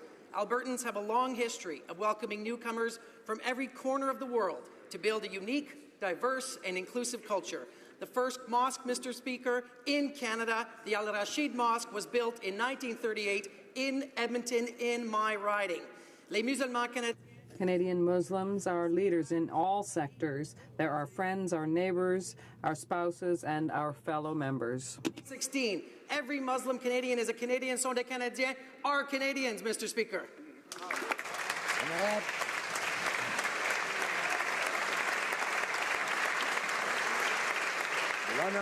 The honourable member for Hull Aylmer.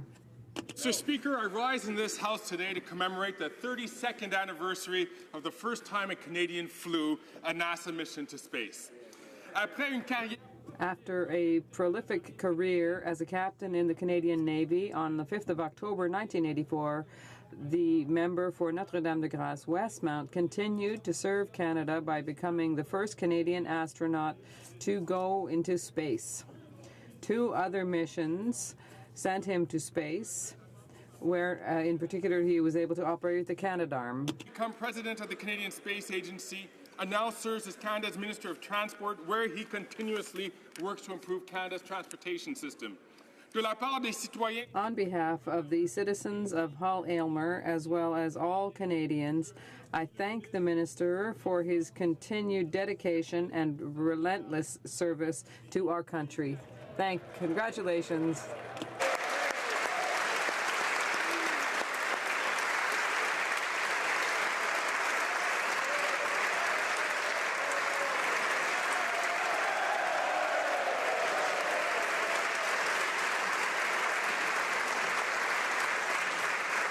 Member for York Simcoe. On this day in 1769, Major General Sir Isaac Brock was born. Having built defences to keep Canada secure, Brock took command on the battlefield after the American declaration of war in 1812. His philosophy, a strong offense is the best defense. Brock's military genius and courage inspired the militia. Together with brilliant Shawnee warrior leader Tecumseh, Brock achieved a significant victory at the Siege of Detroit. Brock would later fall, leading a charge of his troops in his greatest victory at the Battle of Queenston Heights in October 1812. His final words, "Push on, brave York volunteers," inspired the Canadians to victory. Today he lies beneath the monument on the hallowed ground of that victory, high above the Niagara River, a visible reminder to Canadians and Americans of the sacrifices made and Canada's victory. Canada's existence owes much to Brock's strong leadership. Having defeated American manifest destiny, Canada thrives to this day as a distinct country in its own right.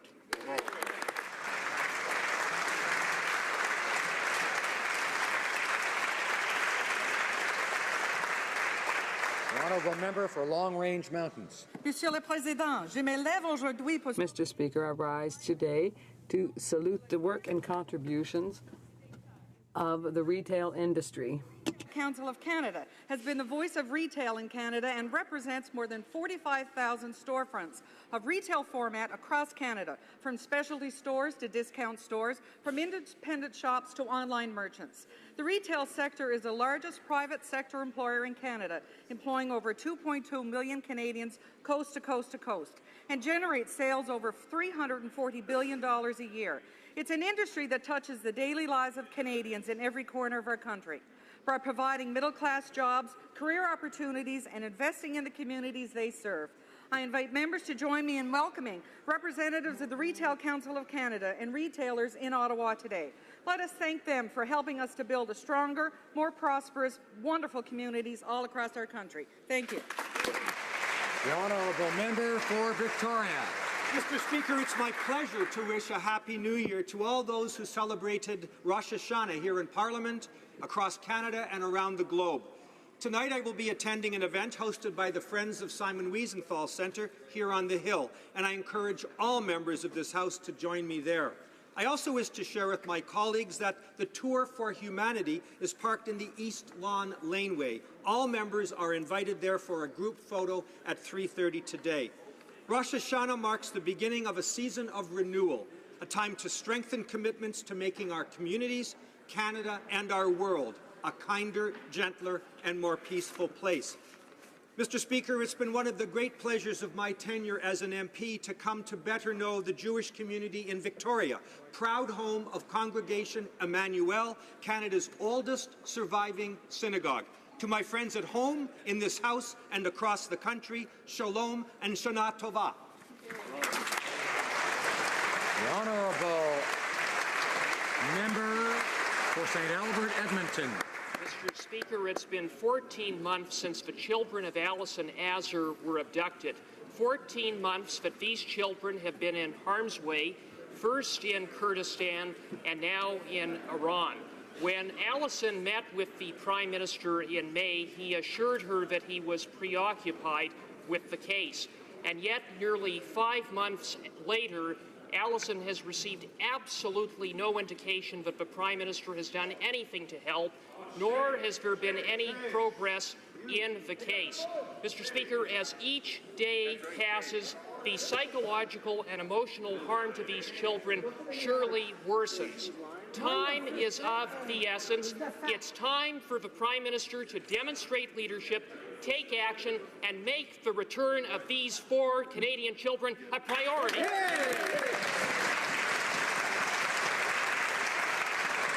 honourable member for Mississauga. Mississauga Centre. Mr. Speaker, I'd like to draw the attention of my honourable colleagues to a special family who is visiting us in Ottawa. I'd like to welcome to Ottawa Kevin, Julia, and the Garrett family.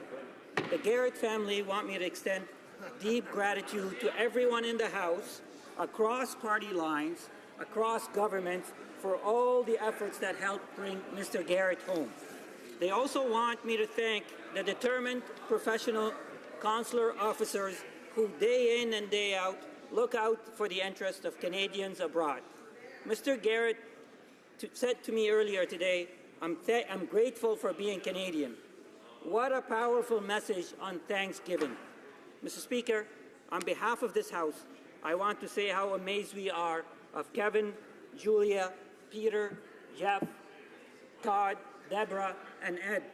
Their ordeal was long and tough, yet their dignity and strength never wavered. Kevin, welcome home.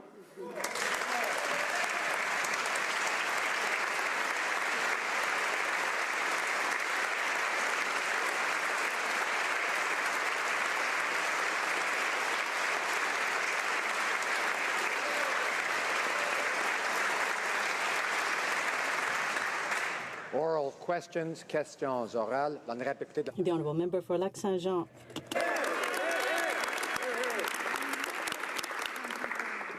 Vous me permettrez de... I'd like to express my emotion for what we just went through, Mr. Speaker, with your indulgence. Yesterday, the Prime Minister confirmed everything that everyone thought, a tax. He said it was a carbon tax, and it will have an impact on all Canadian families. It will mean that they have to pay more, and we can't promise Canadians that products won't go up. Now, I'm not sure who's going to ask today, but...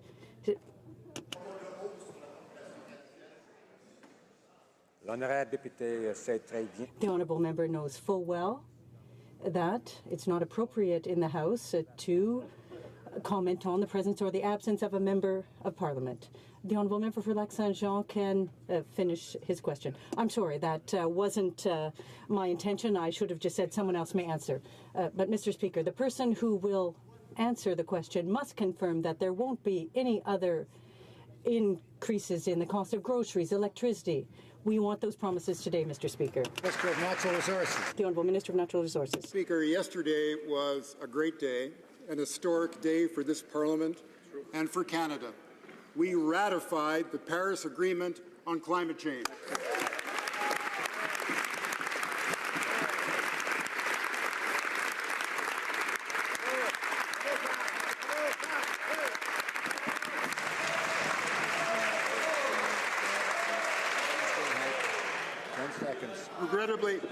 Regrettably, Mr. Speaker, not all of us did, Mr. Speaker, and we invite members of the Conservative opposition. The honourable member for Lac-Saint-Jean. Yeah, and you have refused the motion saying that will not be a higher price for the population. You refused that too. That's right.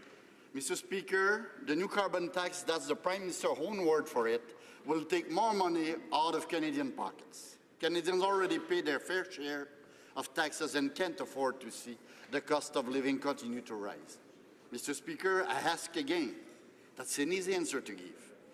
Will he promise the Canadian population that the price of grocery, gas and heating will not increase because of this new carbon tax? Kim, before the Minister responds, I remind the honourable colleague that when he says you in this place, he's speaking of the Speaker, and I don't think he meant that I was doing what he was accusing someone of doing. So now we'll hear from the Honourable Minister of Natural Resources. Mr. Speaker, yesterday was noteworthy for the historic signing of the agreement. It was also noteworthy for comments made by the member from Montreal Nose Hill, who actually, Calgary Nose Hill, who actually took on the job creators in full force. She took on those people who are employing more than 62,000 Albertans. There is applause that the member has taken on the very people who create employment, the very people who are making up the middle class. The honourable member for Lac-Saint-Jean. Mr. Speaker, I've said you because I knew you were not voting.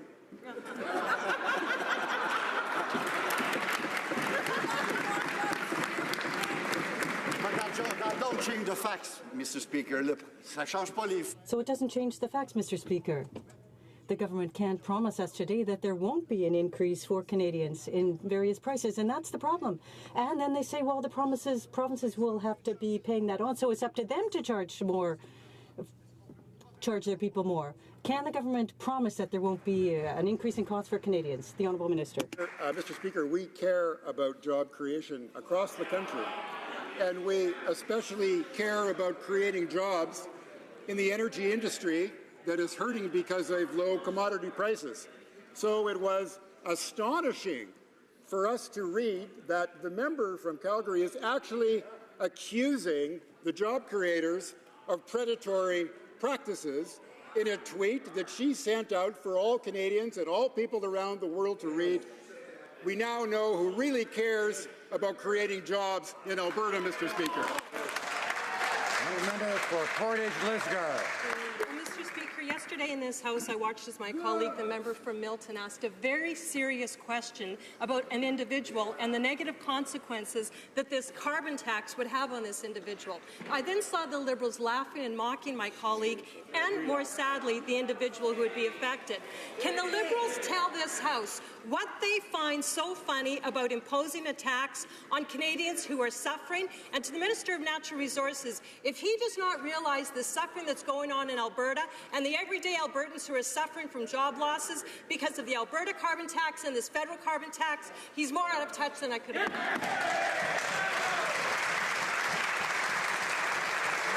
The Minister of Social Development. Order. Mr. Speaker, I think that yesterday we had an opportunity to see the passion and compassion of a member of this House. We are all very concerned by the difficulties of facing our families. We show compassion towards them, and what we tried to say yesterday in the House was just how hard this government is working to strengthen the middle class, to reduce poverty for all Canadians. Lisgar. Mr. Speaker, unfortunately, that's cold rhetoric to Canadians who are struggling. Canadians know that gas prices are going to be skyrocketing under this carbon tax. Mr. Speaker, in my riding, rural Manitoba, there's no public transportation. People have to drive hundreds of miles sometimes to get to work. They don't have a choice. So while the Liberals are laughing at Canadians who are suffering, what do they have to say to rural Canadians who have to drive their car and they're going to be seeing gas going through the roof because of this tax? Hear, hear. Honourable Minister of Transport. We understand the challenges facing Alberta families, and we will continue to deliver on our commitments to invest in infrastructure to support economic growth and improve. Order. It's getting too noisy in here. Members don't want to lose a question. The Honourable Minister of Transport has the floor. Today, the Minister of Infrastructure is in Edmonton speaking to municipal leaders from across the province at the Alberta Urban Municipal Associations Conference. Working with our provincial and municipal partners, we have approved 69 projects worth a total of over $3 billion since taking office. Under Phase 1, we have already approved $543 million in federal funding for 66 projects. The Honourable Member for Saint-Hyacinthe-Bagotte. Thank you, Mr. Speaker. After 10 years of difficult relations, the Liberals promised that they would negotiate with the provinces in good faith. But Monday, the Prime Minister surprised provinces by unilaterally imposing environmental policy. What's more, the Prime Minister refused the request from his provincial counterparts to sit down now and discuss funding for health. Are the provinces right to be afraid that the Prime Minister is also going to be imposing a health policy? The Honourable Minister of Health. Mr. Speaker, as regards health, our government is always on the side of Canadians. Canadians expect us to work together. in a spirit of collegiality. That is why I'll be sitting down on October 18th with my counterparts. I'll be working with the provincial and territorial counterparts for Canadians in order to improve the health system in this country. The Honourable Member for Saint-Hyacinthe-Bagotte. Well, we need more than words, Mr. Speaker. The provinces need stable, predictable funding for health. The Prime Minister has always said that he wouldn't take action without consulting the provinces. Yet, his refusal to sit down immediately with his counterparts reminds us a little too much of Stephen Harper's attitude. To show us his good faith, could the Prime Minister commit to postponing for a year cuts for health as requested by the provinces? The Honourable Minister of Health.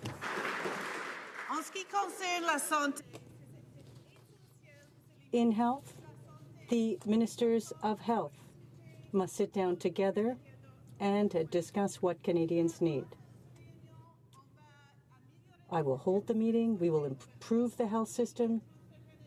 We will increase the health transfer. It will be more than $37 billion next year. And we'll be discussing other means, other ways of helping Canadians. Over Kingsway. Well, based on the Liberals' actions last week, the premiers have every right to worry. Now, this government promised a renewed health accord that respects the provinces, and the Prime Minister directly said he wouldn't touch healthcare funding without negotiations. But all we've seen is their plan to adopt Stephen Harper's cuts to the transfers, no matter what the provinces say. Many Canadians are starting to ask themselves, Mr. Speaker, how is a Liberal cut to healthcare any different than a cut by Stephen Harper? Honourable Minister of Health. Mr. Speaker, I have raised this point in the House before. The approach of this government to health is completely different from what's been seen in this country in the last 10 years. I have been negotiating with my colleagues since the beginning of this year about how we can help them. More money is not the answer to everything that ails the healthcare system in this country. It requires us working together. It requires us making new investments in home care, in making new investments to make sure Canadians will have access to mental health care. It requires collaboration, and that's exactly the approach that we're taking.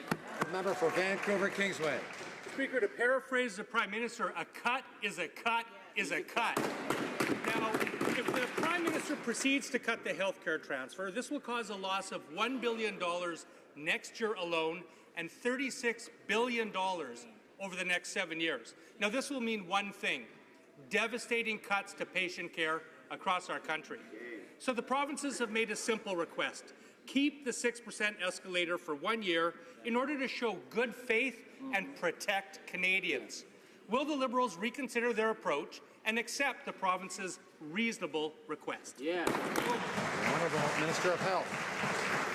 Mr. Speaker, I want to make sure that the House hears me very clearly on this. There will be no cuts to health care. The Canada Health Transfer is increasing next year by more than $1 billion. But while investments in the transfer have increased at a rate of 6% per year for the last decade, provincial health spending has not increased at that rate. It's been less than 2%, and it has not helped the system. We have a new approach. We collaborate with our colleagues. We figure out how the system needs to change. We invest in areas that need improvement, like home care. We will make sure that Canadians get the health care that they need. Honourable Member for Abbotsford. Thank you, Mr. Speaker. With a new tax on everything, the rural, the unemployed, seniors on fixed incomes, they'll all suffer. This government falsely promised to support the middle class, yet they can't even tell us how much this carbon tax will cost Canadians. Instead of spouting the same lines over and over again about family tax cuts, can't they just acknowledge that their massive tax grab has clawed back all of that and then some?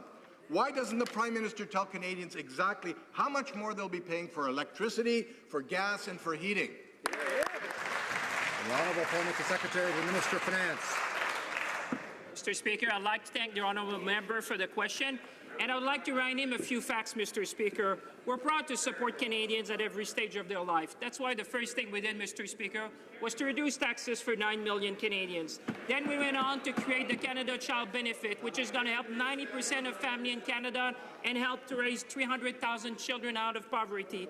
Then we went on to enhance the the Canada Student Loans, which is going to help 250,000 students in Canada, Mr. Speaker. Then we went on to the GIS, the Guaranteed Income Supplement, which is going to make life easier for about 1 million Canadians. The honourable member for Abbotsford. Unlike the Liberals, who are out of touch with ordinary working Canadians, we understand that a massive carbon tax grab won't help the environment. It will only hurt the most vulnerable. My friend Glenn is 65 years old, can't afford to retire, and doesn't know how much more he'll pay for his rent, for his groceries, and the heating bill as a result of this massive carbon tax grab. So again, I'll ask for a straight answer. How much will this massive tax grab cost Glenn and other Canadians when a carbon tax is levied of $50 a tonne? The honourable parliamentary secretary for environment. Mr. Speaker, I have to say I'm a little confused with the member's question. When commenting on BC's revenue-neutral direct price on carbon pollution, the Conservative environment critic stated they did the right thing. He went on to say he wouldn't completely rule out a price on carbon as he didn't want to, quote, paint the Conservative Party into a policy corner while leadership candidates and members debate how to meet Canada's 2030 climate targets. Mr. Speaker, how does he reconcile this position with the fact that they just voted against the Paris Agreement and the Vancouver Declaration? The member for Portneuf-Jacques-Cartier. The honourable member for Portneuf-Jacques-Cartier. Mr. Speaker, they didn't understand anything. We agree with the Paris Agreement. Does this government think that it's going to create jobs by imposing a carbon tax? How many jobs does it think it's going to create? None. Are there other ways of meeting the targets under the Paris Agreement? And we did so by leaving a budget surplus. The government isn't being transparent with Canadians who wake up every morning and work hard to earn a living. Will this government finally tell Canadians how much this carbon tax is going to cost? The honourable parliamentary secretary. Reducing our greenhouse gas emissions will make the economy more competitive and allow it to grow in a sustainable way. Pricing carbon pollution will give Canada an edge in building a clean growth economy. It will make Canadian businesses more innovative and competitive, and it will bring new and exciting job prospects for middle-class Canadians and will reduce the carbon pollution that threatens the future of this planet. Job creators across Canada actually agree with us, Mr. Speaker. The Shell Canada president said, I quote, balancing Canadian economic development while protecting the environment will be enabled by a reasonable price on carbon. The honourable member for Portneuf-Jacques-Cartier. Mr. Speaker, I reiterate, we agree with the Paris Agreement. Mr. Speaker, can this government take a few minutes to think about Canadian families? Well, I'll start over, Mr. Speaker. I won't repeat that we agree with the Paris Agreement, but...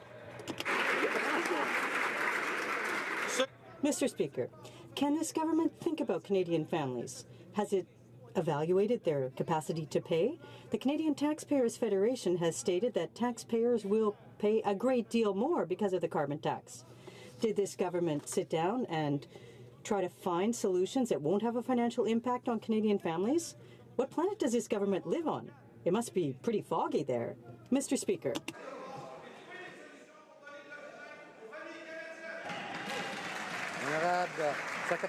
The honourable parliamentary secretary. Speaker, pricing of carbon pollution uses the market to drive clean investment decisions. It encourages innovation and it helps to reduce emissions. That's why 30 Canadian companies have come out strongly in support of a price on carbon pollution. That includes energy companies such as Suncor, Enbridge, and Shell. They know that pricing carbon pollution will bring new and exciting job prospects for middle-class Canadians. But it also includes a number of leading Conservative politicians, including Ontario Conservative leader and former Member of Parliament Patrick Brown, who says, climate change is a fact, it's a threat, it's man-made, we have to do something about it, and that something includes a price on carbon.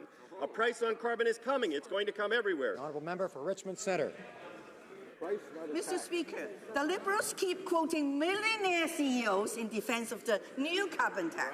But like their millionaire friends, the Liberals don't care about the real impact the carbon tax will have on small business owners.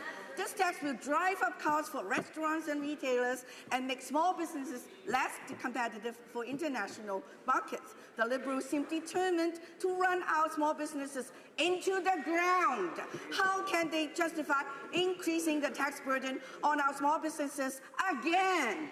The Honourable Minister of Economic Development.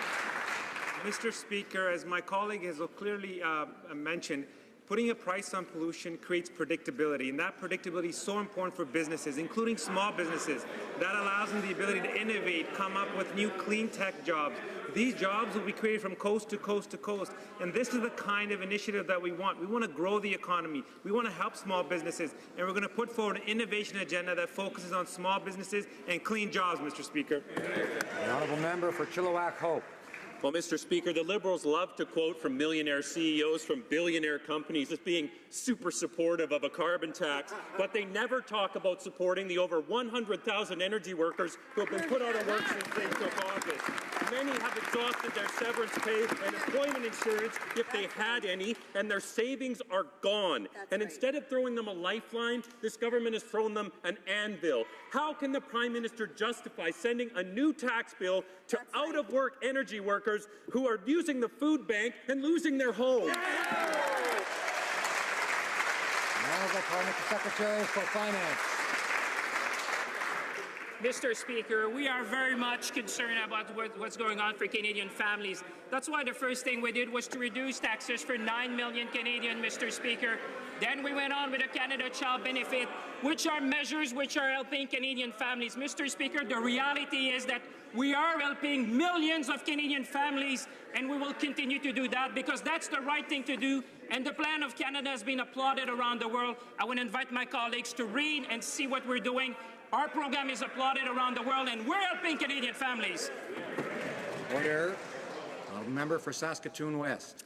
Thank you, Mr. Speaker. Yesterday, for no reason, the government announced it would wait 2 more years before introducing pay equity legislation. The Canadian Labour Congress says, and I quote, "After all the expert testimony and with the task force and committee's recommendations in hand, it's unacceptable that the government would decide to make women wait another 2 years for pay equity legislation, a human right. Women should not have to wait until 2018 for the government to act. Will the minister introduce proactive pay equity legislation before the end of this year?" Honourable Minister of Employment and Labour. Mr. Speaker, I am so glad for the opportunity to indicate to this House that this is a government that is not going to sit on the sidelines when it comes to pay equity. For 12 years, the previous government did nothing. We're proud to say that we're implementing proactive pay equity legislation. We're moving on it from the day that we got elected, and now we're going to be bringing in legislation to make it happen. The honourable member for Jonquière. Mr. Speaker, but it's 2016, Mr. Speaker. Yesterday, the government told Canadian women they would have to wait yet again. Pay equity is a fundamental right, and Canadian women have already waited far too long for their rights to be respected. The Pay Equity Task Force published a report 12 years ago. Enough is enough. Why is the Liberal government taking so long to do what's right for women? Will the government take swift action and table proactive legislation on pay equity before the end of 2016? Honourable Minister of Employment. Thank you, Mr. Speaker. The federal regulated industries that are included in the proactive legislation includes 8,740,000 employees and 10,800 employers. All of them need to be consulted and worked with, a process that's complicated and will take some time. We do want, Mr. Speaker, to have understanding and cooperation from the private sector, and we're working hard to make this as reasonable as possible. The honourable member for Louis Saint-Laurent. Thank you, Mr. Speaker. Mr. Speaker, now we've known for months now that this government has a great deal of difficulty managing public funds. But now we understand that they don't even know how to count. It's not us saying that, it's Stats Can. For weeks now, the government's been saying there will be many more young people who'll be working in the summer, there'll be summer jobs. But that's a mistake, because Stats Can has informed us today that the same number of young people worked this past summer as the summer before under the Conservative government. So when it comes time to create taxes, they're champions. But when it comes to creating jobs, no. Minister of Employment. Thank you, Mr. Speaker, and I want to thank the honourable member for the opportunity to indicate that businesses actually want young people to have some experience and to work in the real world. And that's exactly what this government provided young people this past summer by investing and doubling the number of students, actually even more. 78,500 young people had an opportunity to get valuable work experience. Thank you, Mr. Speaker. Member for Lethbridge. Thank you, Mr. Speaker. Mr. Speaker, the problem with the honourable member's argument from across the aisle is that although these students enjoyed a summer job, they now are pressed with the task of having to find a job that will continue to put them through school, and they're finding it difficult to do so. Why is this so? It is so because there are small businesses across this country that are having a hard time making ends meet and are cutting back on the number of employees that they are hiring, which means that youth are going without meaningful employment, which means that youth are finding it hard to put themselves through school. And so, Mr. Speaker, my question is, will the Liberals just simply continue to pay lip service to their desire to serve students, or will they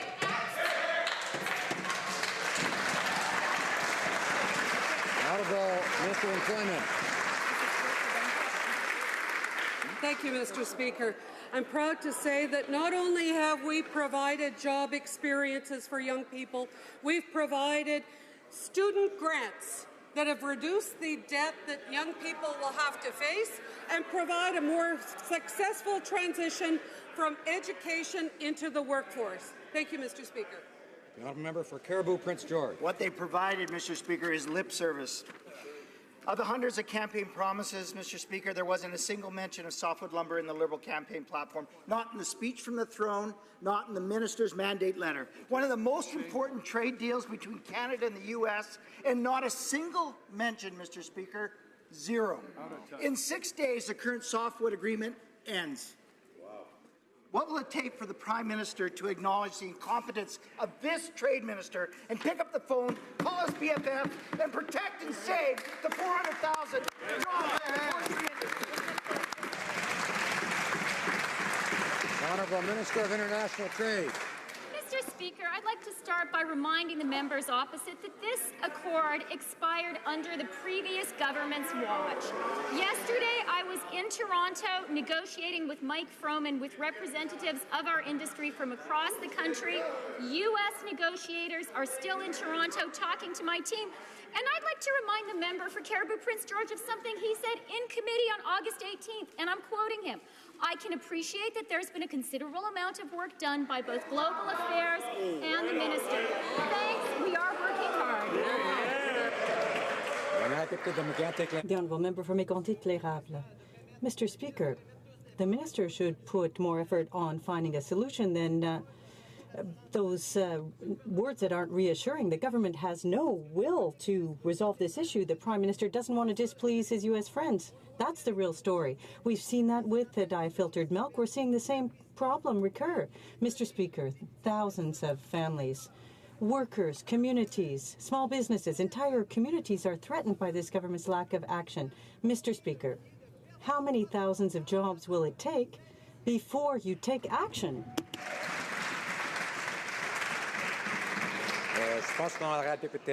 I think the honourable member knows, as I said earlier, that when you use the word you, you're addressing the Speaker.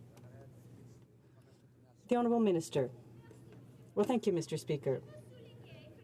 I want to underscore that the agreement, the softwood lumber agreement, expired under the previous government. 4 months now we have committed to working on negotiations. The Conseil du Patronat du Québec has underscored that the attention being paid to the Quebec forestry industry is significant. And the Quebec Forestry Council has expressed its satisfaction with our action for Quebec. We are looking for a good agreement. EU. The Honourable Member for Abitibi-Bathurst-Nunavut, EU. Thank you, Mr. Speaker. Along with being responsible for youth issues, I believe I heard the Prime Minister promise a new nation-to-nation relationship with Indigenous peoples. And yet, his government hasn't kept its promise to First Nations youth. The new minister's briefing notes recommended that she keep her word. But she continues to prefer to cheat First Nations youth. Can the minister explain once again how she justifies her decision to ignore that recommendation from her department? And when will she stop saying one thing in this House and doing something else outside of the House? Honourable Minister of Indigenous Affairs. Monsieur le Président. Mr. Speaker, it's very important for our government to honour the promises made to Indigenous youth in Canada. It's very important that we have the same level of education, quality education. And this is an issue that is very important for the Prime Minister and for myself, and we will do it. Honourable Member for Timmins, James Bay. Mr. Speaker, the first promise the Prime Minister made in the election was to First Nation children. Fast forward a year and we see them trying to stonewall the PBO, pretending that documents on the underfunding of First Nation children don't exist. We find they black out financial documents on Klein, $800 million back from the election promise. And in these documents, one of the minister's staff explains their attitude, and I quote, "Well, number crunching is for suckers." Whoa. No, keeping an election promise on funding education isn't about suckers. It's about children and our responsibility to them. So why the stonewalling from her department? Minister of Indigenous and Northern Affairs. I thank the member for the question, and I reiterate our government's committed to openness and transparency, and we respect the value and work done by the Parliamentary Budget Officer and his team. Unfortunately, and I apologize for this, there was a misunderstanding between my department and the information the PBO was seeking. Departmental officials have offered to meet with the officials from the Parliamentary Budget Office, and we will ensure that they get all of the information that they require in order to hold this government accountable. The Honourable Member for Brassard-Saint-Lambert. Mr. Speaker, my question is for the Minister of Innovation, Science and Economic Development. In October, Canada celebrates Women's History Month. We are celebrating the victories and challenges women in Canada have overcome. But an area where women are still facing obstacles is with corporate Canada.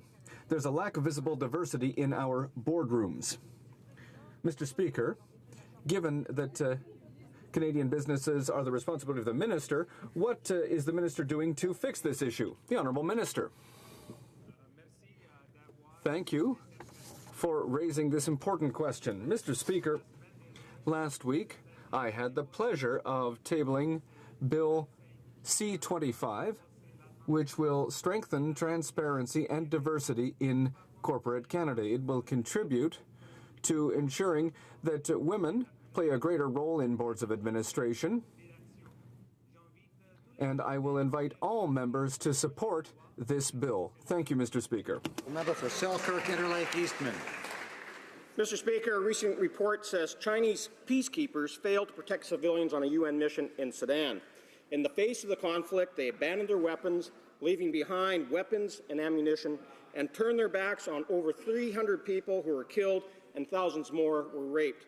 But we learned this week that the government of China wants to take control of all UN peacekeeping missions. The Prime Minister knew all of this, yet he is still naively pledging 600 Canadian troops to the UN. Does the Prime Minister believe that the communist dictatorship in China is qualified to command Canadian troops? Honourable Minister of National Defence. Mr. Speaker, when it comes to peace operations, Canada is taking a leading role in this. Hence the reason why Canada was asked by the United Nations to host the next year's peacekeeping summit. When it comes to anything where our troops go abroad, we make sure that they have the right equipment, the proper robust rules of engagement, and we always maintain full command of those missions, and also making sure there's a robust mandate for it, regardless of the troop contributions to any mission. Thank you, Mr. Speaker. Member for Charlebourg, Haute-Saint-Charles. Mr. Speaker, we learned in The Guardian that last July, UN peacekeepers did nothing to help civilians and aid workers who were assaulted, raped, and killed outside their camps. We even learned that Chinese peacekeepers abandoned their posts when things got particularly hot. The Liberals are happy to see that China is aiming to lead UN peacekeeping operations. Given these revelations, does the government still support China's candidacy? Honourable Minister of National Defence. Mr. Speaker, when it comes to the protection of civilians, I've been very clear that Canada will ensure that there's a proper mandate, making sure that there is protection of civilians in that mandate, and making sure that all troop-contributing nations fulfill that mandate. And when Canada comes to its final decision, we also will do our part. Thank you, Mr. Speaker. Member for Elgin, Middlesex, London. Mr. Speaker, it looks like the President of the Treasury Board has decided all on his own that he's above the rules.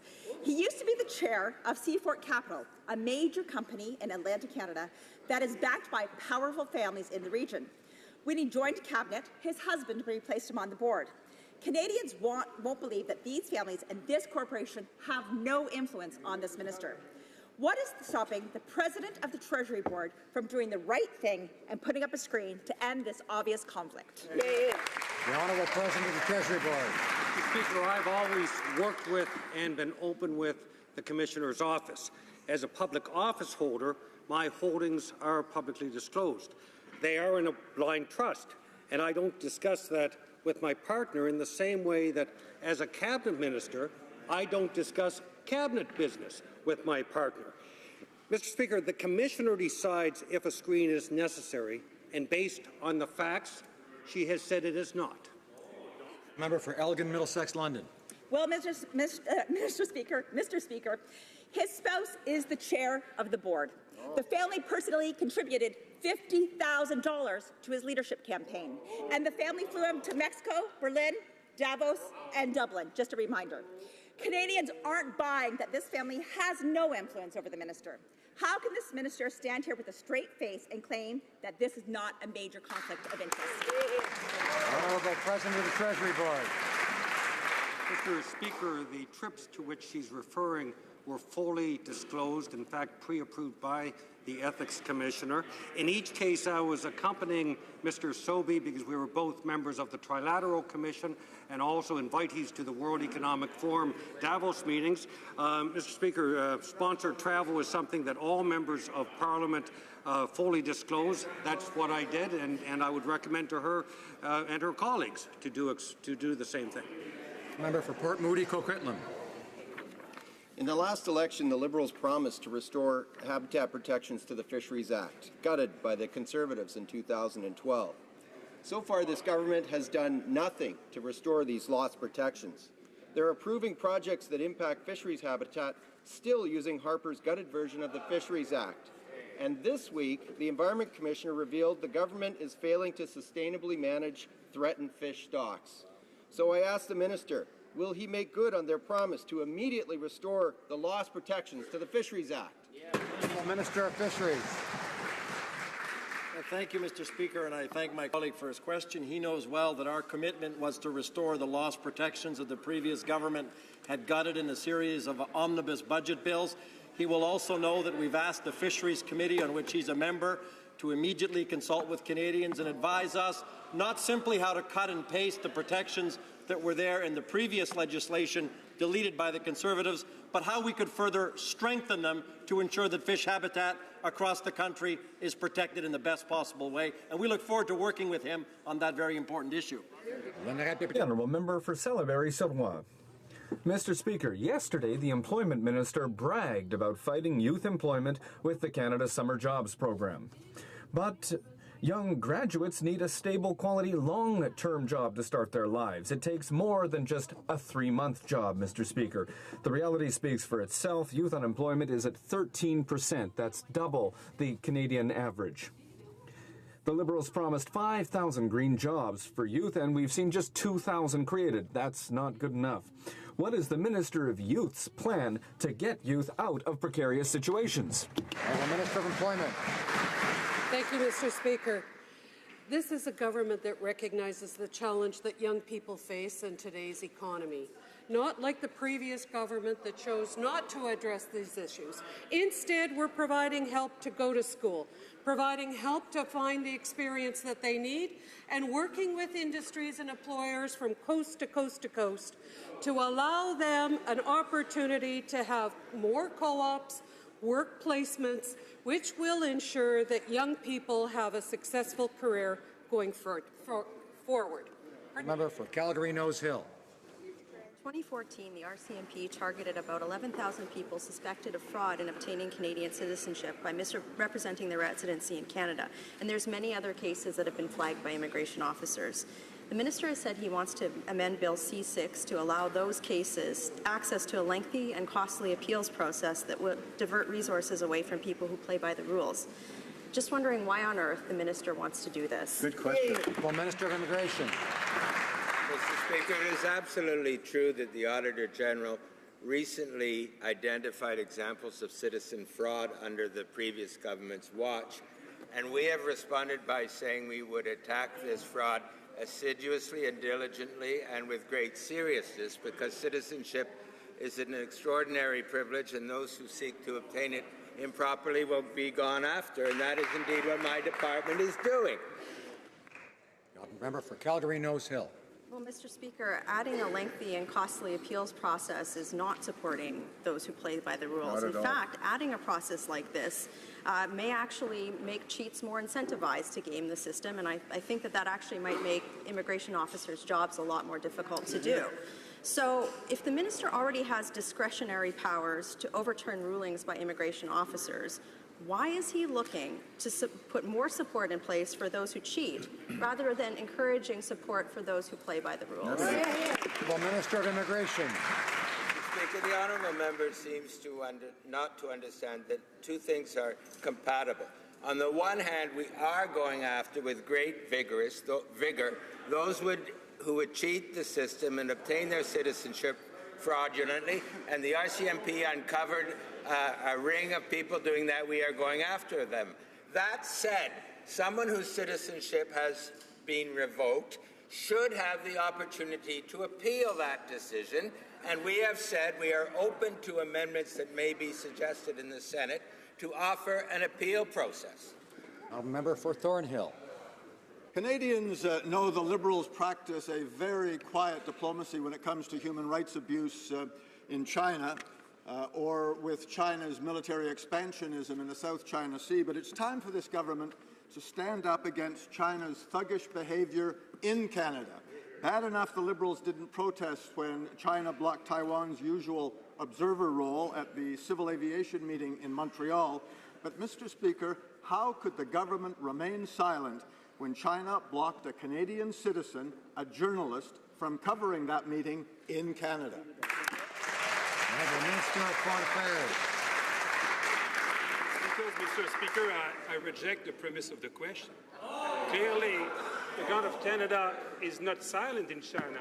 The government of Canada advocate the case for universal human rights in China in every occasion, and we do it very strongly, and we are there. That's the big difference with the opposition, when the opposition was the government, when in fact they were staying in Canada instead of arguing the case of human rights in China. Order. The honourable member for Vaughan Woodbridge. Mr. Speaker, this summer the Minister of Finance reached a historic agreement in principle between the federal government and the provinces to enhance the Canada Pension Plan. This deal is part of the government's commitment to help middle-class Canadians at every stage of their lives by putting more money in their pockets when they retire. This week, the government has moved forward with implementing the agreement. Would the Parliamentary Secretary please update the House as to the work being done to enhance the Canada Pension Plan? The Honourable Parliamentary Secretary to Minister of Finance. Mr. Speaker, I'd like to thank the member for Vaughan Woodbridge for his excellent question. This historic agreement in principle will help Canadians to be better off by boosting the amount they will receive from the Canada Pension Plan by about 50%. Currently, 1 in 4 Canadian families aren't saving enough for their retirement. Something has to be done. On Tuesday, we received confirmation from British Columbia that they support a stronger CPP. Today, our government tabled legislation that will make these changes law. We're proud to support Canadians at every stage of their lives, and we will continue that as a priority. Member for St. Albert, Edmonton. Speaker, when I rose in the House before the question period to call on the government to make the return of the Azure children a priority, the Minister of Foreign Affairs made rude and unparliamentary gestures. Alison Azure is in Ottawa today and witnessed as the minister gave a thumbs down as we called on the minister to make the return of her children a priority. Will the minister stand in his place and apologize to this House and apologize to Alison Azar?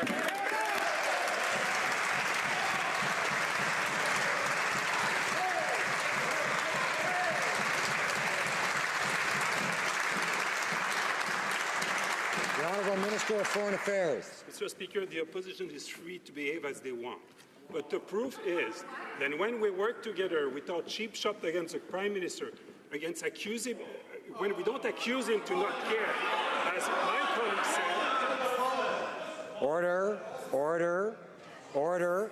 Members want to be listened to when they speak, so it's time they listen when someone else is speaking, whether they like what they're saying or not. Members don't want to lose a question. The member for Bruce Grey Owen Sound wouldn't want that. So he should settle down. The Honourable Minister of Foreign Affairs. Proof that is that when we work together, we have result. And we want to have result for this family. We want the children to be in the arms of their mother. For that, I urge all my colleagues to stop to do politics and to work all together. We have the proof with us today that when we work together, when they get good results for Canadians. That's right. The Honourable Member for Rosemont-la-Petite-Patrie, order. For years, Montrealers who work or live close to the Canadian Pacific rails in Montreal have been asking for safe pedestrian crossings. This railway is an artificial barrier. It's a major obstacle for pedestrians and cyclists. And the thing is that everyone agrees. The city, local, provincial, and federal politicians, including my colleague from Laurier-Sainte-Marie. Unfortunately, nothing is being done. CP isn't listening, and the Transport Minister refuses to act. Do they really want to promote active transit and quality of life? When will they listen to the people of Montreal? The Honourable Minister of Transport. I'd like to thank my colleague for his passion on this issue. As he knows, there has been an interaction between the City of Montreal and CP. This interaction did not lead to results, and today the City of Montreal is going to ask for arbitrage with the National Transportation Office. This will be dealt with there. This is a procedure that is in place, and we're going to follow it. Thank you. The Honourable Member for Moncton, Riverview-Dieppe. I worked at the Kodiak Regional RCMP for over 23 years. I have seen the brave women and men in the RCMP put themselves in harm's way to keep Canadian communities safe, and they deserve to be treated with respect in the workplace. Sadly, we know that there has been a long-standing issue in our national police force involving workplace harassment. Can the Minister of Public Safety update the House on the status of the 2 class action lawsuits filed by the current and former women who work within the RCMP? Minister of Public Safety. Mr. Speaker, earlier today, the RCMP announced a settlement with the women involved in these cases, including an independent compensation process under the guidance of former Supreme Court Justice Bastarache. The Commissioner also issued a solemn apology.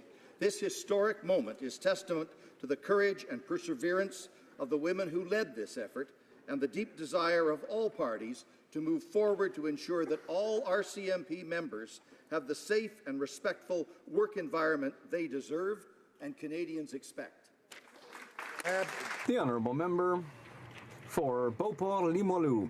Mr. Speaker, where are we with our veteran, Mr. Lalancette? I'll tell you where we're at. For 3 days, this veteran has been on a hunger strike. For 3 nights, he has been sleeping outside on the grounds of the Parliament Hill without a visit from the Prime Minister or the Minister. What the Parliamentary Secretary said yesterday in the House should trouble all members.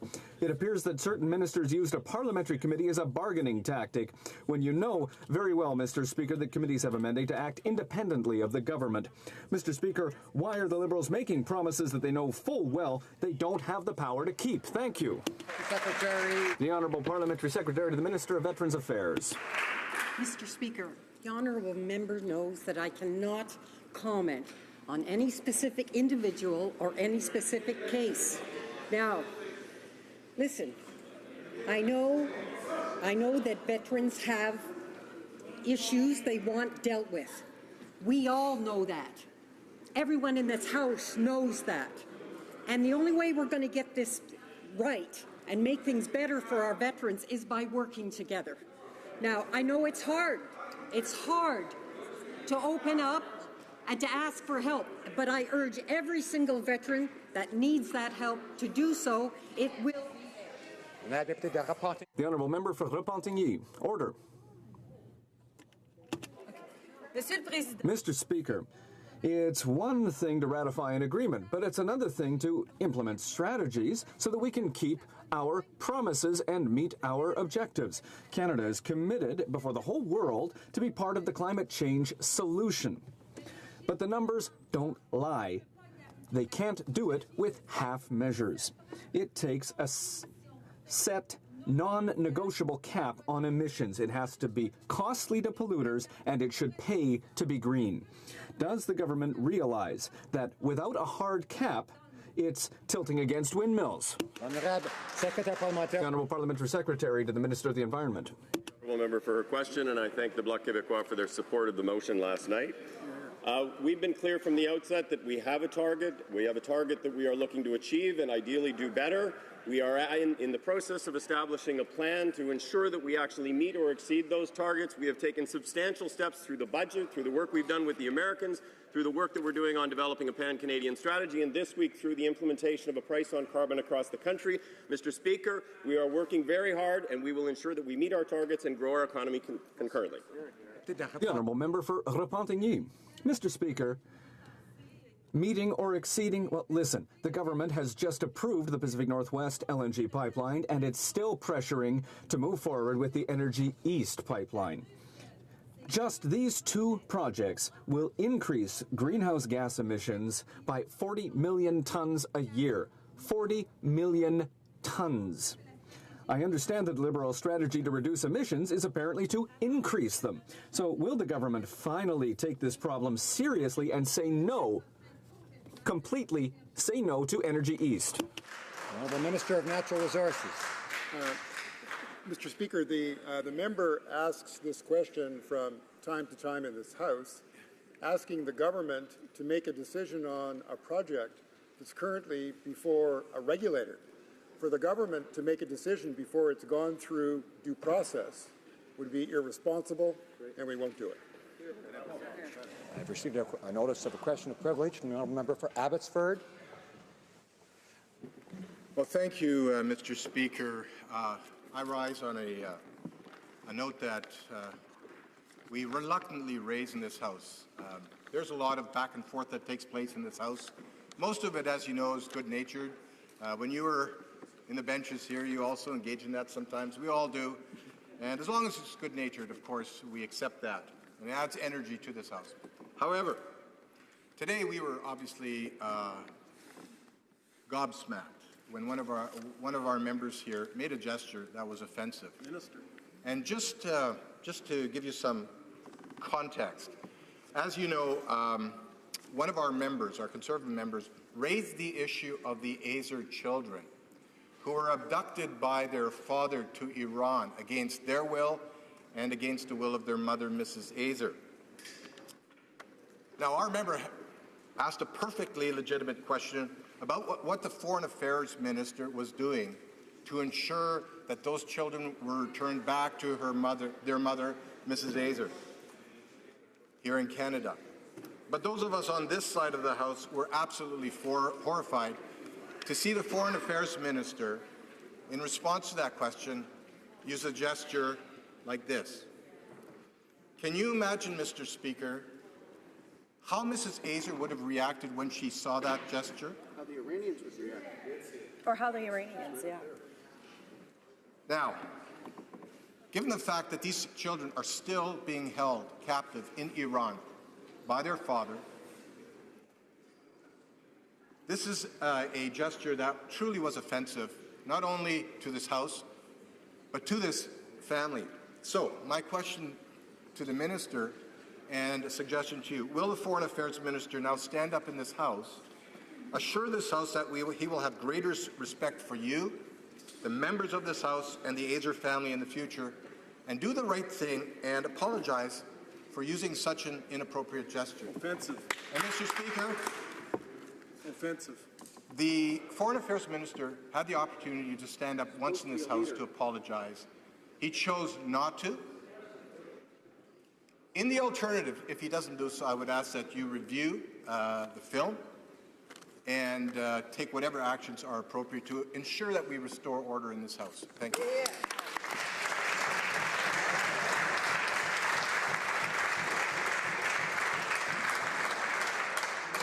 This sounds more like a point of order than a question of privilege because, of course, usually with the question of privilege, the member talks about prima facie cases of contempt and so forth.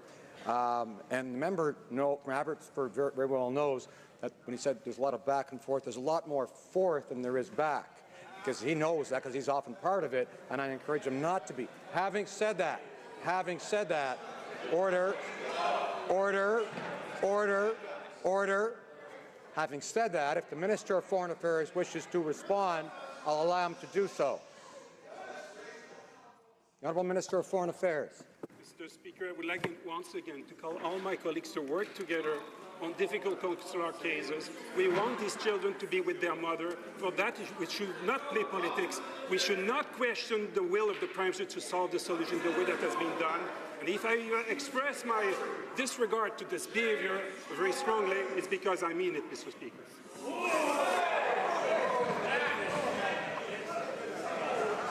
I understand the Honourable Member for Portage-Lisgar has the usual Thursday question. Order. The member for the Honourable Member for Courtenay, Alberta is rising on a point of order. Mr. Speaker, what we just saw here in the House, Mr. Speaker, in a case in a file that's so important to all Canadians. Mr. Speaker, a Minister of the Crown has tainted a file. He has offended a family, he has offended people from across our country in British Columbia. Mr. Speaker, I'm calling on the Minister to do the right thing and follow through with the request from my colleague here in the front row to apologize to Ms. Azar and her family.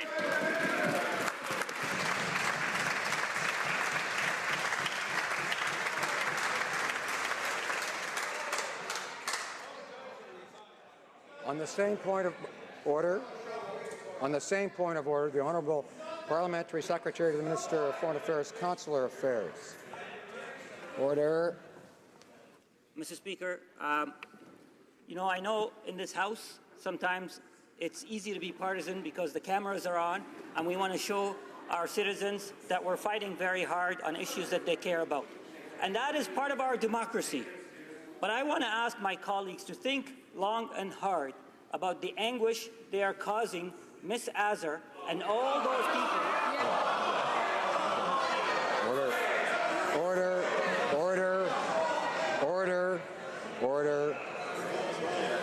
I haven't heard a call on the rules, a point of order here. The Honourable Member for Timmins James Bay has a point of order, and I hope he'll tell us about what rules he's speaking of. Thank you. I think the issue that we're dealing with here is whether or not a Minister of the Crown poisoned an important case by making that gesture. That is the issue before us. People can make all manner of gestures. The honourable member knows that whether or not what he suggests is true is not a question of the standing orders or the rules of this House. It's a question of debate. It's a question debate whether he has the debate in here or outside. But unless he has a question of order in relation to the rules of this House, I'd ask to hear what his point of order is. If he has a point of order, the Honourable Member for Caribou Prince George has a point of order. Point of order, Mr. Speaker. I think the comment and the point that we're trying to make here is that a Minister of the Crown, a minister in this House, interrupted a member during a member's speech and gave offensive gestures and shouted comments across the way. It was an interruption which caused the member to sit down and not further continue their statement. The member knows that there are many interruptions, unfortunately, in this House, far too many. Now, I have not heard a question of privilege today or a point of order. So therefore, we'll go on to the Honourable Member for Portage-Lisgar for the usual Thursday question.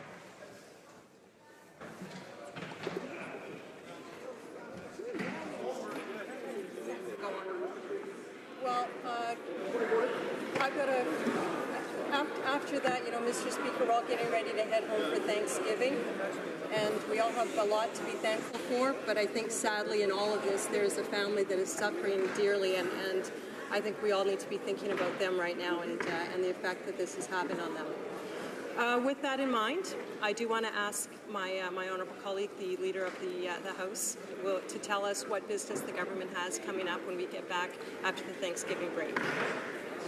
Leader. Merci, Monsieur le Président. Thank you, Mr. Speaker. Saying quickly that I know on these complex consular issues, emotions can run high. I also know that by working together, we can make progress on consular cases, and that I will continue to advocate for decorum and respect in this House. And that's part of the conversation we've been having today. Nous allons poursuivre aujourd'hui. Today we will continue our debate on standing orders. Tomorrow we will be debating Bills C4 on unions and C24, the Salaries Act. Next week, we will be all working hard in our constituencies, and I wish everyone well, and I wish them a happy Thanksgiving. Upon our return, we will have 2 opposition days, the first on Monday, October 17th, and then on Thursday, October 20th. On Tuesday, we will commence second reading debate of Bill C-16, the gender identity legislation, and also report stage, and third reading Bill C-13, considering World Trade Organizations, provided the bill is reported back to the House tomorrow. Lastly, Mr. Speaker, on Wednesday, we shall call Bill C-4 and C-24 with the hope we can dispose of the union bill that day and have it sent to the Senate. Thank you, Mr. Speaker.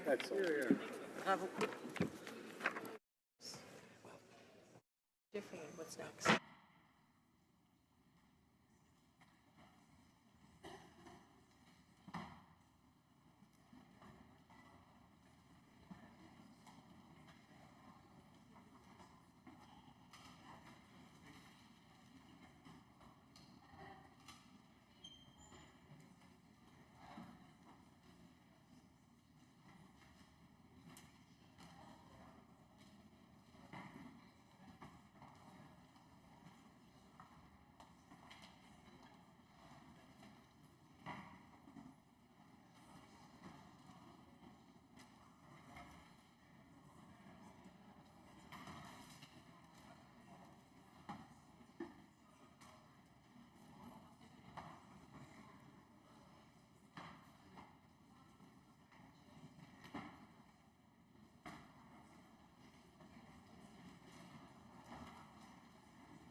For Selkirk Interlake, Eastman is rising on a point of order. Speaker, I'm a little concerned over the debate that just took place over the question that was raised about the gesture by the Minister of Foreign Affairs. Standing Order 18 is quite clear. It's about the words we speak in here, but at the same time, you have responsibilities under Standing Order number 10 and 11, maintaining order, as well as 12, maintaining order in the House, and that our rights and privileges should not be infringed upon by other members by interruption, which includes gestures. Now, if we do not bring into order those individuals that are using gestures, such as a thumbs down, what we just saw from the Minister of Foreign Affairs, I fear that other gestures will then become a common practice here rather than speaking words. So I urge you, Mr. Speaker, in your responsibilities in maintaining order and decorum in the House, to not allow this to be sanctioned and to ensure that all of us as members in this place are respected, including when we are asking questions, and that gestures won't be used against us. Thank the honourable member for his reference to the standing orders. He has referred to interruptions. As I've said, there are way too many interruptions in this place, and I would urge members not to interrupt when other members are speaking, and I would urge members not to use gestures that might cause offence. But I appreciate the point that he has raised. Orders of the day. Orders of the day, resuming debate on the motion regarding standing orders and procedure of the House and its committees. The Honourable Parliamentary Secretary to the Minister of Immigration. Thank you, Mr. Speaker. I believe I have about 5 minutes left in my remarks. In terms of the second point I want to... Order. Just to be clear, the member has 4.5 minutes, as I indicated before question. 4 minutes and 30 seconds. Thank you very much for the clarification, Mr. Speaker. The fifth recommendation that I'd like to propose is that we eliminate Friday sittings of this House. Eliminating Friday sittings would permit members of Parliament who live anywhere outside of the National Capital Region to return to their constituency for one additional day each week. Friday sittings are not for the full day, as the Speaker would be well aware. The sittings run from 10 a.m. to 2:30 p.m. These 4.5 hours could easily be redistributed to the portion of the week that runs from Monday to Thursday by adding 1 hour of time to the Chamber's deliberations in each of those 4 sitting days. The balance of the 30 minutes could be eliminated by speeding up the method of voting which we use, a subject which I will return to momentarily. The primary criticism that I've heard about eliminating Friday sittings is optics, Mr. Speaker. Canadians will perceive that MPs are voting for themselves a 4-day work week. With respect, Mr. Speaker, this argument is illogical on its face. If Canadians believe that the only time MPs are working is when this House is in session, then on that metric, we currently work for less than 1 out of every 3 days in the year. By my count, this Parliament will have sat for 102 days between November 4th, 2015 and November 3rd, 2016. It is clear that every member of this chamber knows that our work does not stop when we leave Parliament Hill. When we return to our communities, we work in our constituency offices. We meet with residents and stakeholders in our communities. We attend events in our ridings. We participate in forums and conferences. We sometimes travel with our standing committees to consult with Canadians about legislation. The work of a Member of Parliament is full-time, 7 days per week.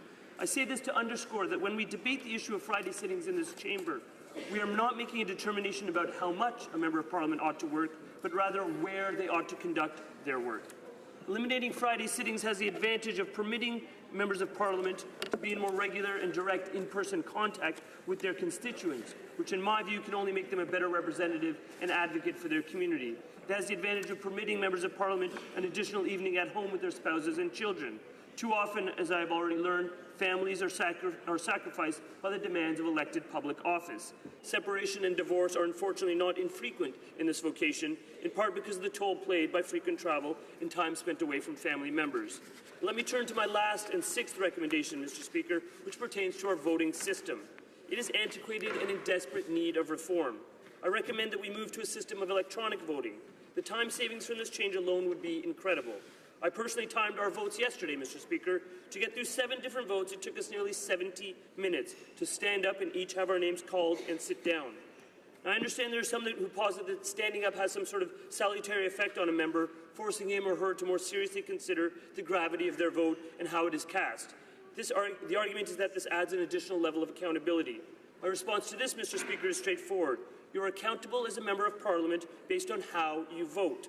The important feature is that all votes are open ballots, not secret ones, and that your vote is recorded so that residents in your community can consult a written record to determine how you voted on a given issue. Electronic voting does not impede this basic function. In fact, I would contend it enhances it. It enhances it, Mr. Speaker, because I have observed with great dismay the tendency of some members of this House to heckle, jeer, boo and hiss at MPs during the very act of voting. When one is exercising this most basic and essential democratic function of one's office, the act of casting a vote on legislation on behalf of your constituents, every member has a fundamental parliamentary right to be free from intimidation and bullying. Electronic voting would ensure that this is the case. Mr. Speaker, today no less than 38 other national legislatures employ electronic voting. This includes the United States Congress, which has employed it since 1995, the year I visited the House of Representatives as a Canadian parliamentary intern from this chamber. Mr. Speaker, when I visited Congress as an impressionable 23-year-old intern, I certainly didn't anticipate one day becoming an elected representative myself. But now that I am a member of Parliament, I'd like to think that if I have the occasion to return to Washington as part of a parliamentary delegation, I could say that I learned something about improving our democracy on that trip 21 years ago. Mr. Speaker, in conclusion, in my view, it is time we finally modernized the parliamentary voting system and brought it into the 21st century. This measure, along with the 5 other recommendations I've mentioned, respecting civility and sittings of the House, would significantly impact not only people's perception of our institution, but also their willingness to serve. Thank you, Mr. Speaker. Questions and comments? The member for Durham. Thank you very much, Mr. Speaker. I'd like to thank the Parliamentary Secretary for his speech. I have this unique occasion, since he is a Parliamentary Secretary, to talk about Section 114 of the Standing Orders, and I'd like to know his position on membership of standing committees, Mr. Speaker. The Prime Minister made much fanfare about Parliamentary Secretaries not being part of our standing committees, yet many Parliamentary Secretaries, including that honourable member, Mr. Speaker, attends and regularly tries to disrupt or control the progress of said committee.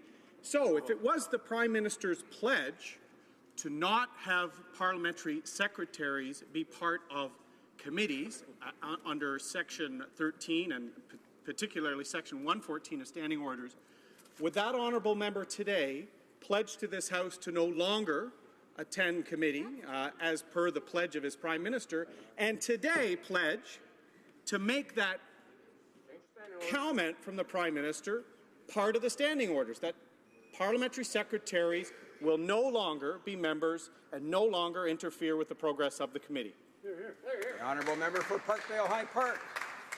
Mr. Speaker, I thank the member opposite for his question, and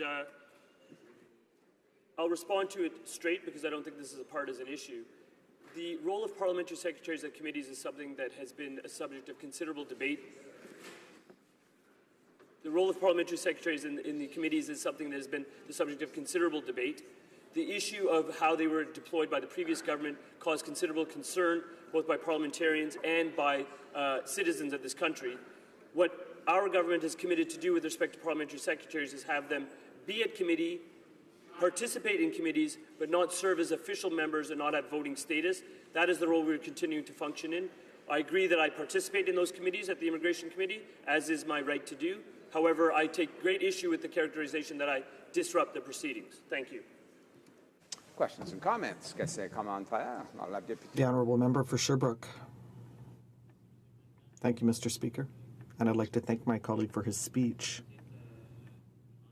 And I have a question for him on the matter of the powers of the Speaker,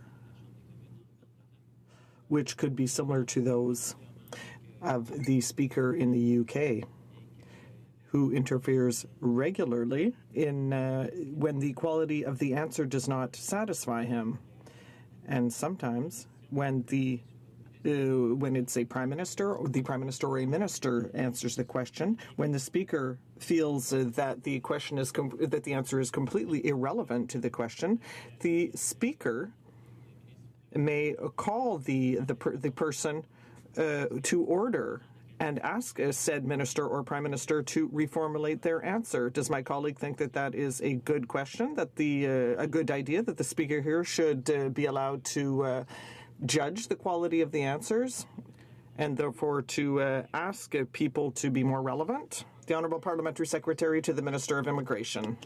I thank the member opposite for the question. I think that's an excellent question in terms of I personally, I'm speaking in my personal capacity, am very much in favour of the Speaker or Deputy Speaker, whoever may be presiding in this chamber, using the full host of tools that are in the standing orders to bring this House to order, to enforce discipline in this House. And if that means re-looking at the issue of whether questions are being answered in a responsive manner, I think that's something that ought to be explored. Questions and comments. The honourable member for South Shore, St. Margaret's. And I want to thank my honourable colleague for his comments today. And I would like to ask him about one point he raises in particular. And he said that he has heard and he has noticed that when a woman rises to answer a question in this House, there's often more heckling and jeering that goes on. So I would like to ask him, does he feel that the conduct in this House is actually sometimes a barrier to women actually putting their name forward for public office? The Honourable Parliamentary Secretary. I thank the member for that question, and the answer is definitively yes.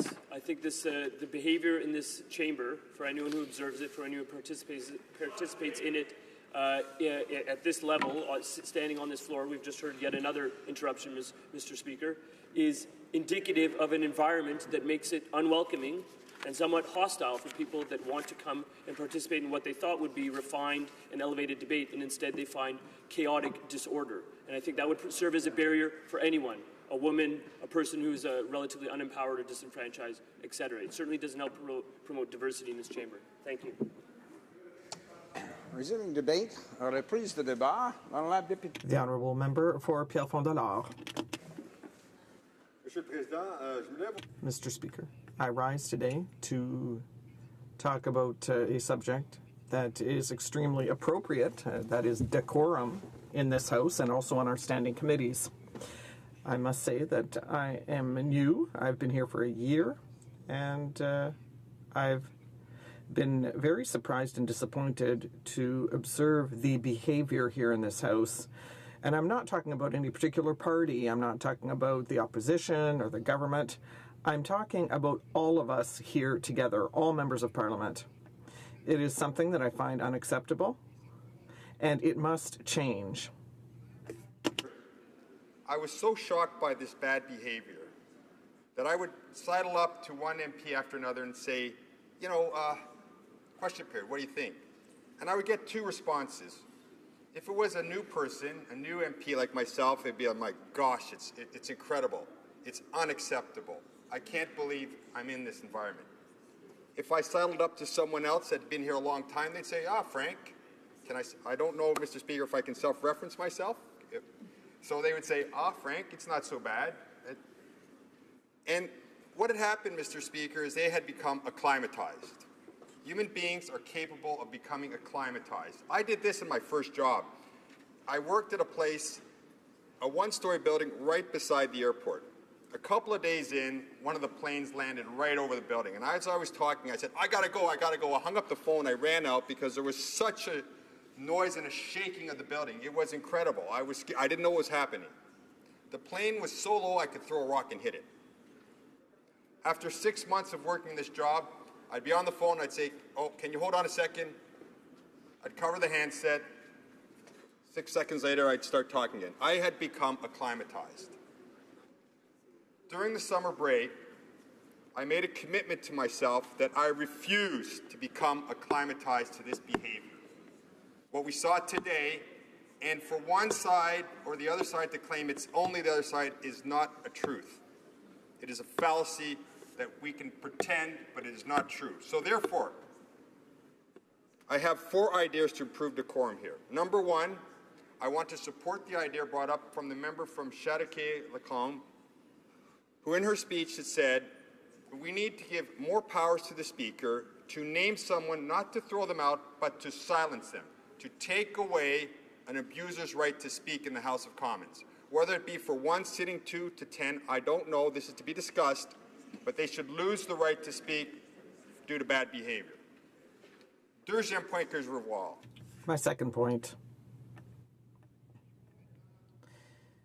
We now are living in an era of technology, and I want to see high-definition cameras, 2 of them, and I want one to be focused on the opposition benches and on the other one on the government side. And these would be strictly for the use of the Speaker of the House, and the footage would be used exactly in a case like the one we saw today, where there is a complaint, and it's the same thing as what we see in sports, tennis, hockey, football. Our umpire or the ref has the right to look at something afterwards to see what exactly happened. And I suggest that we use that exact same approach in this House. That is, there would be 2 cameras that are solely for the use of the Speaker of the House in order to view footage in certain cases to see if there's an issue on which that Speaker must rule or decide. Third idea, which I propose and I think would be extremely important as what we saw today. I would like us to banish clapping during question period. That may seem funny to some members. However, we are a descendant from the House of Commons in Westminster, and it is not allowed there. It is banned. The government of Quebec, less than a year and a half ago, banned clapping in the House of Commons. I actually like clapping. I like clapping, except this is no longer done to support a good cause or a statement. So I do not want it banned completely. However, the behavior is so bad, so inappropriate, that I can't see it being used properly. Therefore, I can only say it should be completely banned. These are the 3 points I raise in the hopes of bringing decorum to the House of Commons. And I will say, I will never allow myself to become acclimatized.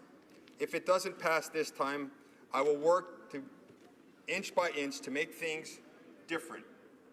Because as one question was raised, this present testosterone-driven environment, which comes from 100 years ago when women didn't have the right to vote, when ethnic people didn't have the right to vote, and it serves only one type of person. It is a tremendous deterrent to people of different cultures where rudeness is unacceptable. It is a tremendous deterrent to women, and it must change. The last point I'd like to raise is to do with committees, standing committees. I sit on the Committee of Industry, and it's been too many times we have invited a guest, and they have not been able to testify. They have been consistently interrupted by spurious motions, by point of orders, by no end of nonsense. Now, we have a precedent. Here in the House of Commons during question period, no one can interrupt that process for the hour. They have the right to speak. They can move any motion afterwards. They can rise in a point of order afterwards. And I propose, out of respect, not even for ourselves, but for these guests that we invite and that come here, and some travel great distances and prepare their speeches, that we owe these people the right to listen to them. It takes 1 hour, and I'm proposing we use exactly the same rules here, that during that hour, there will be no motions, no interruptions of any kind, no rising on a point of order, just as we do in question period. And this is to show respect to outside guests. These are the 4 things I am proposing to try and bring a bit of decorum here. Now, I'll end with a little anecdote. As I mentioned to you, I was shuffling up to people and talking to them, and I would engage to try and find out where they landed. And one of the things that rolled around in my mind is I have 2 daughters and a son, and my middle daughter is someone that will tell you what's what. And when I got elected, they were all proud of me. They said, "Dad, we're proud of you." And I'd like them to come and visit someday. And I was thinking about it. If my middle daughter had sat up there and seen me, then she wouldn't say, "I'm proud of you." So I made a commitment to myself that I will not accept this. If she comes and sees this horrible behavior, I can tell her I am fighting it, fighting it, fighting it. Now, the guy I sidled up to, this is what happened. And it wasn't a member of our party. He looked at me, his head bowed, his chest caved in. He said, "Frank, my 17-year-old daughter was here 2 weeks ago and she walked out in disgust. This is what we're doing. This is what we're doing." And I say to all members, it must stop. Thank you, Mr. Speaker. Questions and comments? Question commentaire. The honourable member for North Okanagan, Shuswap. Thank you, Mr. Speaker, and I thank the member opposite for his speech this afternoon. But towards the end of it, I was quite taken aback that he feels that inappropriate gestures and rudeness is inappropriate in this House and doesn't belong here. I'm just curious and would like to ask the member if he's going to speak with the minister from his caucus that earlier, just an hour ago, less than an hour ago, expressed extreme rudeness to a member on this side of the House that was making a point. And it was expressed the disbelief that we saw in that gesture and the rudeness and the request for an apology did not come. Will this member address this with his minister on his side of the House and ask that member to apologize? The honourable member for Pierre Fond-Delare. Mr. Speaker, when I got elected, I said to myself, I'm coming here for Canadians first. I'm coming to be a parliamentary for Canadians, not for the Liberal Party. So to answer your question, I have talked numerous times to all types of people to say when I've seen good behavior, yes, and when I've seen inappropriate behavior. I personally did not see it. However, I will talk to the minister, who happens to be a friend of mine, and I will say what I said to everybody I talk to. Do not engage in this behavior. I don't care what someone else says. It's unacceptable. You're the master of your own fate. My mother always said, if that guy jumps off a bridge, you're going to jump off? No. So I will talk to him about it. Questions and comments? The honourable member for Vancouver Kingsway. Thank you, Mr. Speaker. Well, I've had the privilege of representing the good people of Vancouver Kingsway in this chamber for the last 8 years, and I must say that I have seen examples of excellent behavior and poor behavior on all sides of this House by all parties at different times. And I will say that I have formed the distinct impression from many conversations with constituents of my own and across this country that Canadians do want everyone in this chamber to act with more decorum, to treat each other with more respect, to engage in mature debate of the issues of the day that are important to people. And I would encourage and urge all of my colleagues in here to clean our own side of the street, to make sure that our own behavior actually is elevated to that level of conduct I think we all know our constituents want. So would like to ask my honourable colleague, does he have any one particular issue or idea that he thinks would help achieve that expectation of Canadians? The honourable member for Pierre Fond-Delare. Mr. Speaker, that is a wonderful statement because it starts with every one of us. You're absolutely, the member is absolutely right. I cannot control my neighbor. I can only cajole, push, try to change the rules and that. But if I engage in this behavior, then I'm doing nothing. As the old saying says, I'm looking at the man in the mirror. That's where it starts, and that's not only starts with our party, it starts with myself. And if I can do it, then I can work on my party and work outwards. And I agree with him, that's an exact perfect way to start. Thank you. Questions and comments? The honourable member for Toronto Danforth. Thank you, Mr. Speaker, and I would like to commend my colleague on his statements about decorum. I think that it's a very important issue that we need to look at. I took particular interest in the fact that he raised the question of his daughter coming to watch debate and how she would respond. And we know that in this place, women only make up 26% of the members in this place.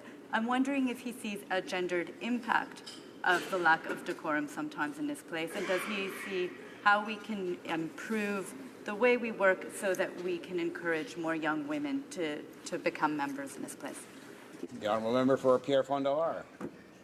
Mr. Speaker, I carry this piece of paper, this article in my briefcase. It is by Christy Clark. She makes a statement, and I can't say it any better. As for attracting women to politics, Ms. Clark believes changing the negative tone of question period would make the biggest difference, period. So absolutely, this negative tone, and this is the longest-serving premier, female premier. She's made it very clear. I completely agree. This tone is a barrier. This is exactly what I'm talking about, Mr. Speaker. I've already answered a question, and they feel privileged to interrupt me with nonsense. And it is unacceptable. And if I was the Speaker, he wouldn't be sitting there anymore. We're resuming debate.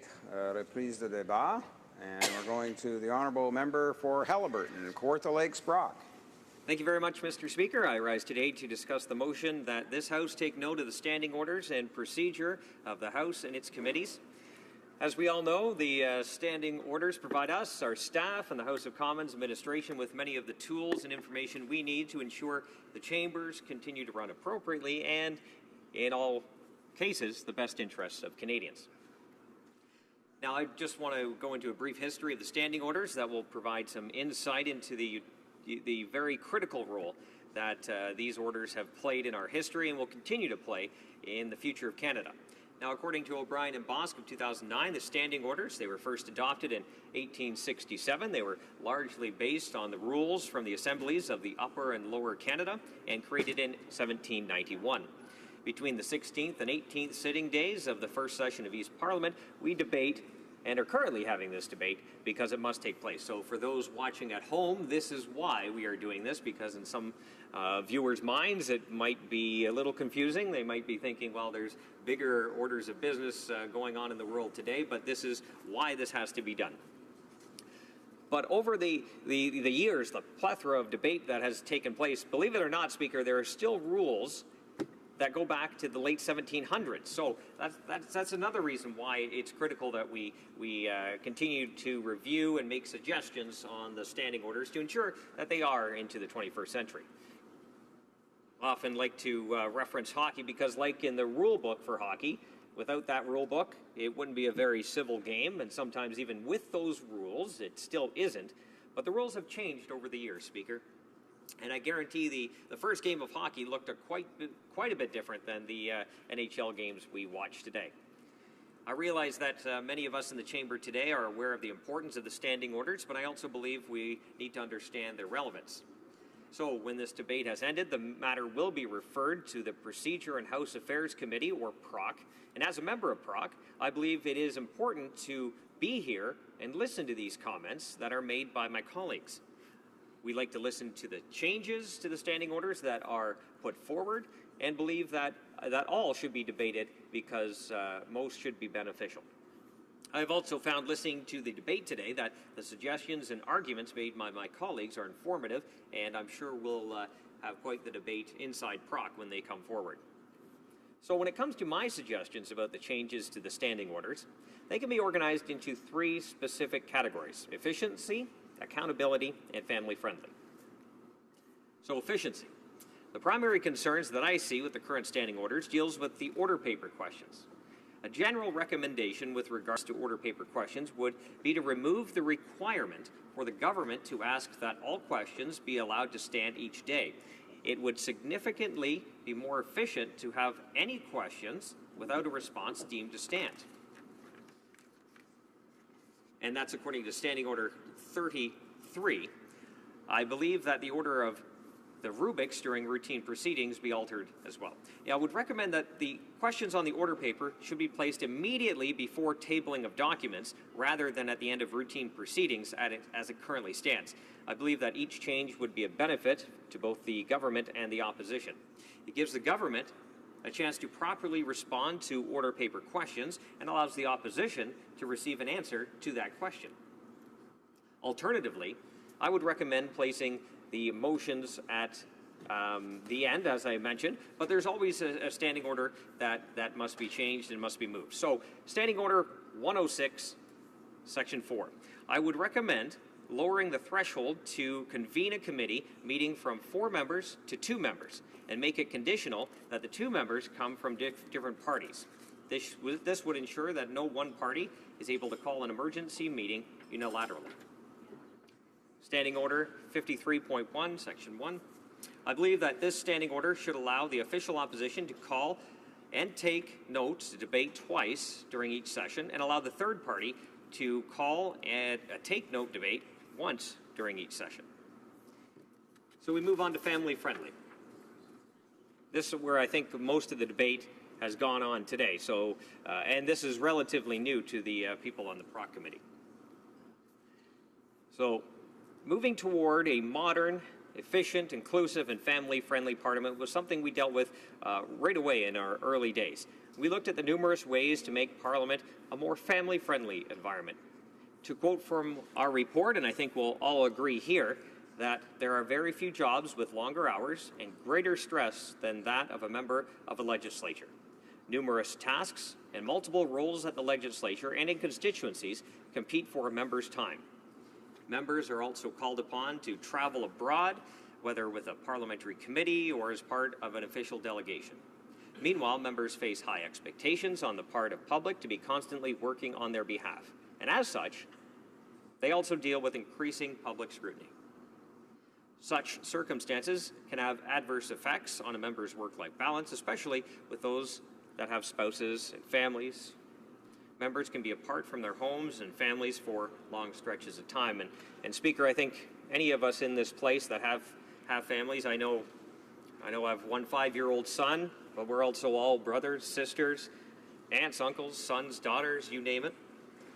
And we all agree that being away from our families is very difficult, especially for long periods of time. I know myself, Speaker, I've missed my son's first parent-teacher interview. I missed my son's first soccer game, his first goal.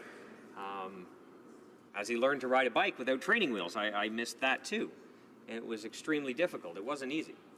I have to tell you that feeling in your stomach, it really hurts. But we all admit in this place it's not an easy job. I think we all agree. And the report issued by PROC looked at many of the concerns that we all saw with the standing orders in regards to creating a more family-friendly environment. So we made recommendations that includes the timing of votes, which we're seeing now. The whips on both sides have done a remarkable job, I think, of trying to get the votes right after question period because we're all here. That allows some of us that live close by or have our families in Ottawa to see them for dinner or for bedtime, which is probably some of the most important time. Also, issuing the House calendar for the following year in June instead of waiting for September allows us to better plan work in the constituency, allows us to better plan for our family time. And also having more family-friendly events on Parliament. Once upon a time, there was Halloween, which you can bring your families and you dress up in costumes and you look for candy, of course, but it was just a way to bring all parliamentarians on all sides of the aisle together with their families and get to know each other as people. And I think that's most important because some of our times will be short here, some will be long, but it's always important to take that time to get to learn a little bit about each other, regardless of what side you sit on. And I appreciate the work of my friends. I see a couple, 3 across the way on PROC. I don't see my NDP friend. And my fellow Conservatives are traveling. But I appreciate the work each and every one of you do. I respect you all. I think we do some good work. We may not always agree, but there always seems to be that willingness to try to find common ground.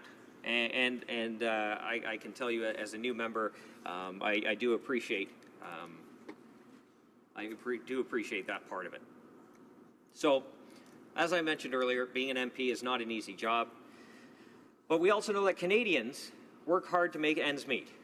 And when we discuss in this place about not being in this place on Fridays and going back to our constituencies, we all know that we'll probably be working in our constituencies, but Canadians who work hard 5, 6, 7 days a week may not see it that way. And it's not just about optics either, Speaker. It's also about our changing the standing order so that we sit longer from Monday to Thursday, which causes problems for those that have brought their families to Ottawa, those that have staff in and around the National Capital Region that have to adjust their days, maybe work to midnight, but those staff have to work on Fridays. And as we heard from many members out from British Columbia, not sitting on Fridays also means that they have to travel anyway, and they have to leave on Friday, so there is no net benefit for those members either. So basically, taking away Fridays has no net benefit other than reducing the amount of time we're here by 20%. And I think all our constituents know, Speaker, that the majority of the work we do here is in Ottawa. We are lawmakers, but we're also advocates and in some cases social workers, but we also try to work for our constituents. But that's why we have constituency weeks. That's why we're back in our ridings in June and July and August. So there are balances to that. And I think by knowing the calendar ahead of time, having these family-friendly events, but also, access to daycare, we can make it all work. So thank you, Speaker, for your time, and I look forward to the questions from my colleagues. Questions and comments. The honourable member for Fleetwood, Port Kells. Thank you, Mr. Speaker. I appreciated the comments from across the way. As another new member, I noticed, because I hadn't been a regular consumer of question period before I got to this place, but it seems that we've set up a rather interesting and maybe tradition-laden practice of highly charged partisan questions, along the lines of when did you stop beating your dog, being lobbed over the over the aisle to this side to people who don't know what's coming. And then we see people rising to give answers that may or usually may not answer the question to the satisfaction of the ordinary right-thinking person who might have stumbled across the CPAC channel. So I guess, one of the questions that we could explore, and I'll ask the honourable member this, is whether or not we would actually get better and more useful exchanges in the House if the opposition supplied their question period questions in advance so that the government would have an opportunity to come up with a reasonable answer. Honourable Member for Halliburton, Kawartha Lakes, Brock. Thank you very much, Speaker, and thank you to my friend across the way. That is an interesting question. I think the way we're set up is kind of adversarial. We are face-to-face, we are two swords lengths apart, and it's kind of the way we're set up. Whereas you look at the United States Congress, it's more in a circle to encourage more collaborative approach. But having said that, I know the British system does use that kind of tactic during Prime Minister questions, so that is an option. However, I think showing your cards as an opposition member, it doesn't work too well on this side, but I do enjoy the debate. But the ongoing joke here is it's question period, not answer period, and that's when you see on the opposition, and it happened when the Liberals were on this side as well. We get a bit heated because we are discussing pretty important issues, and when we don't feel that the answers are given, we start to get a bit heated. So I think that goes back to what we said. It's on all of us to watch how we deal with things and kind of monitor our own area and ensure that we are being responsible. There are questions and comments. The Honourable Member for Ottawa West Nepean. Mr. Speaker, and I want to thank the honourable member, especially for your comments about the PROC, because I do believe that we have made every attempt to work collaboratively and bring forth these kinds of good ideas. Just on the issue of the constituency time, I know that in my case, because my constituency is here in Ottawa, I benefit from being able to hear immediate reactions from my constituents on things that happen during the course of the week. So because I can go back and forth, I have that opportunity to be listening and to have a business day in the constituency where people can come and see me.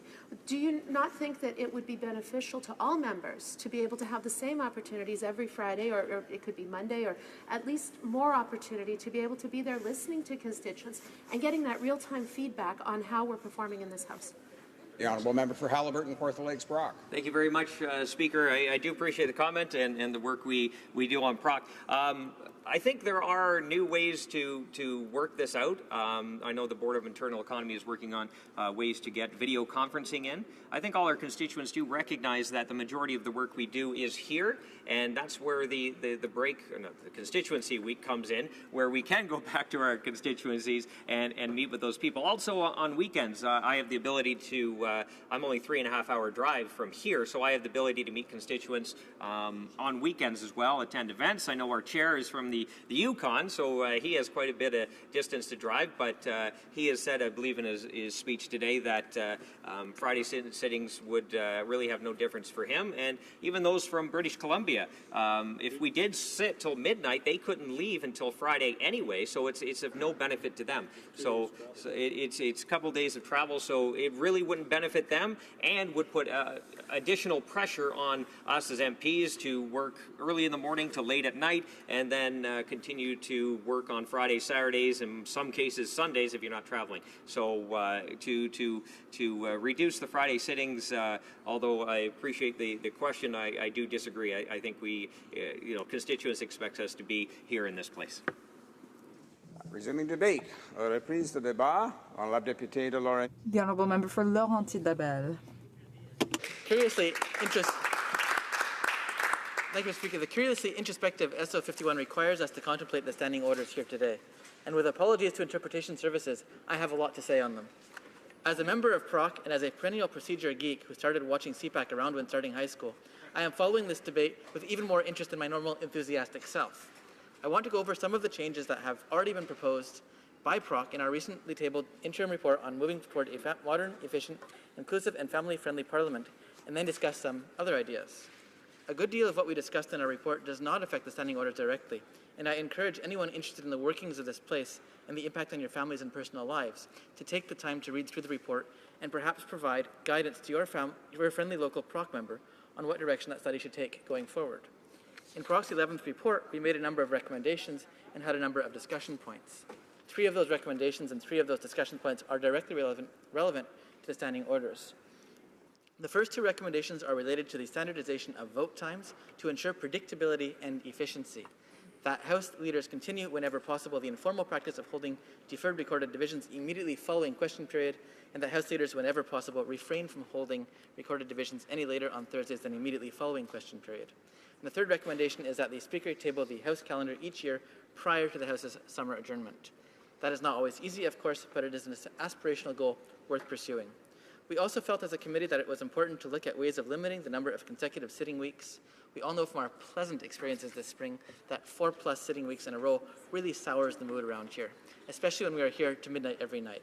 But there is a lot of work to get done, and we are a remarkable parliament for our inefficiency in getting through legislation. Not the kind of accolades I believe we are looking for on the world stage. To get there, one of the key items we discussed at length but did not really get anywhere with is the concept used in other Westminster parliaments of a parallel chamber. That is, a voteless chamber where items can be pre-debated. Our upcoming move to West Block and subsequent move back to Centre Block certainly creates an interesting opportunity to retain two fully functional chambers. The fate of Friday sittings was also a contentious debate, and one I would like to see my colleagues soul search on. How, colleagues, we make this place more efficient so that we may spend more time in the constituency.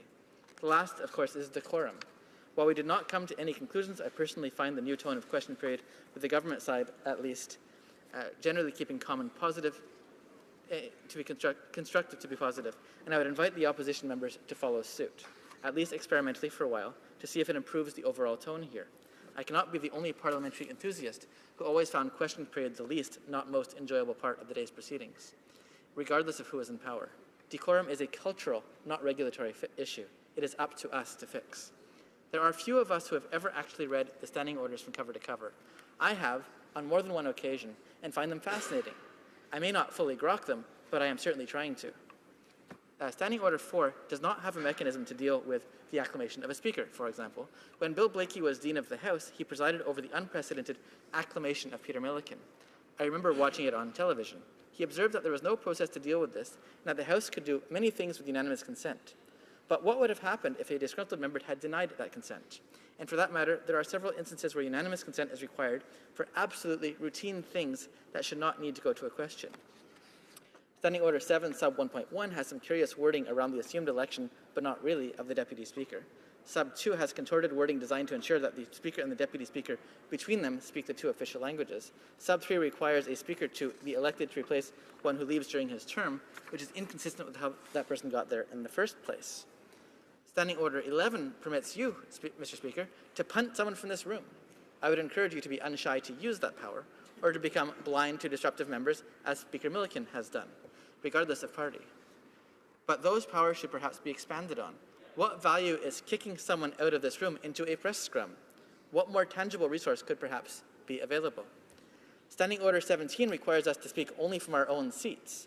I would personally like to see, for purely practical reasons, the members of the House leadership team of each recognized party be permitted to be recognized from any seat allocated to their party during regular debate. Standing Order 23 declares bribery a high crime to be dealt with the utmost of severity without providing for any type of process to do so. Standing Order 28, Sub 1 says we cannot sit on Dominion Day. Dominion Day was replaced with Canada Day back in 1982. I was 1. Standing Order 37, Sub 1 permits you, Mr. Speaker, to punt a question deemed not urgent to the order paper, but in all my years of watching, I've never seen that actually happen. Chapter 6 of the orders deals with the process of debate.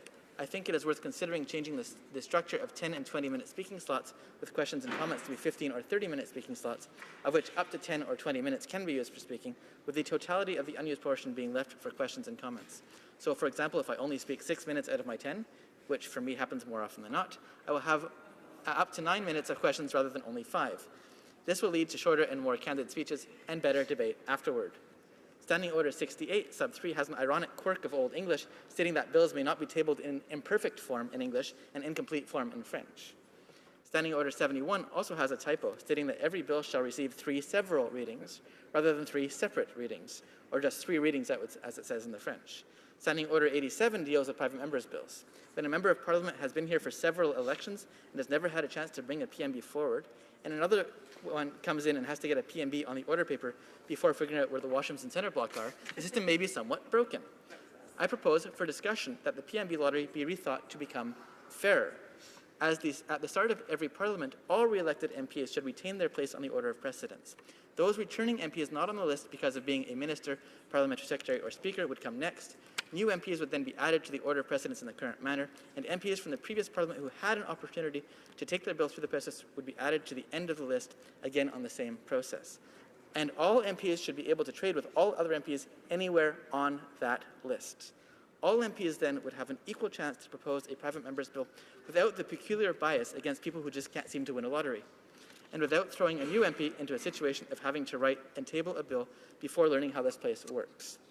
I would also like to visit the issue of royal recommendations at some point. Standing Order 128 allows the House to be called back at 1 p.m. on a Wednesday to deal with a report from the Standing Joint Committee on Regulations, to which I say, really? Standing Orders 129 to 147 deal with private bills. That used to be how to get a divorce in this country, but while the Senate still uses them, on the Commons side, there has not been a private bill for many parliaments. Could we not drop this altogether? And finally, Mr. Speaker, Standing Order 158 permits the Sergeant-at-Arms to detain a stranger for misbehavior in the chamber or gallery, and may not release them without an order from the House. I do not know if this building contains a jail, but this is certainly an interesting legacy item. What is the real-world impact of this? Now, getting off standing orders per se, why, Mr. Speaker, must bills die in the Senate when the House is dissolved? Could the Senate not continue dealing with bills already before it, simply sending back the version they passed to the new Parliament for concurrence? Private members' bills especially would be far less prone to untimely death. On other topics, I believe it should be inappropriate for any member to refer to the official language spoken by another member in the House of Commons, in the same way that it is inappropriate for a member to refer to the presence or absence of another in this House. Chapter 13 already guarantees all members can speak in either official language, but I would go further and make it against the rules to refer to the language another member actually chose. There are quirks in procedure and practice that are not necessarily in the standing orders, such as the entertaining, when shall this bill be read a second time? At the next sitting of the House, amid catcalls of now and never. This is an artifact from a change more than 20 years ago, and there are no doubt several of these bugs where not all consequential changes were properly made. I suspect the need for the agreement of the House for order paper questions to be allowed to stand is another such artifact, and there are surely more. I would also like to see the clocks in this chamber be replaced with synchronized digital clocks, which can be controlled by the table and reflect the apparent time in the House as well as the actual time. So when we see the clock agrees. In fact, until we have integrated information systems in our desks, which is another long-term point we should at least discuss, I might go so far as to suggest 4 clocks be visible to all members in the chamber. The time, the perceived time, remaining speaking time for the current speaker, and the actual time the House is expected to rise today. But while we are at it, why do some events prolong the day and others do not? Is there any rhyme or reason to it? Or could we perhaps revisit what does and does not make the day end at, say, 6:48 p.m.? And of course, I would like to see chamber seats that don't tear our pockets, which happened to me again last night. And let me take this opportunity as a former staffer to call for the return of the one-stop shop, which provided for a different kind of standing order. Yesterday, Mr. Speaker, I had a group of around 20 people visit me from their retirement residence in Mont-Laurier, and at 3 p.m., security kicked them out of the group visitors gallery above you. Mr. Speaker, as a fundamental principle, I do not believe that behaving members of the public should ever be asked to leave the gallery during a sitting. If anything, the public should be encouraged to watch our debates rather than question period, to participate more meaningfully in our legislative process. Mr. Speaker, Standing Order 51 provides us this wonderful opportunity to get into the weeds on the standing orders and to remove relics, artifacts, and cruft that no longer need to be there. And I look forward to continuing to hear the thoughts of my colleagues and to discussing them back at PROC. Thank you, Mr. Speaker.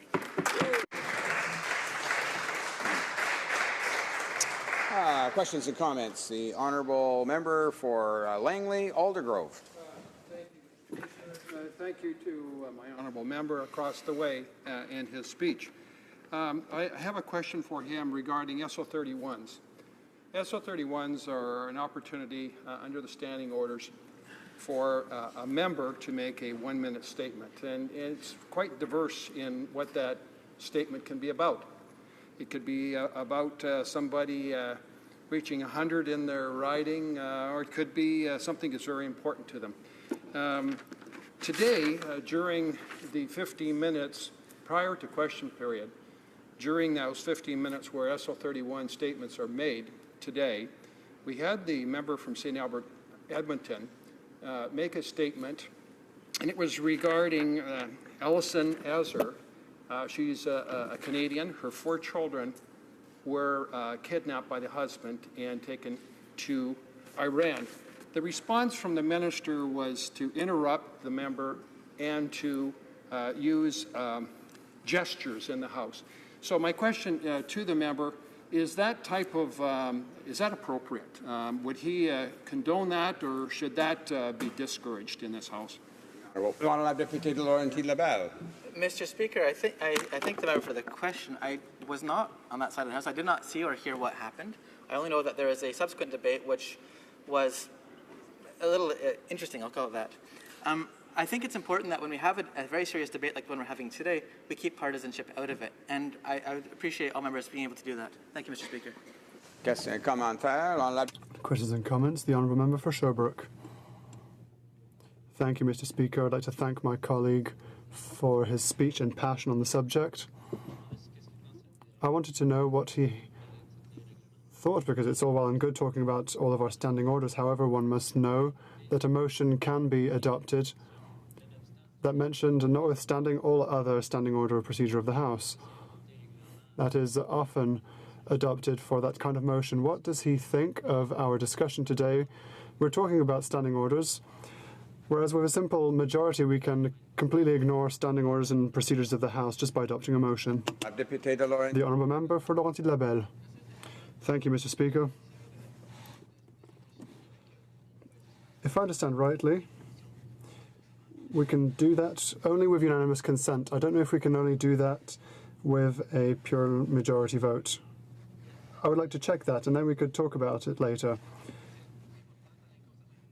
To me, unanimous consent is important. I would not want it to be used during a normal majority vote. Thank you, Mr. Speaker.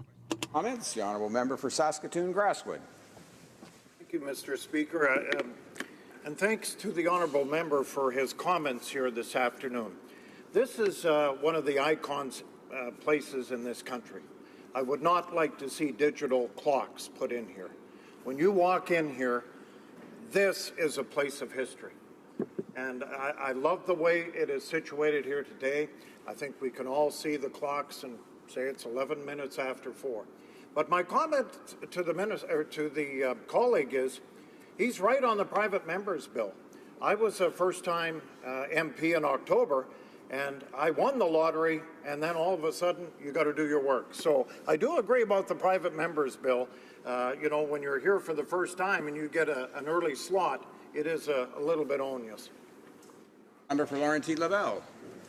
Thank you, Mr. Speaker. I will try not to note too much irony in the member saying his comments with an electronic earpiece with an LED on his desk and a microphone. So I think and also I should note that was televised, which was a technology that did not exist when this building burnt down and was rebuilt. Mr. Speaker, technology does move forward. I don't think that advancing to 1960s technology of the clocks is too much to ask. Thank you, Mr. Speaker. Questions and comments? The Honourable Member for Coast Bay, Central Notre Dame. When he started his speech, he described himself as a geek, and I thought that was a bit harsh to call yourself by that. But after hearing the entire speech, I think I affectionately call him a geek. I think I'd have to do that. I also had the pleasure of hiring this guy a little while ago. He's part of the reason why I'm standing here, too. The reason I want to ask him about some of the things he brings forward. One that I think should be seriously looked at is the idea that you don't get dropped from a list as we come back here when it comes to private members' bills. Because we have heard time and time today about people wanting to put something forward on behalf of their constituents or something that they feel strongly about and never get recognized. There are people here 20 years that never even get close to that sort of thing. So I hope maybe he can expand on that. But may I throw in something else? He'll tell me if I'm wrong. He's so good at this, I'll believe him. But I would like for him, should that members instead of putting all members in a list, put the ones who only have bills introduced. Thank you. The honourable member for Laurentides-Labelle. Very brief, please. Yeah, from my old boss, Mr. Speaker. The the idea of having to only be on the order of precedence if you already have a bill would certainly force people to think about it right from the get-go if they actually want to get involved in the process. In the way it'll actually work, I'm not sure how it would go, but it's certainly an idea I'm looking forward to discussing at PROC along with the other 4,716 or so we've gotten today. Thank you, Mr. Speaker. Resuming debate, the honourable member for Sherbrooke. Thank you, Mr. Speaker. I'm very happy to take the floor. Just a point of order, first of all. There's one point in my speech that has to do with what we discussed with my colleague for Laurentides-Labelle, whether the government can adopt a motion notwithstanding all standing order and all regular proceedings of the House. Could you give us some clarification as to whether that is possible, just so all MPs has the right information? I appreciate the point of order from the MP for Sherbrooke. It is not my mandate to give you clarifications on how standing orders should be considered by the number of MPs. Usually, if there is a point of order that asks a question on how one can interpret the standing orders and how a particular standing order can be applied, that is usually matter for consideration. If the MP wants this to be the case, I can examine the question and perhaps come back to the House if necessary in the future. The honourable member for Sherbrooke. Thank you, Mr. Speaker. Thank you for those clarifications. That being said, I'm not wrong when I say that the government can adopt a motion with a simple vote, notwithstanding regular standing orders. I wanted to start my speech with this information because we can talk about all standing orders and change all the standing orders we want. However, at the end of the day, we have a majority government. And very often, the government has decided to use its majority to adopt motions that go against the normal procedures and standing orders of the House. It is all well and good to have this debate, and that is why I wanted to mention this at the beginning. Perhaps we could revisit this, whether or not a simple majority is necessary for such a motion that ignores the standing orders of the House. That being said, I also, just like all my colleagues, would like to add my voice to some standing orders that are currently in place that could be modified. Also some new methodologies that we could use in the House, ones that are easier for everyone, so that we can be as efficient and effective as possible. That is what Canadians expect of us. Just like in all private companies, we can make ourselves as efficient and effective as possible. I think that this exercise is the right one. As parliamentarians, we are studying our procedures, our standing orders, and to see if there is the possibility of improving them and amending them. This is a healthy debate here in the House, after which we could have a follow-up at the Procedures Committee to examine all the proposals that have been put forward, so that we can move on without partisanship for these ideas. The first ideas that I would submit to the MPs would be to render official the appointment of vice chairs of joint committees and full committees and committees of the whole. We want to make this official. These positions are merely appointed after consultation of parties as it stands, and so we don't need, under current standing orders, the representation of all parties up on the Speaker's chair. I think we need to make this official. There needs to be consultation, yes, but there need to be appointed positions for all recognised parties in the House, regardless of which party has a Speaker. After this, we could assign the positions of Vice Speaker. Now, this would be a proposal that would be easy to adopt, in my opinion.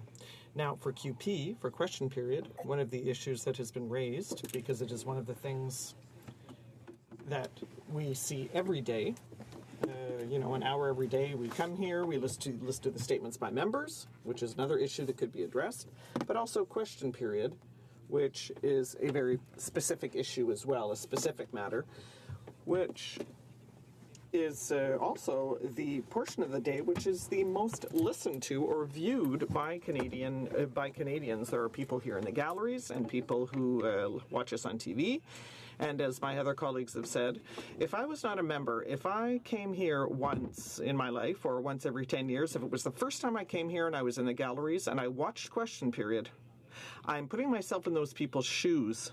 They're not used to it. They don't see QP every day, unlike us. As one of my colleagues says, we become acclimatized to this. But when I put myself in the shoes of people who are here in the galleries, and often there are a number of young people from high school, and I say to myself that they must think that it is not a very functional parliament. So there are many things that could be improved in question period, including the quality of the answers, and I mentioned this in a question that I put to one of my colleagues earlier. Now, to ensure that the Speaker can use all of his powers or her powers to ensure that the answers are quality answers, that answers are not repeated, and the Speaker can use the powers that exist already that don't need to be added to the standing orders, that allow speakers to name them and to expel them from the House. We have seen speakers call out members' ridings, to chastise them. And perhaps there was a member who was, I think, once who was named by his name, but I have never heard the Speaker warn a member that he was about to expel him from the House. So there are things that exist, powers that exist already in the standing orders that should be used. And when I attended a question period in the UK, I was very impressed by the powers exercised by the Speaker and the respect that he drew. And when he was not satisfied with an answer, even from the Prime Minister, if it was an irrelevant answer, then the Speaker asked him to reformulate his answer because, in his opinion, it did not answer the question and there was no link between the question and the answer given, or with the topic. So I would like to see a Speaker who is more active and who uses the powers that exist already in the standing orders. Another point is the matter of questions of privilege that are regularly raised in this House. Now, without getting into too much detail, these questions often lead to a ruling by the Speaker on the fact that this question of privilege at first glance, a prima facie, where people are perhaps more used to that expression. But after the Speaker hands down his ruling, the fact remains that it is a member who has to move a motion, and that motion has to be adopted by the House. So it comes back to what I said earlier. When there is a majority government, even if the Speaker says that there was a breach of parliamentary privilege, at first glance, on its face, then the majority, it is up to the government to decide whether that actually happened. So I think that there is a way of changing things to ensure that the Speaker's decision, the Speaker's ruling, be more final, without appeal. If there was a breach of privilege, if the Speaker decides that, then even a majority government should not be able to use its majority to override that decision, and that is what we have seen in the past and what I find completely unacceptable. I think my time is running out, so I think we need to make the Board of Internal Economy public. Without getting into details, there were many things that happened within the Board of Internal Economy, which is the body that oversees the administration of our expenses. There were cases where there were certain members who were not treated fairly. in the opinion of many other members. So I think that their proceedings need to be public. Also, the votes after question period, that is something that is in line with our desire to make this House more family-friendly. I also liked the matter about the clocks. Not only with regard to the clocks being properly synchronized, but then we could see how much time we have left. If there's 25 seconds left and we say that on the wall or, somewhere clearly in the House, then it would help the way proceedings unfold and the way that we draft our notes. And then we can realize exactly when our time is about to run out. Before closing, Mr. Speaker, is a prayer still appropriate? Should we be speaking to God before we begin our proceedings of the House? And I think that should be referred to Proc. Thank you, Mr. Speaker. Questions and comments. The Honourable Member for Lancey-Labelle. Thank you, Mr. Speaker. And I do appreciate the speech of my colleague from Sherbrooke. I'm going to come back to the question we were discussing earlier. I had never thought of... I did think my colleague was right. If there was a motion that could be passed that states that the rules of the House,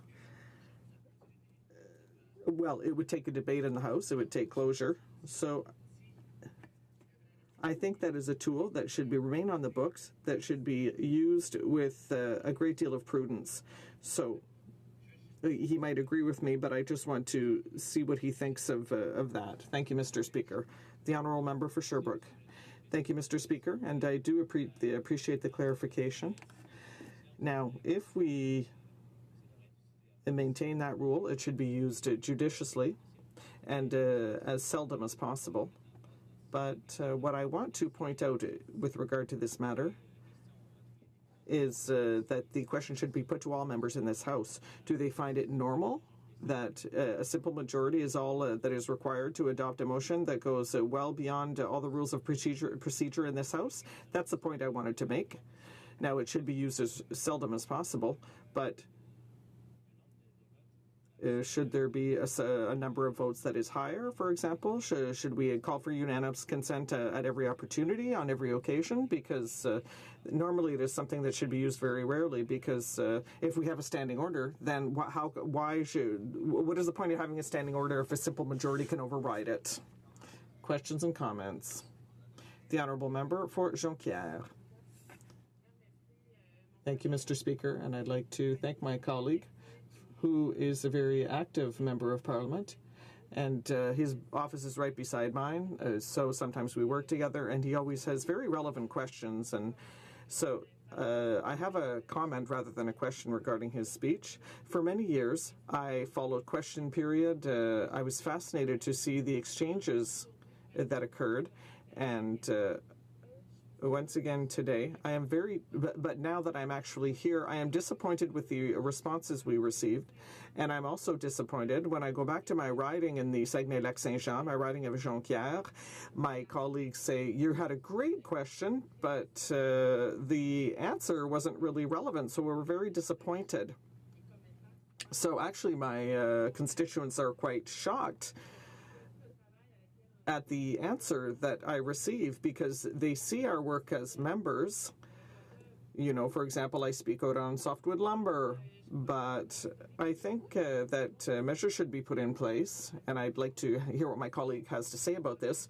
What does he think that we should do more of to ensure that we have a more constructive question period of better quality? Thank you, Mr. Speaker. The Honourable Member for Sherbrooke. Thank you, Mr. Speaker, and I'd like to thank my colleague for her question, and also I do appreciate working with her as well on the same floor. Now, that being said, I think that she is absolutely right. I experience the same thing, because when I go back to my riding of Sherbrooke, And when people talk to me about what happens in the House, well, the first thing that people see, the first thing they watch is question period. And often they make the same comment to me. They say, you have excellent questions, you're holding the government to account, but the answers are completely ridiculous. And that's the message that I am hearing a lot. So I think that there are easy solutions to put in place to ensure that the answers are relevant, because often the answer has nothing to do with the question that has been put.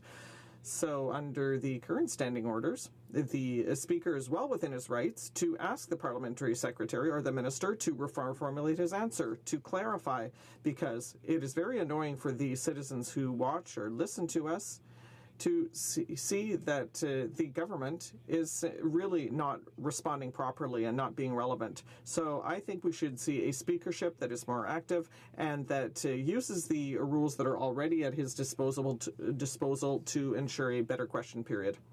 I think that is fully possible without changing the standing orders. And I think that this would allow the Speaker to judge the quality of the response. Now, I know this could be delicate, and the Speaker might be reluctant to do so because that is a very subjective topic, but I think that there are ways and powers that could send a signal to the government that the answers will be examined, they will be judged, and if they are found wanting, then they'll have to start all over again. Conformément à l'article 30. Pursuant to Standing Order 38, it is my duty to inform the House of the questions to be raised tonight at the time of adjournment are as follows. James Bay, in respect to Indigenous Affairs. The Honourable Member for Sherwood Park, Fort Saskatchewan, in respect to Consular Affairs. And the Honourable Member for Saskatoon University, regarding natural resources. Resuming debate, the Honourable Member for Scarborough Agincourt. Thank you, Mr. Speaker. And I want to start simply by thanking all my colleagues on all sides of the aisle for their overwhelmingly constructive comments today on the Take Note debate as it relates to the standing orders. I, along with a number of colleagues I see within this House, do have the privilege of sitting on the Standing Committee for Procedure and House Affairs, and I have been carefully taking notes for most of you when I have been present in the House in terms of your ideas and suggestions, and I know that our very able clerk, Mr. Andre Barnes, will summarize all of those issues so that we can review them carefully and present back to this place our recommendations in terms of changes to the standing orders. I want to start and basically say again that the point and the nature of the standing orders is simply to provide us clear rules with respect to our conduct in this place. But when it comes to conduct and decorum, it really comes to each and every one of us in terms of how we practice and how we can comport ourselves when we're in this place. And so again, I urge members to be mindful of that. And I think many members today have demonstrated that, I think, a significant amount of generosity of spirit as we've entered in this particular debate here today. My mandate actually was quite different, and I had indicated that my purpose today on the government side was primarily actually to table items that were within the government House leaders' ministerial mandate letter and within our electoral platform that I hadn't heard already today during the course of the debate.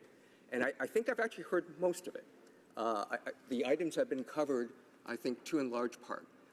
And the purpose of doing so was simply to allow the Procedure and House Affairs Committee the opportunity to consider those changes and whether it is necessary to make rule changes to the standing orders in order to give them to greater effect. So I will cover a few of them that haven't been covered. That I haven't heard yet. And I'm not even convinced in some of these instances within the minister's mandate letter that they require standing order changes.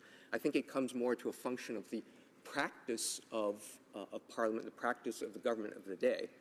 A lot of the things that we had discussed in the previous election related to, I think, our sense of the conduct of what occurred or what we found offensive in previous parliaments, or the erosion of, I think, some of the traditions and practices of this place requiring a change to the standing orders. And I hope that that's not necessary. I actually hope that we can respect the traditions of the British parliamentary practice and procedures so that we don't actually have to use the strong hammer of amending the standing orders to do so. But I will cover the ones I think that I haven't heard today, and I'll leave it to my colleagues to perhaps comment on them. One of the commitments that we made in the last election related actually to the creation of a Prime Minister's question period. And I haven't heard much or any commentary on that today with respect to whether that would be a good practice. It is certainly a practice that is adopted in the United Kingdom, where there is a dedicated time and a dedicated period of time where the Prime Minister would make himself or herself available for a set period of time to take questions from members. And I think that I don't know whether that would change the nature with respect to our overall perception that question period is far too theatrical and far too canned, quite frankly, in terms of the give and take that takes place in it. I think we've heard a lot of suggestions with respect to giving much greater power to the Speaker to enforce the rules of debate, and and some of the other amendments with respect to suggesting that questions be tabled in advance so that a substantive response can be given, which is the practice essentially in the British Parliament. And I think I certainly would be supportive of us moving in that particular direction.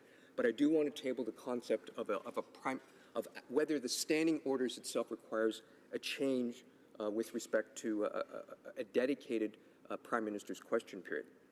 The second major item I haven't heard much discussion about relates to the use of prorogation and omnibus bills. Again, this was a situation that occurred in the last Parliament, the 41st Parliament, with respect, or actually both the 39th, 40th, and 41st Parliament, with respect to a situation with respect to prorogation and an increasing use of omnibus bills. It has been a commitment of this particular government to try to avoid using omnibus bills. I think the only exception to that should be the budget bill, which in the presentation of the budget does have the inevitable effect of having significant amendments to all kinds of consequential acts in order to bring the budget into effect. But I don't think that even the budget itself should deal with things that fall outside of budgetary measures. And I'm very wary on the use of omnibus bills as a standard practice to get lots of mundane or to slide certain types of items that are not relevant to the main mover of the bill or the minister that's responsible for moving a particular bill forward. Again, there's a question of whether that's an appropriate use within the standing orders, but I again want to table that. One of the other things that rose, again, in previous parliaments was with respect to the nature of the estimates and whether to ensure whether there's consistency between the estimates and public accounts. And at the end of the day, parliamentarians need to have, I think, a clear mechanism to ensure that what is reported in this place is consistent with the estimates that are tabled are consistent with the public accounts. And again, this is something I know that the president of the Treasury Board is working on. Again, I don't think it requires a standing order change, but again, this is something I think PROC ought to consider. Other things I think that get to, again, the independence of this place, particularly as it relates to the officers of Parliament, is whether there are mechanisms and ways to ensure that officers of Parliament are properly funded, that their reports to the Speaker and ultimately to this place in the House are appropriate, that the government of the day not constrain the operation of the officers of the House in doing so. And so I would encourage, and I would also extend that to the parliamentary budget officer. We have seen instances in the past where that has been a challenge, and we want to ensure that each of the officers of the House and the parliamentary budget officer have the necessary tools so that parliamentarians have the necessary information to keep the government to account while on the same token providing information in a neutral manner. I've already heard some discussion about the disclosure of expenses. I do support the concept that the activities of the Board of Internal Economy should be more public and should be open by default as opposed to the current practice. The final point I'm simply going to, a couple of points I'm going to table, and this is already incorporated within the standing orders, dealing with ensuring that this workplace is free of harassment and sexual violence. And again, this is something that I think PROC does need to periodically review, and that our conduct in this place is constantly reviewed to make sure that that we avoid situations that we have found sometimes, unfortunately, in the past between members and between members and their staff. And I think that Canadians need to have confidence that we are acting in a fashion that holds the highest standards of workplace practice here, and that PROC continue to review that. We've heard a lot about family-friendly. I don't think I have anything much more to contribute to that particular debate. I think it's been effectively covered in broad detail, other than to encourage members to constantly be open to change, and that the way in which how we conduct ourselves here are often dealt with within historical practice and is often ossified to a time that is long past. And I appreciate the fact, for example, as it relates to the member for Abitibi-Temiskaming, despite the fact that there is a stranger in the House, none of us have ever exercised the rule to call that matter out. And I think that we need to continue to have that openness among ourselves to find new ways in which to accommodate and to encourage more members and a greater diversity of members to participate and become members of the House of Commons. I don't think I have much more to add. I think my time is up, and I'm going to encourage questions and look forward to the debate as it continues on today. Questions and comments? Question commentaire. The honourable member for Yukon. Mr. President, I just want to add to the member's first opening comment as a congratulations to all members of the House from all parties for being so nonpartisan and constructive in this debate today. It's got all sorts of new creative ideas for our committee, PROC, to look at to improve this House, Canada's House of Democracy for all Canadians. I just had an email from the member from Whitby who would like us to consider changing the word amen after the moment of silence in the morning to the words thank you. And the question I would ask the member, someone has also suggested to me that SO31s return to their original purpose of just commendations of people or things, and to be made totally nonpartisan, and what he thinks of that suggestion. The honourable member for Scarborough Agincourt. I want to thank my colleague from the Yukon, who, of course, serves as chair of the Procedure and House Affairs.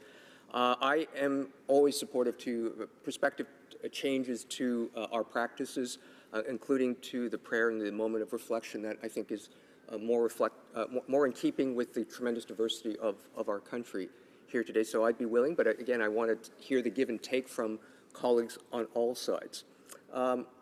With respect to his other item, actually, I forgot what his other item was, so if somebody could remind me.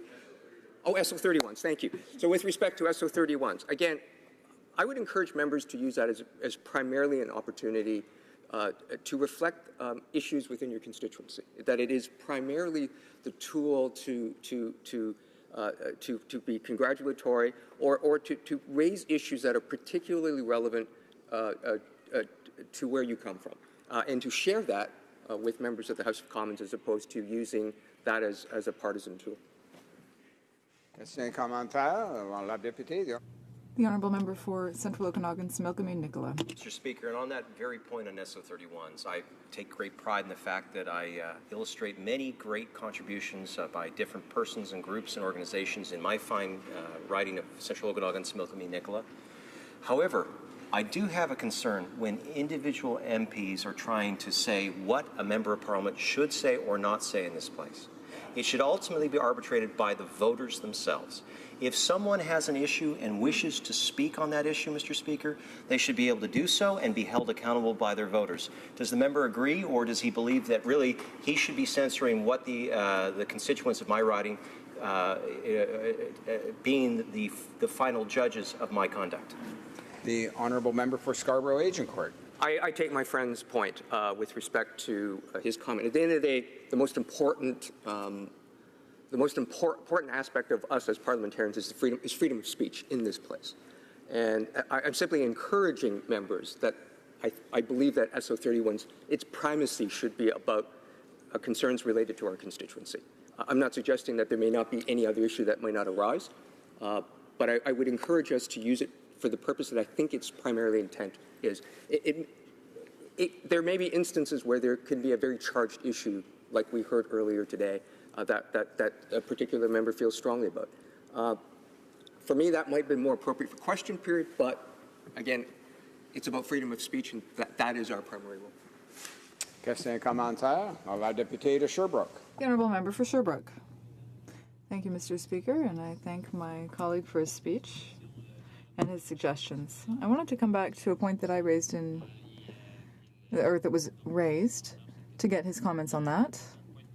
And this is the question of points of privilege. So if the Speaker judges them to be founded, then should a motion be adopted to send the matter to a parliamentary committee, which would normally be PROC. And if the government has a majority, then that motion could be defeated by the government in place simply by using its majority. And by if they got all of their members to vote. For Scarborough Agincourt. I take my friend's point. As I said, we've already had a number of instances where matters of prima facie cases of privilege have been referred to PROC, and there is a concern that the government can use its majority to in theory, shut down debate, or to create a finding that there was in fact no actual breach of privilege. Again, we do get into those instances. Therefore, I've heard in the debate today a lot about empowering the Speaker. Now, at the end of the day, the Speaker needs to be viewed as being neutral. So there has to be some kind of mechanism to send these kinds of questions. And at the end of the day, we collectively make decisions on the nature of privileges and immunities in this place. It should be governed by practice. It should be governed by our history. And in that sense, there can be profound differences when we make these findings at PROC. But I don't know how you can create any other mechanism, quite frankly. And that's really my challenge with respect to your question. Resuming debate, the honourable member for Central Okanagan, Similkameen Nicola. Thank you, Mr. Speaker, and it's with great honor I rise today on the standing orders of this place. I believe I speak on behalf of all members when I state it is a great privilege to do the work that we do on behalf of the Canadians who democratically elected us to represent them. And it is on behalf of those very same Canadians that I rise today to speak on a subject I believe of importance, one that I am concerned about. Back in the spring of this year, I became greatly concerned when the government House Leader, the then government House Leader, was quoted as suggesting that Friday sittings in this place should be eliminated. Now, I would like to explain why this was a point of concern for me. Back in the spring of 2016, we were all collectively part of a newly elected parliament. At no time during the election did any of the parties, and certainly not the governing Liberals, suggest to the Canadians that when this place sits, we should shorten our work week. To be clear, I'm not implying that we do not work when we are back in our home ridings, or being back in our home ridings with our families or our constituents is not important. I believe we would all agree that it's very important. However, we must not forget one important fundamental principle in any democracy. We work for the citizens who elect us. Perhaps it's just my own sentiments, Mr. Speaker, but I believe when it comes to the subject of shortening the work week, however well-intended the motives might be for doing so, First and foremost, we have an obligation to have the discussion with the citizens who we work for. Canadian taxpayers deserve the level of respect and accountability from their Member of Parliament. And it is for that reason that back in March of this year, in one of my weekly Member of Parliament reports, I asked citizens in my riding what they thought about taking Fridays off. Now, I'm certain it won't come as a shock to many of you in this place that the idea was not a popular one. And while many were respectful in passing on their thoughts on the subject, there were also those that were quite offended. Words such as out of touch was referenced frequently. And out in BC, I will remind everyone in this place, it is a long way from Ottawa. When citizens there hear about $100,000 political staff moves from Toronto to Oliver billed to them, or that the Prime Minister is charging not one but two nannies after claiming that million-dollar families should not get taxpayer-supported benefits, they become disillusioned, disengaged, in fact. I realized that we were in a majority government. I realize that in a majority government, there is a mandate for that majority government to implement change. However, in this case, at no time were citizens ever told about a shorter work week in Ottawa before we went to the polls in 2015.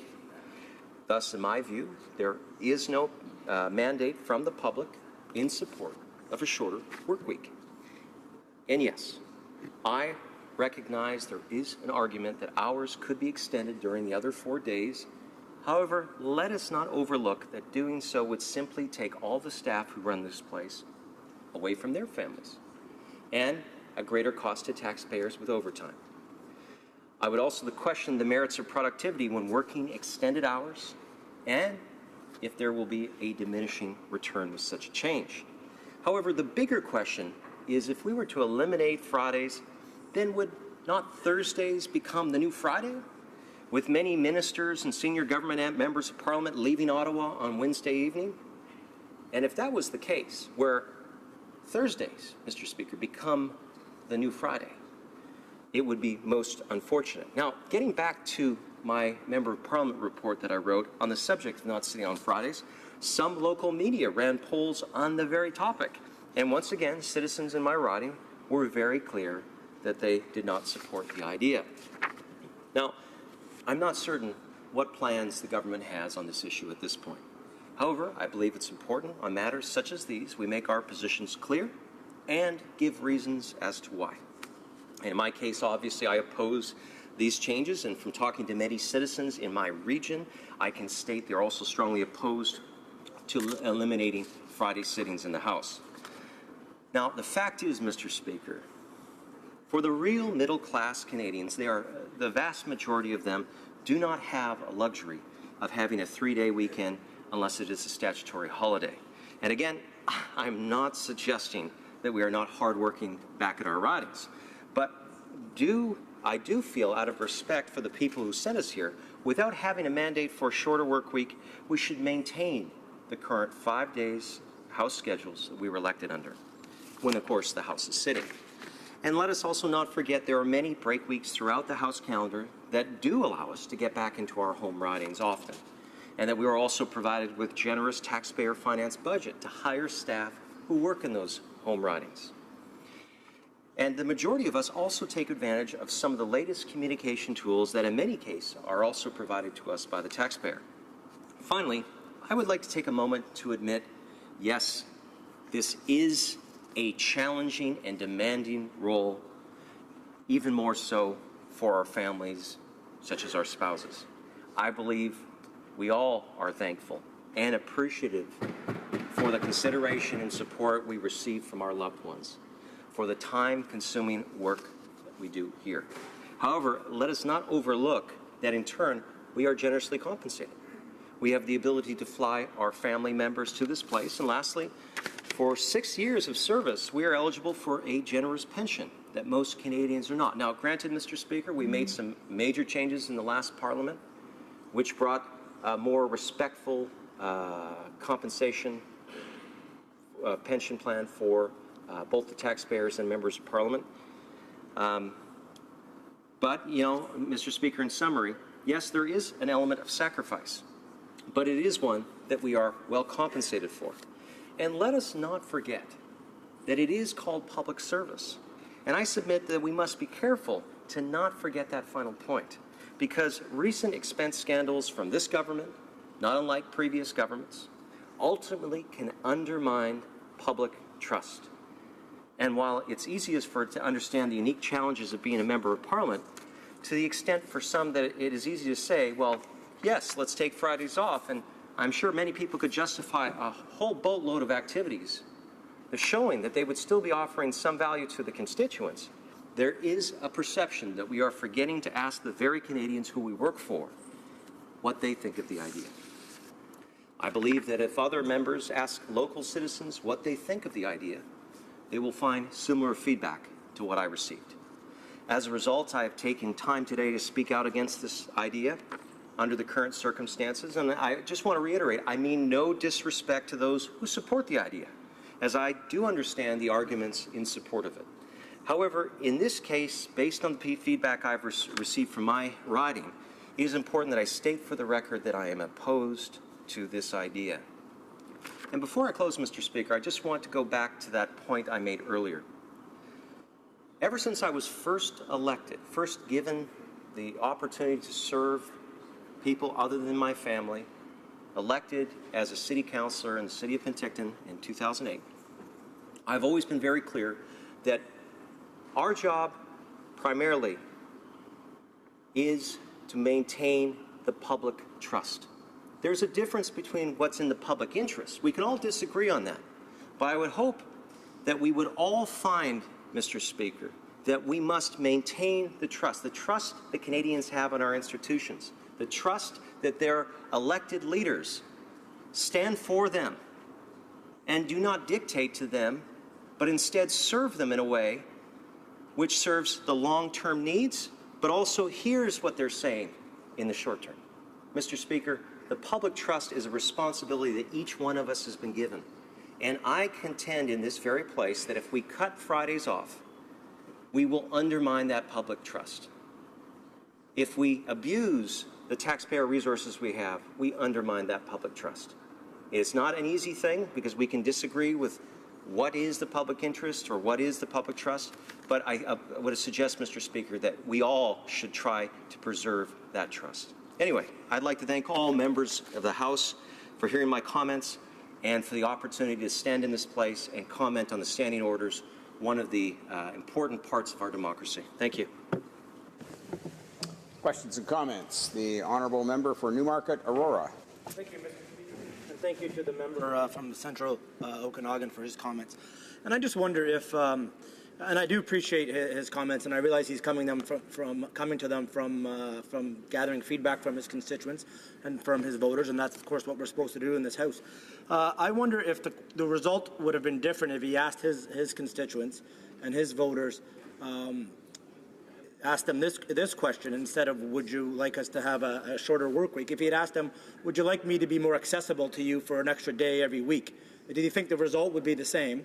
And on that note, I'm just wondering how much geography might play a role in this. And even if he were able to return to the House Fridays, would he actually be able to? And maybe that's something we need to address in this House. If it benefits members in different parts of the country, maybe that's the angle we should be looking at it as well, Mr. Speaker. So I just want to know what his comments might be on that. Honourable Member for Central Okanagan, Similkameen Nicola. First of all, Mr. Speaker, I find Friday sittings to be just as important as any other day. It's very seldom that I'm not here. In fact, the Ottawa Citizen newspaper did a study and found that I was one of the 5 MPs that had a 100% voting record. And people in my riding in the last election appreciated that because whether they agreed with some of those votes, Mr. Speaker, and I imagine they didn't agree with all of them, they appreciated that I showed up for work. And you know what, Mr. Speaker? If that member wants to canvass his constituents and say, would you want me in Ottawa standing up here and holding the government to account or contributing to our democracy through public discourse, or would you like to have me here so I can attend some, important, family events, important business events, community events, whatnot? Put them to it. Give them both sides. And I will tell you, Mr. Speaker, it's been my experience that people want to know that their MPs are doing their job, and that's primary legislation. No one else can vote for us. Staff members can give calls. That is the one job, being here, standing in this House, that we are privileged to have, and I think we owe a duty to the people we represent. And I would suggest that the member canvass his constituency to see what they have to say. Questions and comments? The Honourable Member for Jonquière. Thank you, Mr. Speaker. And thank my colleague for the speech. This issue of sitting on Friday is also one that I find a little bit concerning. Now, my colleague mentioned this in his speech. If we didn't sit on Friday, would Thursday then become like Friday? So that's the question. Will ministers start leaving on Wednesday night? Now, I myself am a mother, and I think it's important to talk about family and work-life balance. But we also have to think of our staff, all of our staff who work here on the Hill, the people who give us our food in the cafeteria, for example. They have families too. So if we change the hours and we sit until midnight, well, I really wonder if that helps work-life balance when we're talking about the families of Hill staff. And then how effective will MPs be? You know, we give speeches here and we're in committee. How effective will we be if we're sitting till midnight? Nicola. Thank you, Mr. Speaker, and I certainly appreciate that member's contribution to this subject, in particular on regards to Fridays. First of all, she's absolutely right. Human nature is that Thursdays will become a travel day. Members of the government, I should say the ministers and their parliamentary secretaries, will have pressing schedules taking them elsewhere, less accountability. That's 20% less sitting time. Just to remind people, that's 20% less sitting time, and I would struggle to see where there would be a benefit for democracy. Second to that, I talked about sacrifice. Mr. Speaker, I was not there for the birth of my youngest child. I was here in Ottawa, I was in caucus, didn't have access to my phone. And you know what? I'm sad by that. I'm sad I couldn't be there for my wife. But she and I made a decision together. And my kids know that when I'm in here in Ottawa, I'm serving them as much as I'm serving the country. So there is sacrifice, but that's something we run on. We should not change this place to suit us. We should change this place to suit Canadians. Resuming debate. Resuming debate. Anyone? The Honourable Member for Toronto Danforth.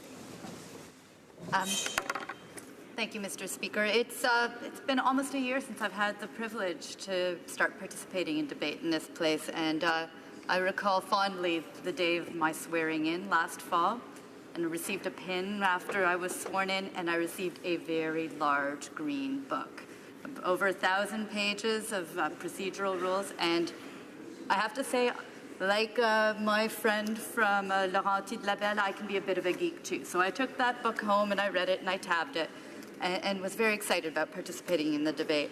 And we have had some very good moments here, but I see some spots where there can be some improvements, and I would like to discuss some of those. Primarily, I would like to talk about how we approach private members' bills and the order for private members' bills, and also how we can improve debate in this place. And particularly on that point, how we can avoid some of the repetition that we have sometimes. When you look at private members' bills, we all come to this place because we are passionate about something. We want to make a difference in our community. We have whatever issues we may have that motivate us and want us to be here to make a difference.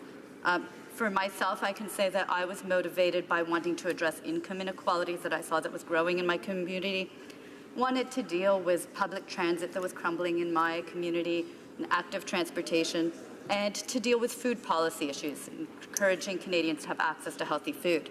And I see that type of passion in the private members' bills that come forward here. We recently saw tabled a national cycling strategy.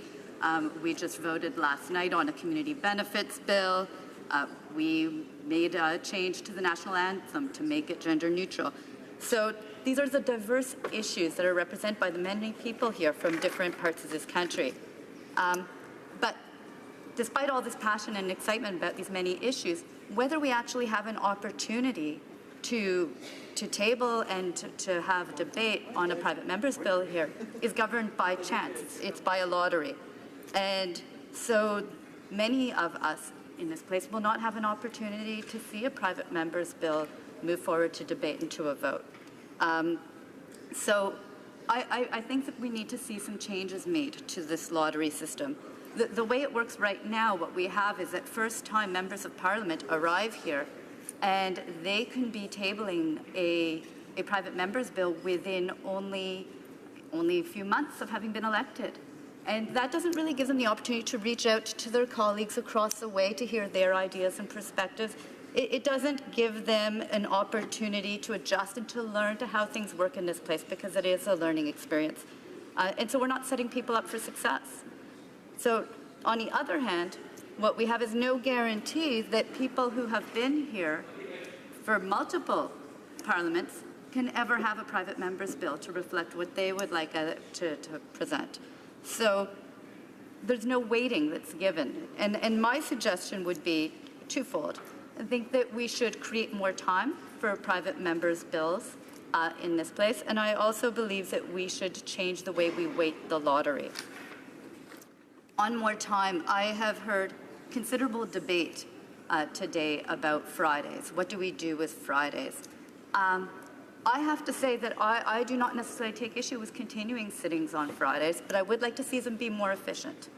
And I say this as a person who, has a young family that I would like to get back to, and I actually don't know family matters, truthfully. On it, I think that we all have reasons why we want to go home and be in our ridings. But for me, the hardest part is saying goodbye to my family every week, and so I wouldn't want to add more weeks of sittings. And I think that there's a value of taking those Fridays and maybe finding a way that we can make more use of that time. And on that, I would suggest that maybe what we should be doing is setting aside Fridays for private members' bills as a chance to have more hearings, more opportunities for people to present their bills and to be heard. So that would be my suggestion for Fridays as a way that we can maybe make them more efficient. If we're not able to create more opportunity, more time for the hearing of private members' bills, then I would suggest we change the weighting to the system for the lottery. And on that, I agree. Actually, I hadn't thought of the suggestion of my friend from Laurenti, but I think he made a good suggestion on the idea that perhaps we make sure that after a parliament rises, when we go into the next parliament, that the orders don't, the bills on the order papers don't die for the returning parliamentarians. That's definitely one good idea that might help the weighting. My own suggestion, when I had been thinking about it, would be that there would be a system for returning parliamentarians who had not had a private member's bill in the past parliament, that they would go to the front of the line. There would be a lottery for those, and then the new members. I actually think that that would help both the returning members and the new members. It would give new members more time to get adjusted to the system, and it would give the older members who had been here an opportunity to make sure that they can also be heard.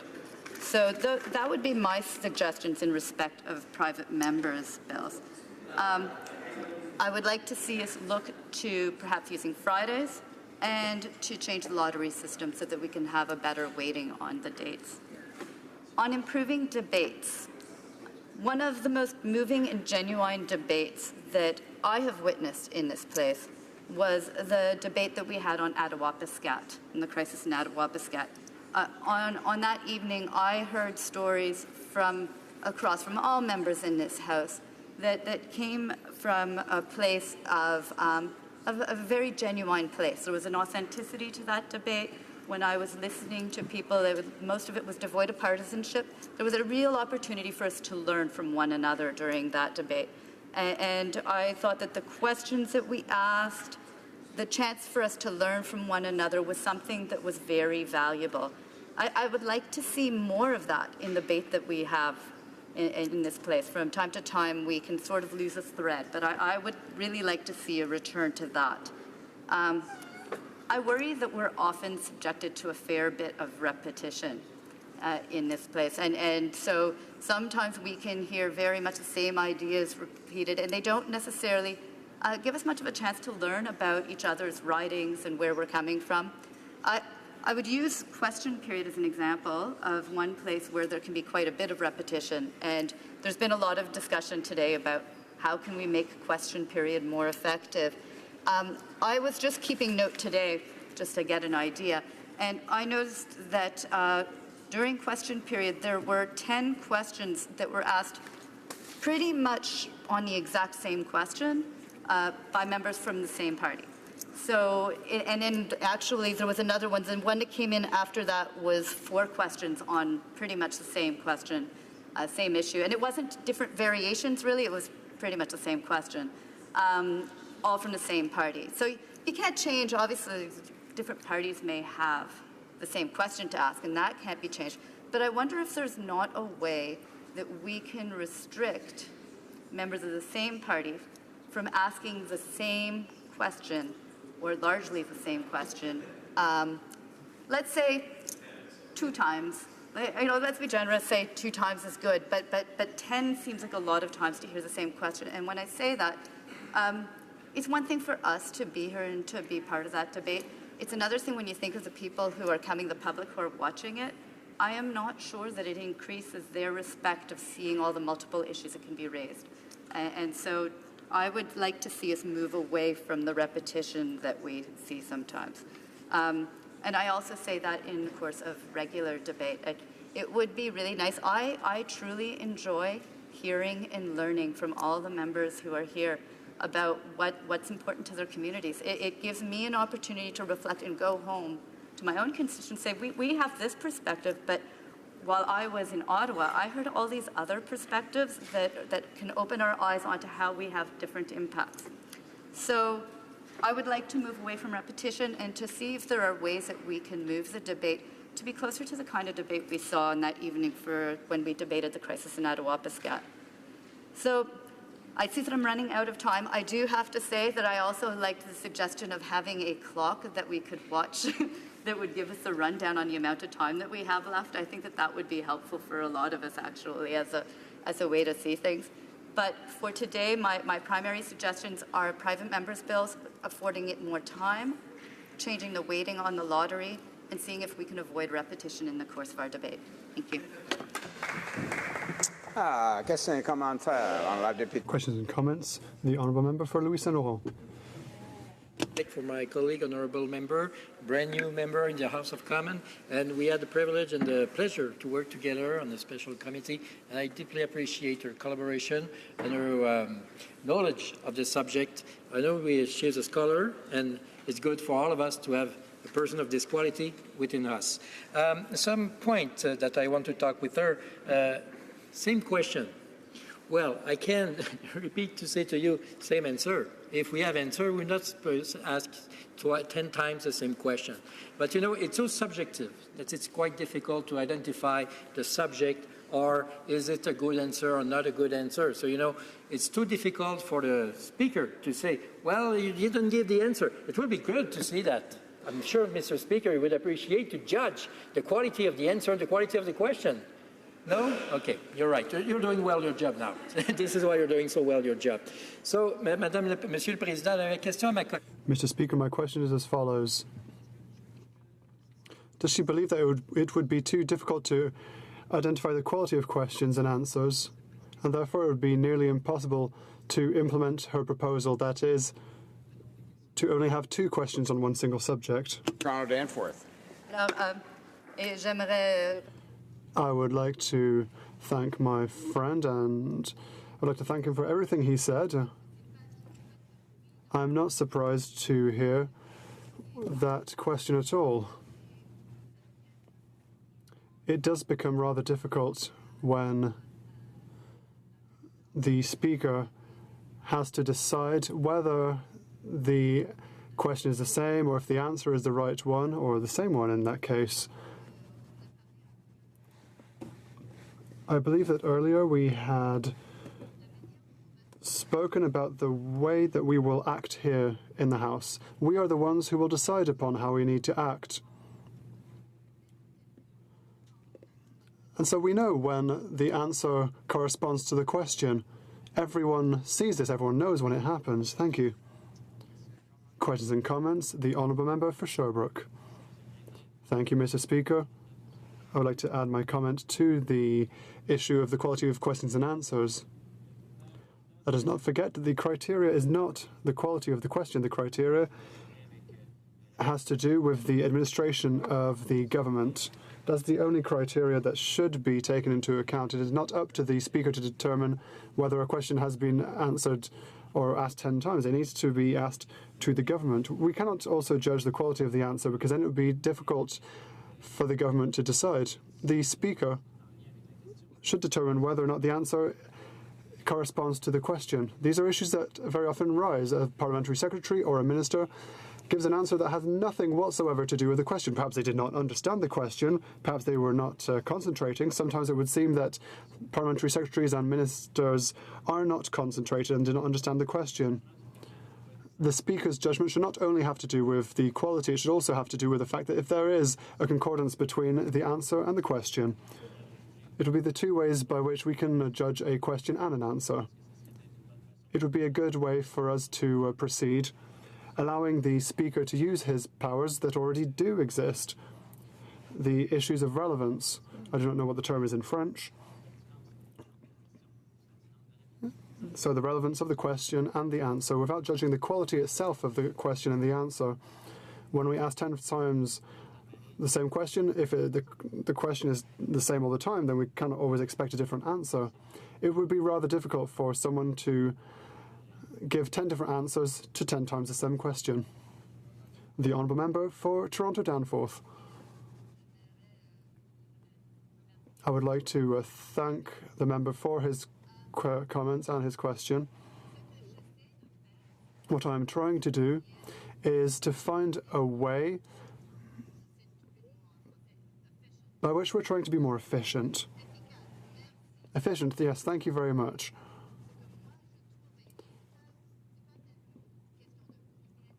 It's not an issue of how many questions could be asked. We could talk about this. When we have the same questions and answers being asked for a whole half an hour, I don't think that Canadians want this to be the case. What Canadians want is a discussion broaching a wide variety of subjects. I would like comments and ideas. However, I want us to be more efficient. Resuming debate, the Honourable Parliamentary Secretary to the Head of the Treasury Board. Speaker, and I'm honoured to be speaking to Standing Order 51.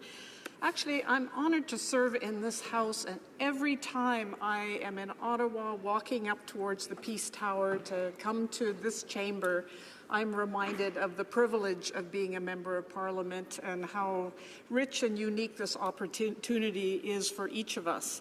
And I've appreciated that there's this frank and open debate on the standing orders today. This is a rare occasion in which we are able to weigh in on how to have a better Parliament and be more effective on behalf of our constituents. So I am going to focus on just one element, and that is how to increase the effectiveness of Canada's members of Parliament in our primary responsibility of being the voice of our constituents here in Ottawa. And so I'm going to talk about my proposal would be about rebalancing the parliamentary calendar to spend more time in our constituencies to serve the people who elected us. Mr. Speaker, there's many people here who are able to fly home an evening in the middle of the week to attend something in their constituency and then fly back and be back in the House the next morning. And so their reality is different, perhaps, than the one I'll be describing. People who are from part of the far-flung areas of Canada simply can't do that, and so the amount of time that they can spend in their constituencies is considerably constrained. Canada's extensive geography is one of our greatest assets, but I have to say it also presents a great challenge for Parliament and for parliamentarians who are not easily accessible to Ottawa. And constituents do want to hear from us. They want to see us. They want to tell us about themselves. They want to tell us about their organizations, their initiatives, and that takes time in the constituency. So work in the constituency is important, and MPs need more time being there doing it. Our job is to represent the voices and concerns of our constituents in Ottawa, more than it is to represent Ottawa back in our communities. So members of Parliament may or may not know that for almost half the history of the Canadian Parliament, members of Parliament were in Ottawa between January and February and May or June during the year. That's when Parliament sat. That's when the business of the House was conducted in Parliament. And the rest of the time they were in their constituency serving those who voted for them.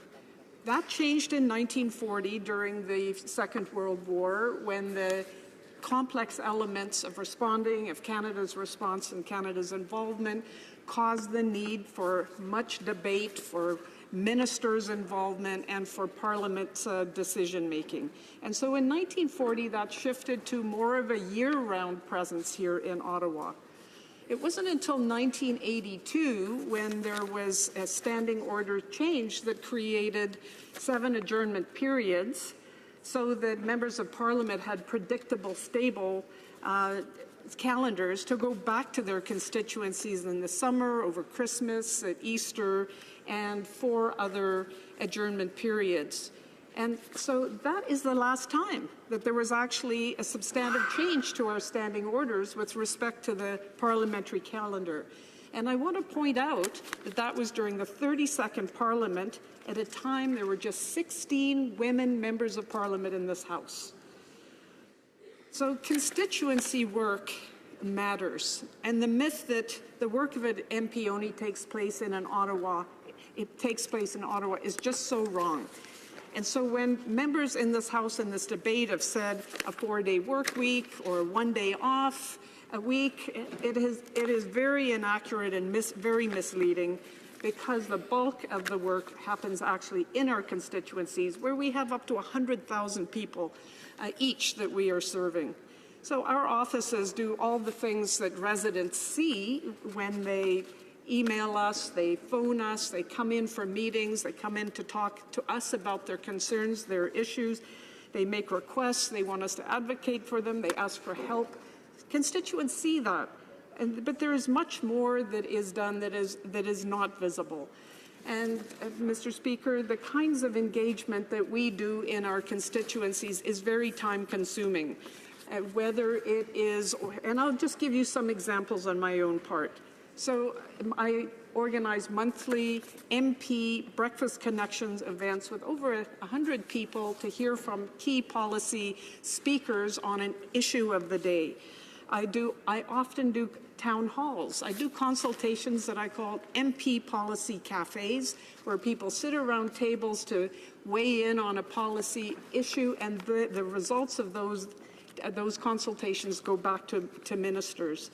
There's many ways that we engage with our constituents, and I don't have to tell the members in this House what they are, but we all know how time-consuming, but how important it is, because we are the link between our constituents and the federal policies that affect them.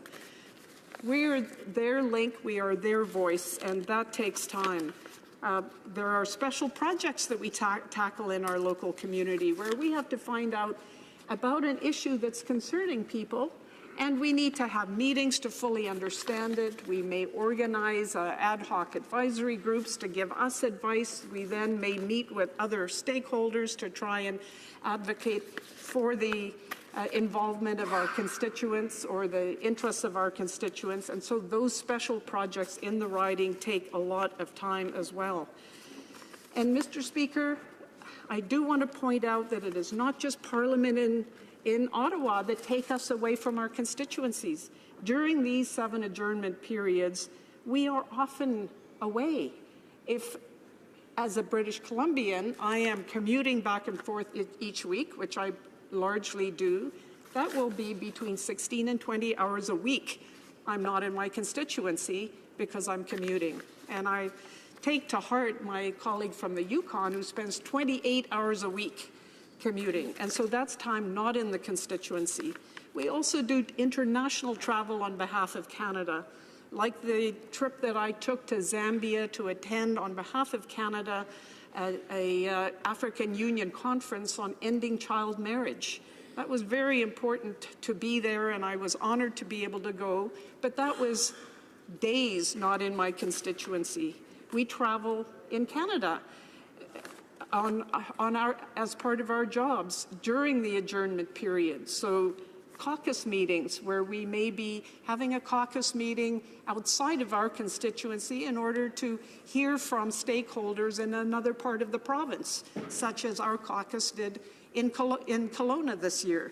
Or there may be national caucus meetings that are outside of our constituencies during these adjournment periods, or other kinds of travel, like committee travel, parliamentary secretary travel, and I've had several of those trips out of the constituency during constituency periods.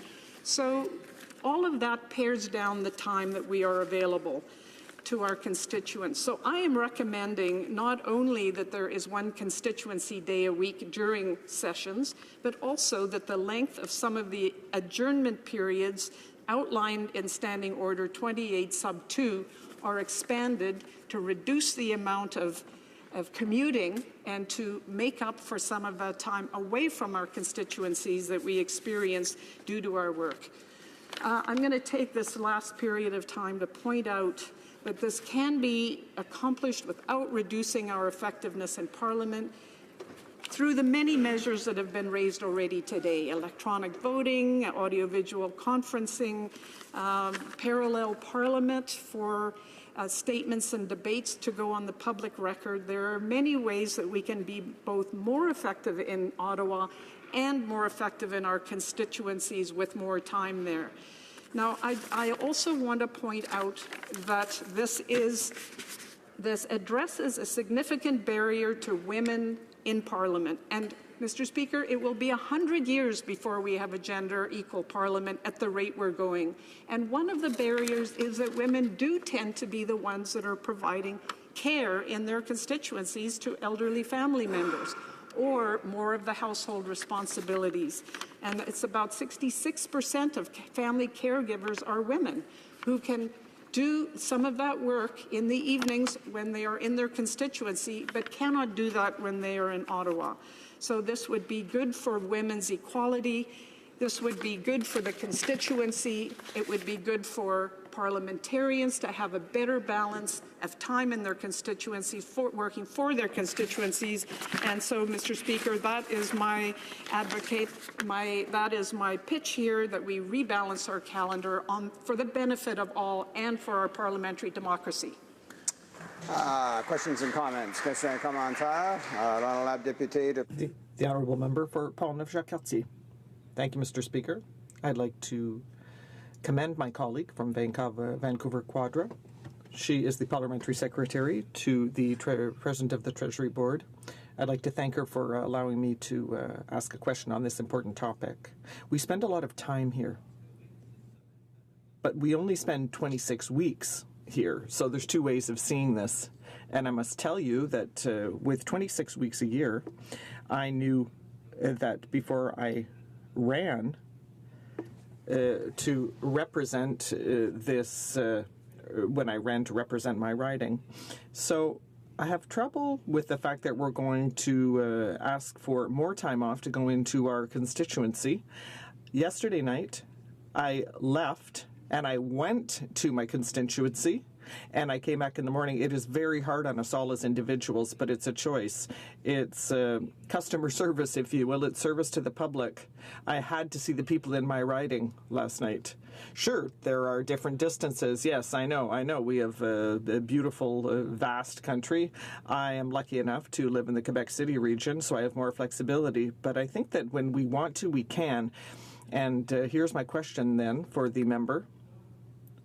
What example are we given to workers who get up every morning and who have to manage the same problem as we do? Honourable Parliamentary Secretary. Thank you very much for the question. And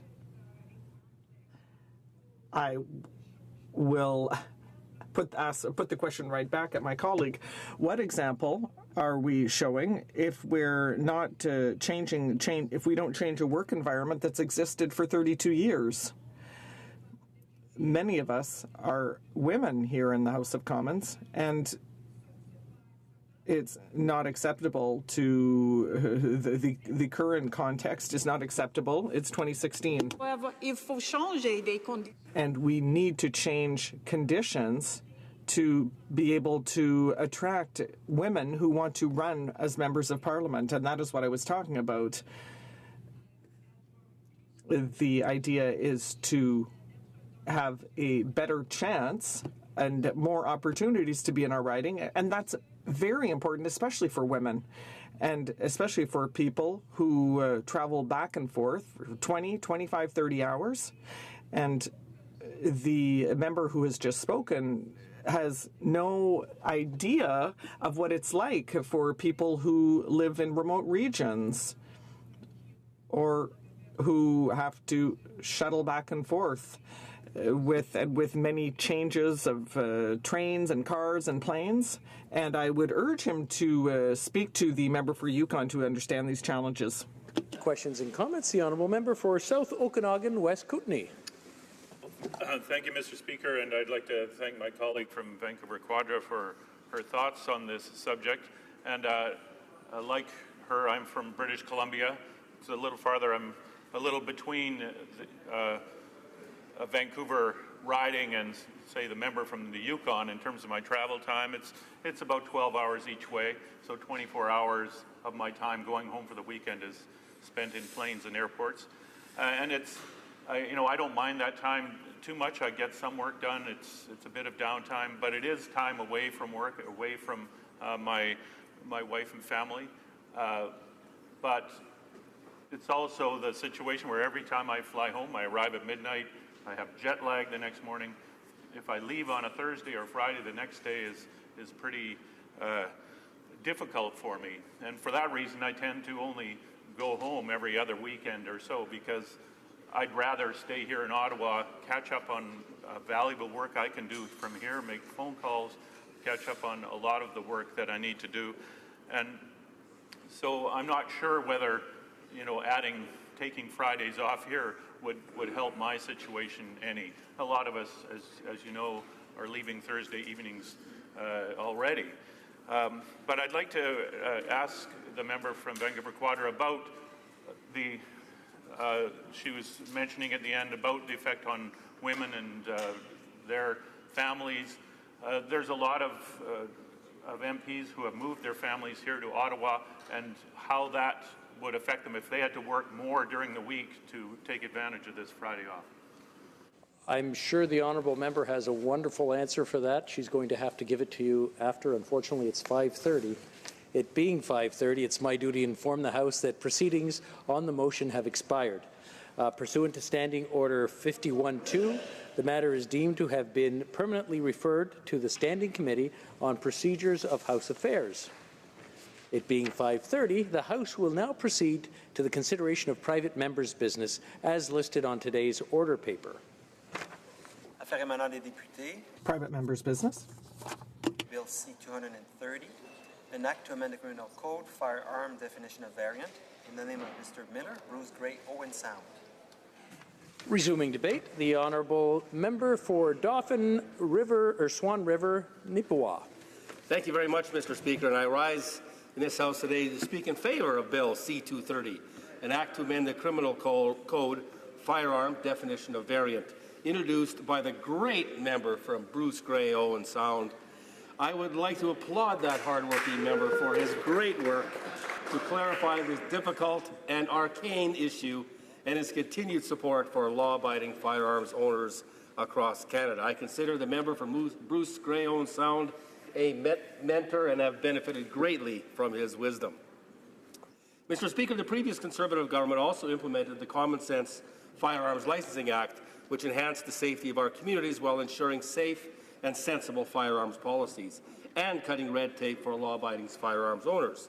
The Common Sense Firearms Licensing Act made common sense changes to protect public safety, such as making firearms safety courses mandatory for all first-time license applicants and strengthening provisions to prohibit possession of firearms for those convicted of domestic assault. These are tangible measures to protect public safety, Mr. Speaker, and I am very happy to see my colleague continuing to pursue this common sense solution as presented in Bill C-230. Mr. Speaker, many Canadians may not be aware of the difficulties our current firearm classification system places on businesses, hunters, sports shooters, and all gun owners in Canada. However, it is part of a larger trend in overburdening law-abiding firearms owners for no reason, simply based on stigma, not facts. Thankfully, this bill, Bill C-230, seeks to clarify what a variant is and lead to a more transparent classification process moving forward. Mr. Speaker, I am an avid outdoorsman. I enjoy hunting and fishing and living on the land. I've had a 35-plus year career in environmental conservation, and I've been using firearms safely and responsibly for as long as I can remember. And there are millions of Canadians just like me. Far too often, Canadians who enjoy hunting or sports shooting are overburdened with red tape and even attacked for taking part in a lifestyle they enjoy and has been part of our heritage for hundreds of years. Thankfully, the previous Conservative government consistently stood up for law-abiding firearms owners, and we continue today. I will digress from my prepared remarks to reiterate my gratitude to the members yesterday who stood up and defeated Bill C-246 from all sides of the House, particularly from our side, the Conservatives, and on the Liberal side. That was a victory for not only law-abiding firearms owners, but legitimate animal users, and was one of my most precious times in Parliament to see this happen. The legislation, Bill C-230, is common sense and is needed. It's common sense because it defines a term that is used 99 times without being defined. The term variant is used an incredible 99 times in the quote, regulations prescribing firearms and other weapons, unquote, but yet has no legal definition, which obviously leads to confusion. It is absurd that we allow something as important as this to go undefined and remain open to ever-evolving interpretations. Mr. Speaker, we have seen this far too often recently, most notably the classification decision in 2014 regarding the Swiss Arms Classic Green rifles. This decision was made through the stroke of a pen of unelected bureaucrats, which led to the RCMP reclassifying the Swiss Arms as a variant of the SG 540, a prohibited firearm in Canada. Mr. Speaker, thousands of people who were perfectly law-abiding firearms owners who held non-restricted firearms licenses, and I have a non-restricted firearms license myself, were made criminals overnight by simply possessing a firearm that they could have legally had for more than a decade. Fortunately, our Conservative government stepped in and provided an amnesty for those firearms owners and passed the Common Sense Firearms Act, which allowed those rifles to be reclassified to non-restricted, as they should have been all along. And Mr. Speaker, it is unacceptable to allow for such an arbitrary system to exist without clarification that can prevent thousands of Canadians from becoming criminals unwittingly.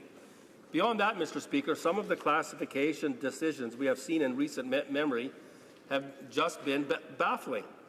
Take, for example, the case of the Mossberg Blaze 47. The firearm has an outer plastic shell that is meant aesthetically to look like an AK-47, which is, of course, prohibited, as it should be. However, the firearm is not even close to being the same. It doesn't have any of the same parts, it's not the same size, it's not the same caliber, and it has a different magazine capacity. The guts of the firearm, so-called, are in fact the same as the Mossberg Blaze rifle, which is non-restricted. The government of the day, and we all do actually, like to talk about evidence-based policy. And the way firearms like these are classified is a perfect example of ideology trumping evidence. Somehow the RCMP firearms programs deemed that to be a prohibited firearm, since it is a variant of the AK-47, and it's no such thing, Mr. Speaker. This is simply false. It merely looks similar. Mr. Speaker, talk about, as they say, judging a book by its cover. Mr. Speaker, that is not how you classify a firearm. It must be based on facts, on function, on structure, and on operation, not by the way it looks. Mr. Speaker, to use an automobile metaphor, you can take a Volkswagen Bug and plunk a Corvette body on top of that bug, but it's still a Volkswagen. Mr. Speaker, not only do we have incorrect classifications coming forward to begin with, then classifications changing without reason, and it can also take years for the classification determination to be made at all. Any member with a firearm retailer in their riding, and I've got a number, has undoubtedly been approached about the length of time it takes for businesses to be provided a classification prior to importation. And most firearms in Canada are actually imported. I have heard of it literally taking years for a decision, meaning by the time a certain firearm is permitted, the firearm is no longer a new product. Mr. Speaker, if any of us were the ones running a business that sells firearms legally, who are trying to decide what products to import for sale to our stores, we would understandably be irate if the government forced us to wait months and even years before we could move forward with importing the products. Mr. Speaker, if we allowed government to delay the entry of other consumer products like this, we would just be getting the iPhone 4 this year, and I hope I made that one correct, because I don't even know what an iPhone 4 is. Nevertheless, thankfully in 2015, I'm showing my age, but that's okay. Thankfully in 2015, the member for Lévis-Bellechasse, Elaine Etchemans, when he was Minister of Public Safety, took action on this problem, issuing a directive to the RCMP, which allowed for 180 days to evaluate a firearm, decide its classification, and issue the firearms reference table. This classification number is needed to import that model into Canada. I doubt many would claim that 180 days to make such a decision would be particularly rushed, and it provided certainty to retailers that a decision would be made. Unfortunately, the current government has rescinded that directive, allowing for those decisions to be delayed as long as they see fit, with no means of accountability. Mr. Speaker, this bill seeks to help the RCMP in this regard, as it would provide more structure and certainty as to what a variant is, and ultimately make it easier to classify that firearm. Mr. Speaker, this is about certainty. This is about making it clear and transparent what the rules are. Mr. Speaker, this bill is not attempting to alter the specifications of what is non-restricted, restricted, or prohibited. This is trying to clarify what we base the term variants on when classifying firearms within those streams. This is not about trying to get firearms. And just because the Liberal government says this is at odds with how the RCMP have classified in the past does not mean that the RCMP have been doing it correctly. In fact, more firearms owners would argue that they have not been. So, Mr. Speaker, it is time to help clarify what a variant is based on facts, based on how the firearm functions, not based on anything else. I urge my colleagues to consider the flaws in the current system and get on board with this legislation to provide a definition of a firearm variant and allow us to accurately and consistently classify firearms while ensuring we protect public safety and the rights of legitimate hunters and sport shooters. Thank you, Mr. Speaker. Resuming debate, the honourable member for Peace River Westlock. Thank you, Mr. Speaker.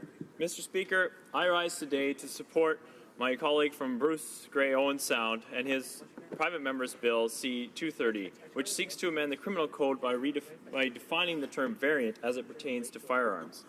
I was honored to be a seconder on this piece of legislation. As a Canadian firearm enthusiast, this is an issue that is dear to my heart. Currently, the word variant is used extensively in the schedule of regulations that lists firearms which are prohibited, restricted, or non-restricted in Canada. However, the term variant is not legally defined, either in the Code or in the Firearms Act. This lack of definition has led to numerous firearm classification errors and much confusion. Public Safety Canada uses the term variant in a way that as a way to classify future firearms that are generally of the same make and types as firearms already listed in the regulations, but have slight differences such as barrel length or cartridge size. Based on this undefined term, over 4,000 firearms have been classed as variants. Because the term is vague and possesses no clear definitions, numerous firearms have been prohibited or restricted because they were named as variants of other firearms. You might be aware of the Mossberg Blaze and the Mossberg Blaze 47 case. The Blaze is a non-restricted .22 caliber rifle. The Blaze 47 is listed as an AK-47 variant and is an assault rifle that is prohibited. Yet, The Blaze and the Blaze 47 are virtually identical. They are both 22 caliber rifles, which is a common caliber rifle in this country. The 22 is one of the most widely owned firearms in Canada. So how did a 22 caliber rifle come on to be listed as an assault rifle? It happened partly because there's no clear definition of what a variant actually was, and because the definition was left open to interpretation. The Blaze and the Blaze 47 are essentially identical guns, but the appearance of the Blaze 47 differs in that it was manufactured with a plastic stock to make it resemble an AK-47. When the widely available Blaze 47 was reclassified, Canadian firearms owners suddenly found themselves in the possession of a prohibited firearm for no other reason than that it had a plastic stock that made it look like an assault rifle. The reclassification did not take into account that the fundamental parts of both firearms were identical, and that the fundamental parts belonging to the non-restricted 22 rifle is not an assault rifle. The inconsistent firearm classifications have repercussions for law-abiding firearm owners and firearm sellers. Based on unclear guidelines, the firearms that have been legally sold for decades can suddenly be reclassified as prohibited, which essentially bans them, leaving the sellers with an inventory they can't sell, and owners who may be at risk of prosecution when they suddenly find themselves in unlawful possession of a newly prohibited firearm. Mr. Speaker, I am sure everyone here agrees that there are certain weapons that should be, and rightly are, restricted or prohibited. Nobody is arguing about that. However, it is neither fair nor scientific to prohibit or restrict a firearm when the criteria for that restriction is unclear and imprecise, and sometimes comes after the fact. A Canadian firearm owner and gun sellers alike have the right to demand a gun classification that is based on fact. We need a classification system that is clear and consistent. In fact, when it comes to public safety, the general public has the right to demand clarity. We must have the confidence in the system that classifies firearms in Canada. The member's bill will do just that. C-230 proposes to amend the criminal code by defining the term variant to mean a firearm that has an unmodified frame or receiver of that of another firearm. This definition makes clear exactly what the essential criteria are for considering when a firearm is a variant of another firearm. There is no guesswork involved. A firearm will no longer be restricted or prohibited simply because it looks like a restricted or prohibited firearm. Logically, this makes sense. We base our gun classification system on science rather than on unspecified criteria that is open to interpretation. Had this system been in place, the recent controversy regarding the reclassification of the Swiss Arms classic green rifles and their variants would never have occurred. Since 2001, Mr. Speaker, these rifles have been legally imported and sold in Canada. Depending on barrel length, these firearms are either restricted or non-restricted. In 2014, an identical-looking rifle showed up in Canada. However, beyond the look, it was repainted to look like the classic green. The firearm was made with a different receiver that made it into a military-style weapon. Rather than ban the entire class of Swiss Arm rifles, a proper classification would have allowed the classic green to remain as it is, while a similar-looking military weapon would have been banned. Not only does improper classification create headaches for firearm sellers and owners, the resulting uproar has led to further inquiries and calls for investigations that unnecessarily eat up taxpayer dollars. Past instances of improper classifications have led to ministerial interventions, which have ultimately resulted in orders to declare amnesties for law-abiding firearms owners. Mr. Speaker, while this is one way of dealing with unclear legislation, it is certainly not the most effective way. I have given only two examples so far of the problems that occur due to the piece of legislation that is left too vague to be effective. In the past, classification was based on imprecise parameters that led to glaring errors in firearm reclassification. The member is proposing a simple yet highly effective amendment to the criminal code that will clearly define exactly what a firearm variant is. The amendment will eliminate the need for guesswork. It is to allow the public to have confidence in our firearm classification process, and it will allow for proper administration of the firearms program. C-230 will not only streamline the classification process, it will bring transparency and effectiveness to the classification system. I urge all my colleagues here in this place to support this much-needed piece of legislation. Mr. Speaker, another story that I'd like to share is recently I was in my local gas station, the Fast Gas in Calmar, Alberta, and I was sitting there, and they have a series of miniature firearms at the counter there, and they're actually cigarette lighters. And I was informed through a series of letters from my riding that some of these could be considered variant firearms and could be even placed on the variant firearm list. A cigarette lighter, Mr. Speaker. Wow. Another area where this term variant could come into play is in the sport of paintball. I'm not sure if you've ever played paintball or not, but it's a training course, or it's a series of training activities generally used where you can use a live weight, live feel rifle, but it shoots paint rather than live rounds, and you can do practice scenarios with it. It's also like a growing sport in this country. There is some scenario that could play out that one of these fire or paintball markers could be classified as a variant of a firearm and therefore become a prohibited item in Canadian law. So I strongly support the member from Owen Sound's bill here. I think it will clarify the law. It will ensure that law-abiding citizens of Canada are not suddenly found to be in possession of a prohibited item, and it will ensure that going forward we'll have clear, concise, confident laws that we can all understand. Thank you, Mr. Speaker.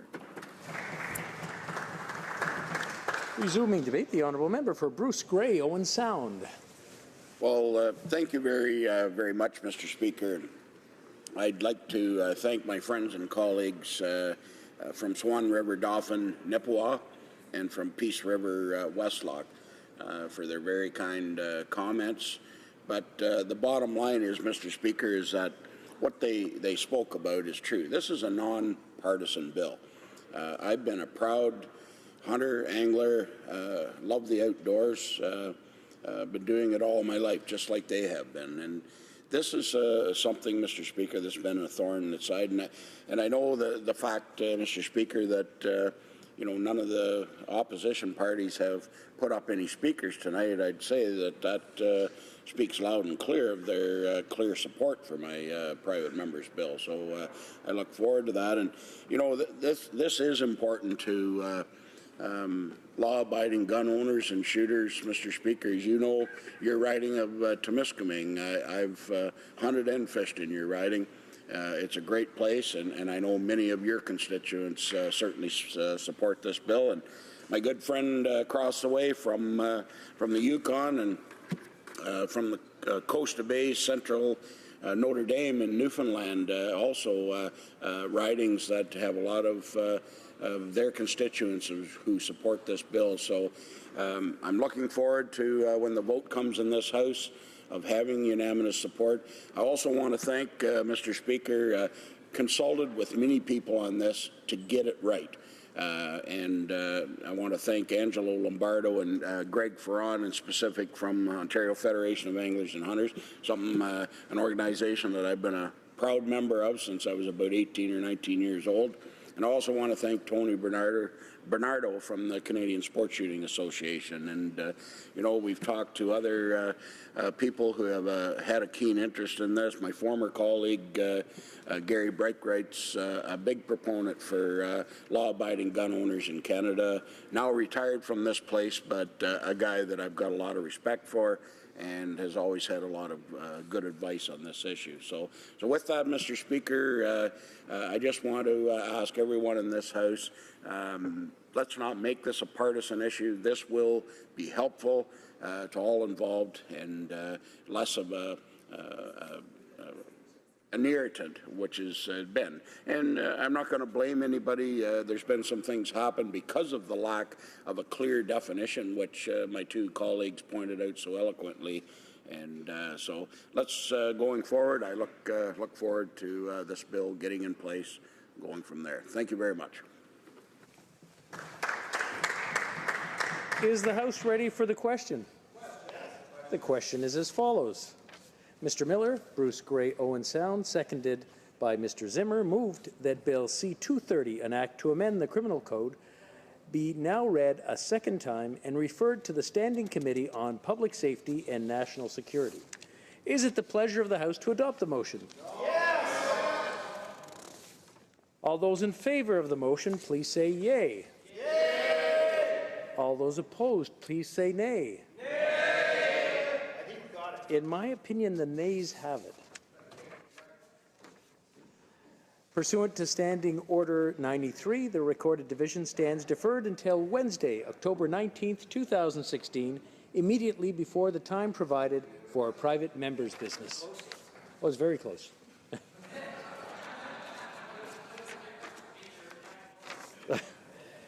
In accordance with Standing Order 38, a motion to adjourn the House is deemed to have been made and seconded at this time. Therefore, the question is that the House do now adjourn. The Honourable Member for Timmins James Bay. Thank you, Mr. Speaker. I'm always honoured to rise in this House, but tonight I'm not honoured by what we are going to be talking about in terms of the question that I asked the other day of the Justice Minister and she refused to answer regarding the decision by the Justice Minister to send lawyers into Ontario Superior Court to try and overturn an award of compensation to a survivor of rape at the Spanish residential school. My proudest day in this House was the day when former Prime Minister Stephen Harper stood up and made that historic apology. Where I come from, there were people who cried for days after that apology because they couldn't believe that justice would ever be done by a government of Canada after what happened to them. And so they trusted that this process, and the process was the independent assessment process, that you could come and bring the abuse that was done to you and tell your story in a non-confrontational manner. But that's not what happened. These people came into the hearings, and the federal government, which was the defendant, also had the legal responsibility to provide the documents. At the case of St. Anne's Residential School, which was a house of horrors, they suppressed thousands and thousands of pages of police testimony. They lied about it. The ministers lied. They lied in hearings. They had cases thrown out. What kind of government could do that? In the case of the Spanish decision, Mr. Speaker, nobody argued the merits of the case that this child had been raped by a priest, but the boy couldn't remember when he was raped. And the IEP, agreeing with the Justice Department, had that case thrown out. And it was thrown out under 2 re-reviews under the independent assessment process. So it was brought to Justice Perel, who called this a perverse misapplication of justice. And what else would any person call that, Mr. Speaker? So to see the Justice Minister deciding to go in to challenge Justice Perel's ruling is shocking. But it speaks to a larger pattern that we need to have the Justice Minister explain. We have the case of a 7-year-old girl raped at St. Michael's Residential School. And the government argued that they weren't obligated to pay compensation because she was a day scholar student, even though Indian Affairs was paying for her at that school. We have the case of a child who had their arm broken and suffered paralysis, and they had the case thrown out saying, oh, under this administrative split, these were day scholars. We're not responsible for them, even though they were paying. In the case of St. Anne's Residential School, where they lied about the access that they had the documents, and they obtained the documents from Ontario Superior Court in 2003 because they said it was unfair for the defendant, that is Canada, to go into these hearings without knowing all the evidence. And they were ordered to share that evidence, and they didn't share that evidence. And so they had a case thrown out of a survivor who was raped by a serial pedophile, and this government sat on the evidence and went into the hearings and said there was no merit to his case.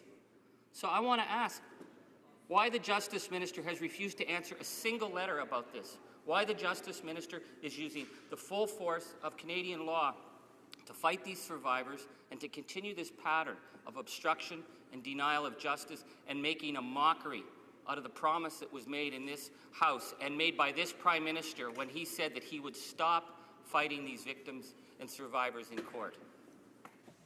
The Honourable Parliamentary Secretary to the Minister of Natural Resources. Thank you, Mr. Speaker. I am going to respond to the question that I received from the member from Timmins James Bay earlier, first acknowledging that we are here today on traditional territory of the Algonquin peoples. The assertion from the member across is absolutely false. The government promised a new relationship with Indigenous peoples and new way of doing things. We agreed with and accepted the ruling of the tribunal and are committed to ending the discrimination. We have made immediate additional investments in child and family services on reserve, but we are also working with First Nation communities, key organizations, frontline service providers, and others to jointly overhaul the system to reduce the number of children in care. There are more Indigenous children in care today than at the height of the residential schools. This is completely unacceptable and highlights a system that is not just underfunded, but fundamentally flawed in its approach. Our priority is ensuring the health and well-being of First Nation children, and to do that, we need to transform the system with the benefit of hearing directly from youth and incorporating lived experiences into any new approach.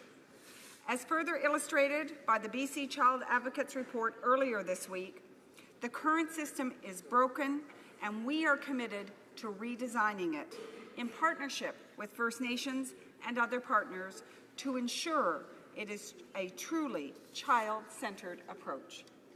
There is no question that the system has been significantly and chronically underfunded. That is why the government has also provided $71 million in immediate relief investments to First Nations child and family service agencies. We are working closely with First Nations Child and Family Services to ensure the balance of that immediate relief investment flows this fiscal year. Budget 2016 invests nearly $635 million over 5 years in new funding and $177 million annually in new investments on an ongoing basis. We have also announced the new approach to Jordan's Principle to make sure children receive the health and services they need when they need it. That is backed up by up to $382 million over 3 years in new funding. By 2018-19, Canada will be providing a combined annual new investment of $282.1 million for First Nations children and families on reserve through the First Nations Child and Family Services Program and Jordan's Principle Child First Initiative. The Minister will be announcing specific details of how First Nations and other partners will be engaged in this joint review and reform system in the near future. Thank you, Mr. Speaker. The Honourable Member for Timmins James Bay.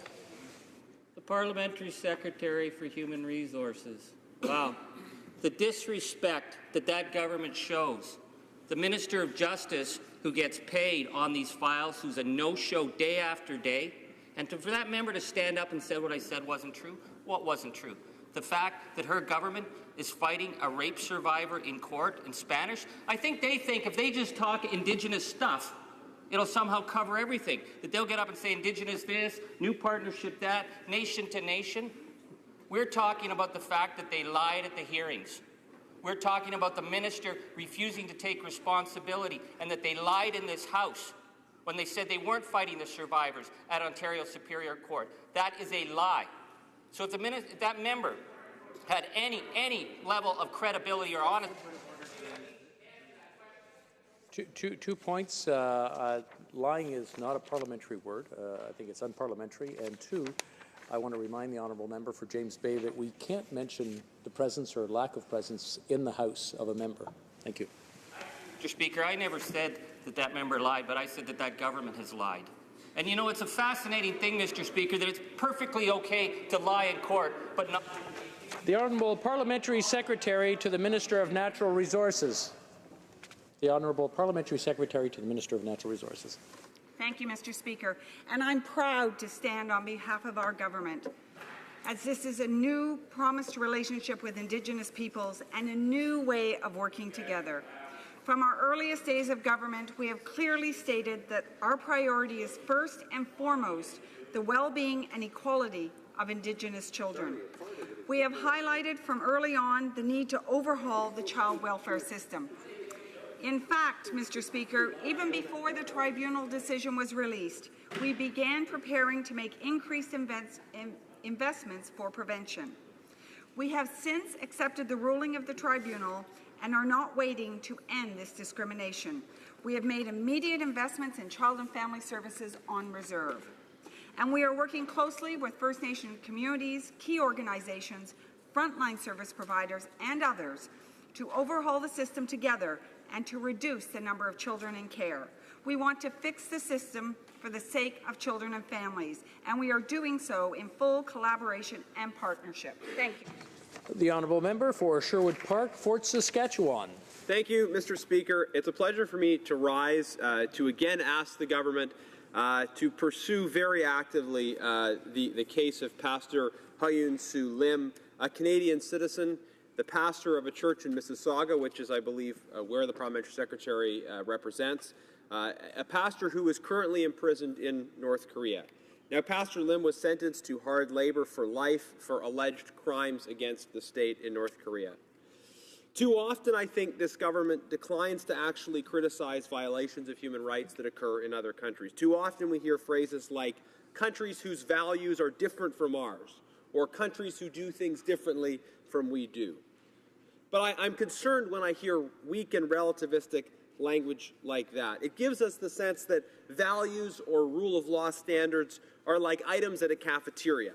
Some like roast beef and some prefer noodles. But our differences with countries like North Korea and China are not matters of mere preference. We in Canada behave according to accepted international law standards when it comes to justice and human rights. And countries that do not adhere to these basic standards of justice, human rights, the rule of law, they're doing things wrong. It's okay to say so. And in fact, it is right and necessary to call that out. Now, North Korea is not just a country with different values. It is, to be frank, an open-air prison where 25 million people are trapped and, for the most part, are starving. Here's what Human Rights Watch has to say about North Korea. Under the rule of Kim Jong-un, North Korea remains among the world's most repressive countries. All basic freedoms have been severely restricted under the Kim family's political dynasty. A 2014 UN Commission of Inquiry found that abuses in North Korea were without parallel in the contemporary world. They include extermination, murder, enslavement, torture, imprisonment, rape, forced abortions, and other sexual violence. North Korea operates secretive prison camps where perceived opponents of the government are sent to face torture and abuse, starvation rations, and forced labor. Fear of collective punishment is used to silence dissent. There is no independent media, functioning civil society, or religious freedom. Now, it is so important that we in this House, that the government not let up pressure on North Korea, on its enablers in the region, or on its fellow travelers in other countries. Mr. Speaker, when I asked the original question, it was at a time when an American missionary named Kenneth Bay was in town to raise awareness of Pastor Lim's case. And he was actually an American who had previously been imprisoned in North Korea, but the Americans were able to get him out. I do understand and appreciate that many of the conversations that occur around these cases have to occur outside of the public eye and that there has to be sensitivity to it. But at the same time, if the Americans could do it, then we should be able to make use of the same techniques and achieve similar results. So I want to ask the Parliamentary Secretary to, again, as much as he is able, give us an update on this case and tell us and assure us that the government will actually do all of the necessary work in this case. Now, briefly, Mr. Speaker, as well, this wasn't in the original question, but it relates to this topic. I would like to ask the Parliamentary Secretary if he's able to give us an update on the case of Hysayenkan Salil. Mr. Salil is a Canadian citizen imprisoned in China who was actually seized from a third country.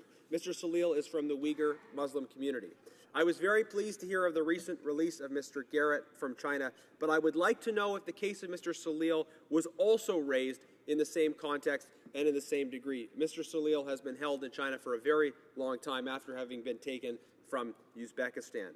Again, to underscore, human rights questions are not subjective matters of national preference. They are matters of basic norms, accepted norms of the international order, and it's important that we call that out. The Honourable Parliamentary Secretary to the Minister Foreign Affairs. I'm sorry, it's getting late. Thank you, Mr. Speaker. And I do want to start off by thanking my honourable colleague for his ongoing commitment to issues of human rights and for his advocacy on issues of Canadians abroad. And I respect his passion and commitment to raising these issues, and I will always work with him and my colleagues in this House of Commons to ensure that obviously we do our best to help Canadians abroad, and if they're in trouble, to bring them back home, but also to constantly speak up for Canadian values. And in fact, we're not just talking about Canadian values, we're talking about universal human rights. And we should always be consistent in our defense of universal human rights and always speak up for those rights. And where I differ with my honourable colleague sometimes is not that we don't speak up on human rights issue, it's just he may want us to use a different tone or a different approach, and I respect that, and I think that's a healthy discussion and that's a healthy debate that is needed to be done here in the House of Commons and in public domain. So I will always welcome that conversation, and I'm happy to engage him on it all the time, and I welcome his input. Let me just first talk about the case of Pastor Lim. Obviously, our government is gravely concerned about the well-being of Pastor Lim and his health and his rights.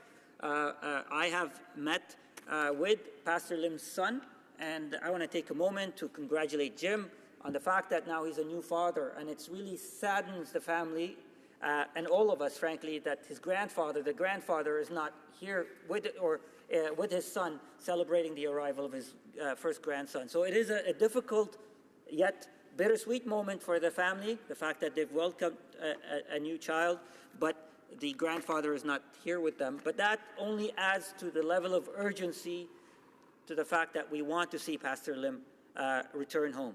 And I've also met with members of the Korean community who passionately care about the well-being of Pastor Lim, and I will continue to do so to assure them. I want to assure my honourable colleague that our government is taking this with the highest degree of urgency. And he's right. I wish I could publicly share with you all the work that we've been doing and we will continue to do. I just can't do that for the benefit of Pastor Lim. In order to respect all of the efforts and ensure that hopefully we have some successes, I need to respect the privacy and the diplomatic confidentiality of many of the efforts that we're putting into this case. But I want to also assure the House and my honourable colleague and everybody who cares about this case that we're constantly re-evaluating our approach. We're constantly assessing what we're doing and reassessing what we're doing to identify creative, innovative ways of dealing with this case. So this is an important matter, and I want to assure him and others that we're actively engaged on this case. And to his other question about the case of Mr. Jalil, it's another matter where we are obviously concerned about his well-being. In fact, Mr. Jalil's detention or extradition or deportation to China from Uzbekistan happened when I was serving as a member of parliament in my first term it was 2007, I think, or 2006. I may be wrong, but it's been almost 10 years. And this case is particularly for me personally because I can't believe it's been 10 years, he's still in prison, and we have not been able to get even access to him because the Chinese government is denying the fact that he has a Canadian citizenship.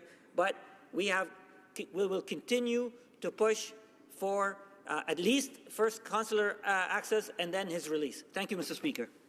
The honourable member for Sherwood Park, Fort Saskatchewan. Thank you, Mr. Speaker. And I do want to affirm many of the sentiments expressed by my colleague, in particular the fact that he started out by saying we're not just talking about Canadian values, but we're talking about universal values. May I say respectfully that that's a sentiment that I would like to hear from the Foreign Affairs Minister as well as from the Parliamentary Secretary, because it's not, the tone is often one very different than the one we heard tonight, but I want to affirm and recognize the tone at least being used from the Parliamentary Secretary, because I think from him tonight we're hearing it said the right way. When it comes to the issue of Mr. Salil, this is why it's so important that we be willing to call out the realities of the Chinese so-called justice system.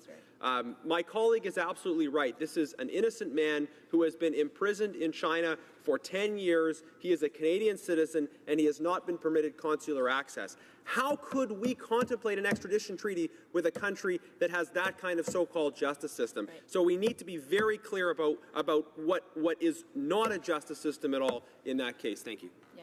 The Honourable Parliamentary Secretary to the Minister of Foreign Affairs. Thank you, Mr. Speaker. I appreciate the honourable member's comments, but I do want to assure him that what I'm saying is exactly what the Minister of Foreign Affairs has repeatedly been saying. Those are universal values that we hold as Canadians extremely dearly, and he has never been shied away. He's never shied away from speaking up, and nor the Prime Minister, even during his visit to China. So let me repeat again. I cannot reveal some of the work, in fact, much of the work that we've been doing on Mr. Jalil's case.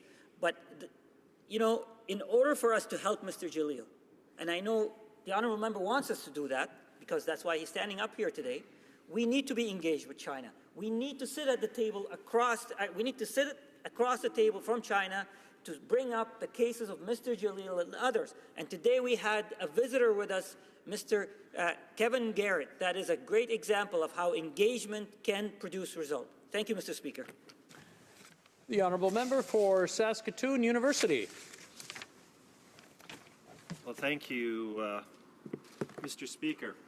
I rise today to follow up on my remarks of June the 7th when I addressed the issue regarding pipelines and pipeline development, in particular the steel industry. I asked the original question because of my interest and my understanding of how the Canadian economy is interlinked.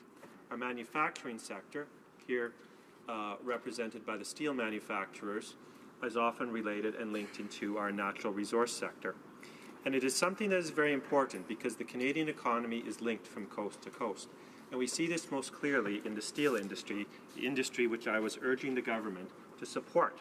And I was urging the government to support it by approving and standing, if not necessarily directly, but at least in principle, for pipelines, for Canadian East, for Northern Gateway, for other pipelines. I understand the regulatory system has to go through the process, but in principle, a government can stand behind it and saying, if environmental conditions are met, we support the underlying principle.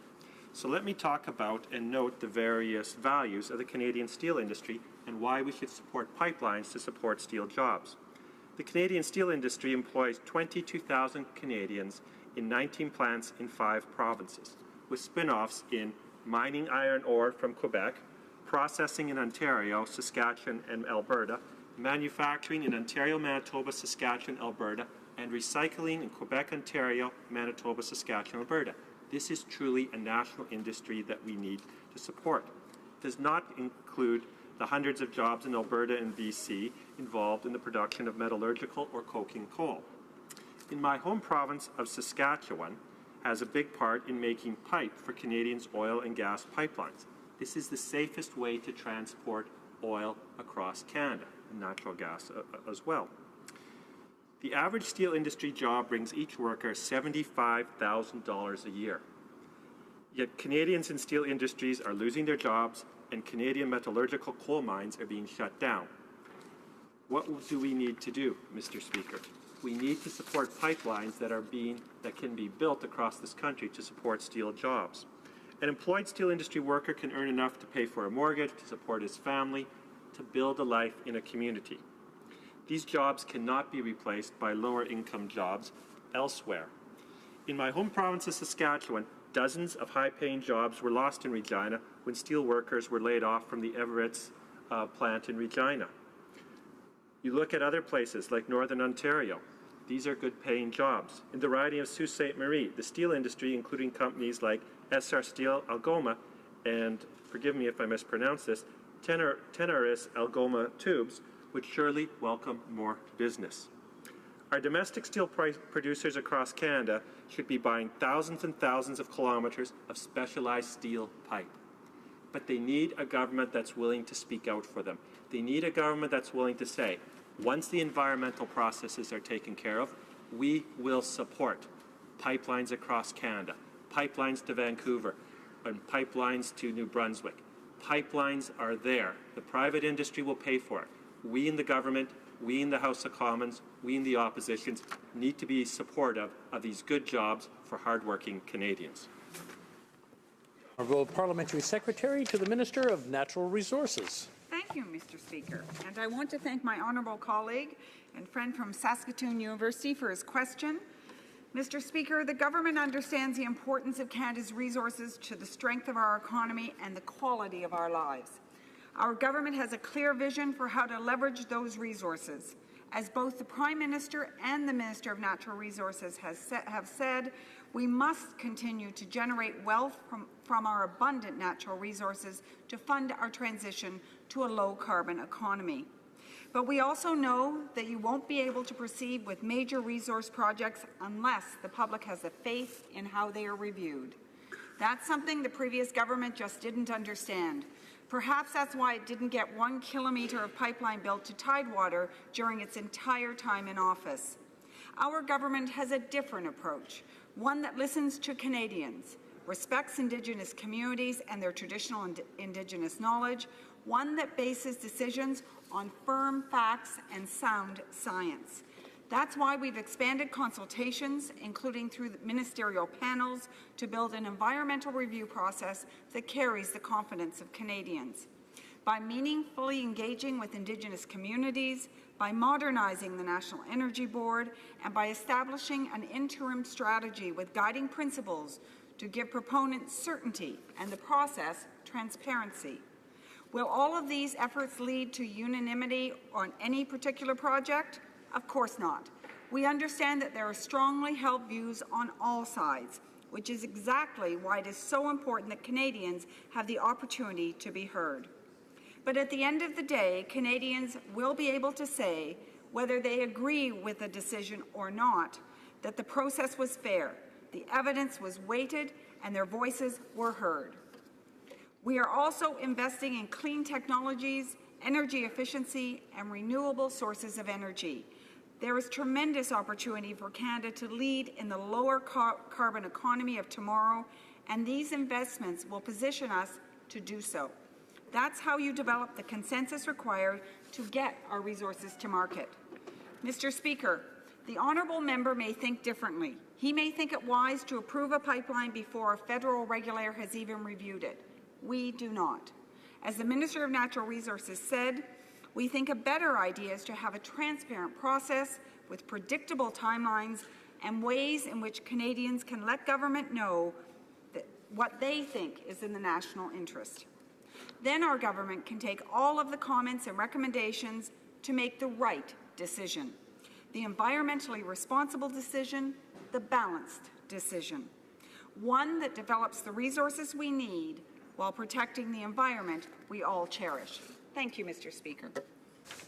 The Honourable Member for Saskatoon University. Mr. Speaker, let me respond to my honourable colleague. First, let me remind her pipelines did get built under the previous government, the Keystone Pipeline and the Clipper Pipeline being two of several examples. I also want to remind the honourable member, our government did nothing to impede and hurt the construction and the growth of these industries. The carbon tax grab just announced by the Prime Minister will do grave damage. You do not build an economy by taxing natural resources. You hurt those natural resources, you hurt the steel industry. You stop the steel industry from growing across Canada, people lose jobs. Because of the Liberal carbon tax grab the other day, good, hard-working Canadians in the steel industry will be unemployed. Honourable Parliamentary Secretary. Mr. Speaker, our government is committed to a future where a strong economy and a clean environment go hand in hand. And we're well along in this important work. We're helping to ensure Canada's vast natural resources are developed in a way that commands public confidence and respects the environment. We are ensuring that the National Energy Board has the expertise it needs. We are engaging meaningfully with Indigenous communities and taking into account Indigenous traditional knowledge. And we are respecting scientists and listening to Canadians. Why? Because we understand the importance of natural resources, not just to our past, but to our future. A lower carbon future where economic prosperity and environmental responsibility are not competing interests, but complementary to one another. Thank you, Mr. Speaker. La motion portant que la Chambre s'adjourne. Pursuant to Standing Order 38, Accordingly, this House stands adjourned tomorrow until 10 o'clock pursuant to Standing Order 24-1.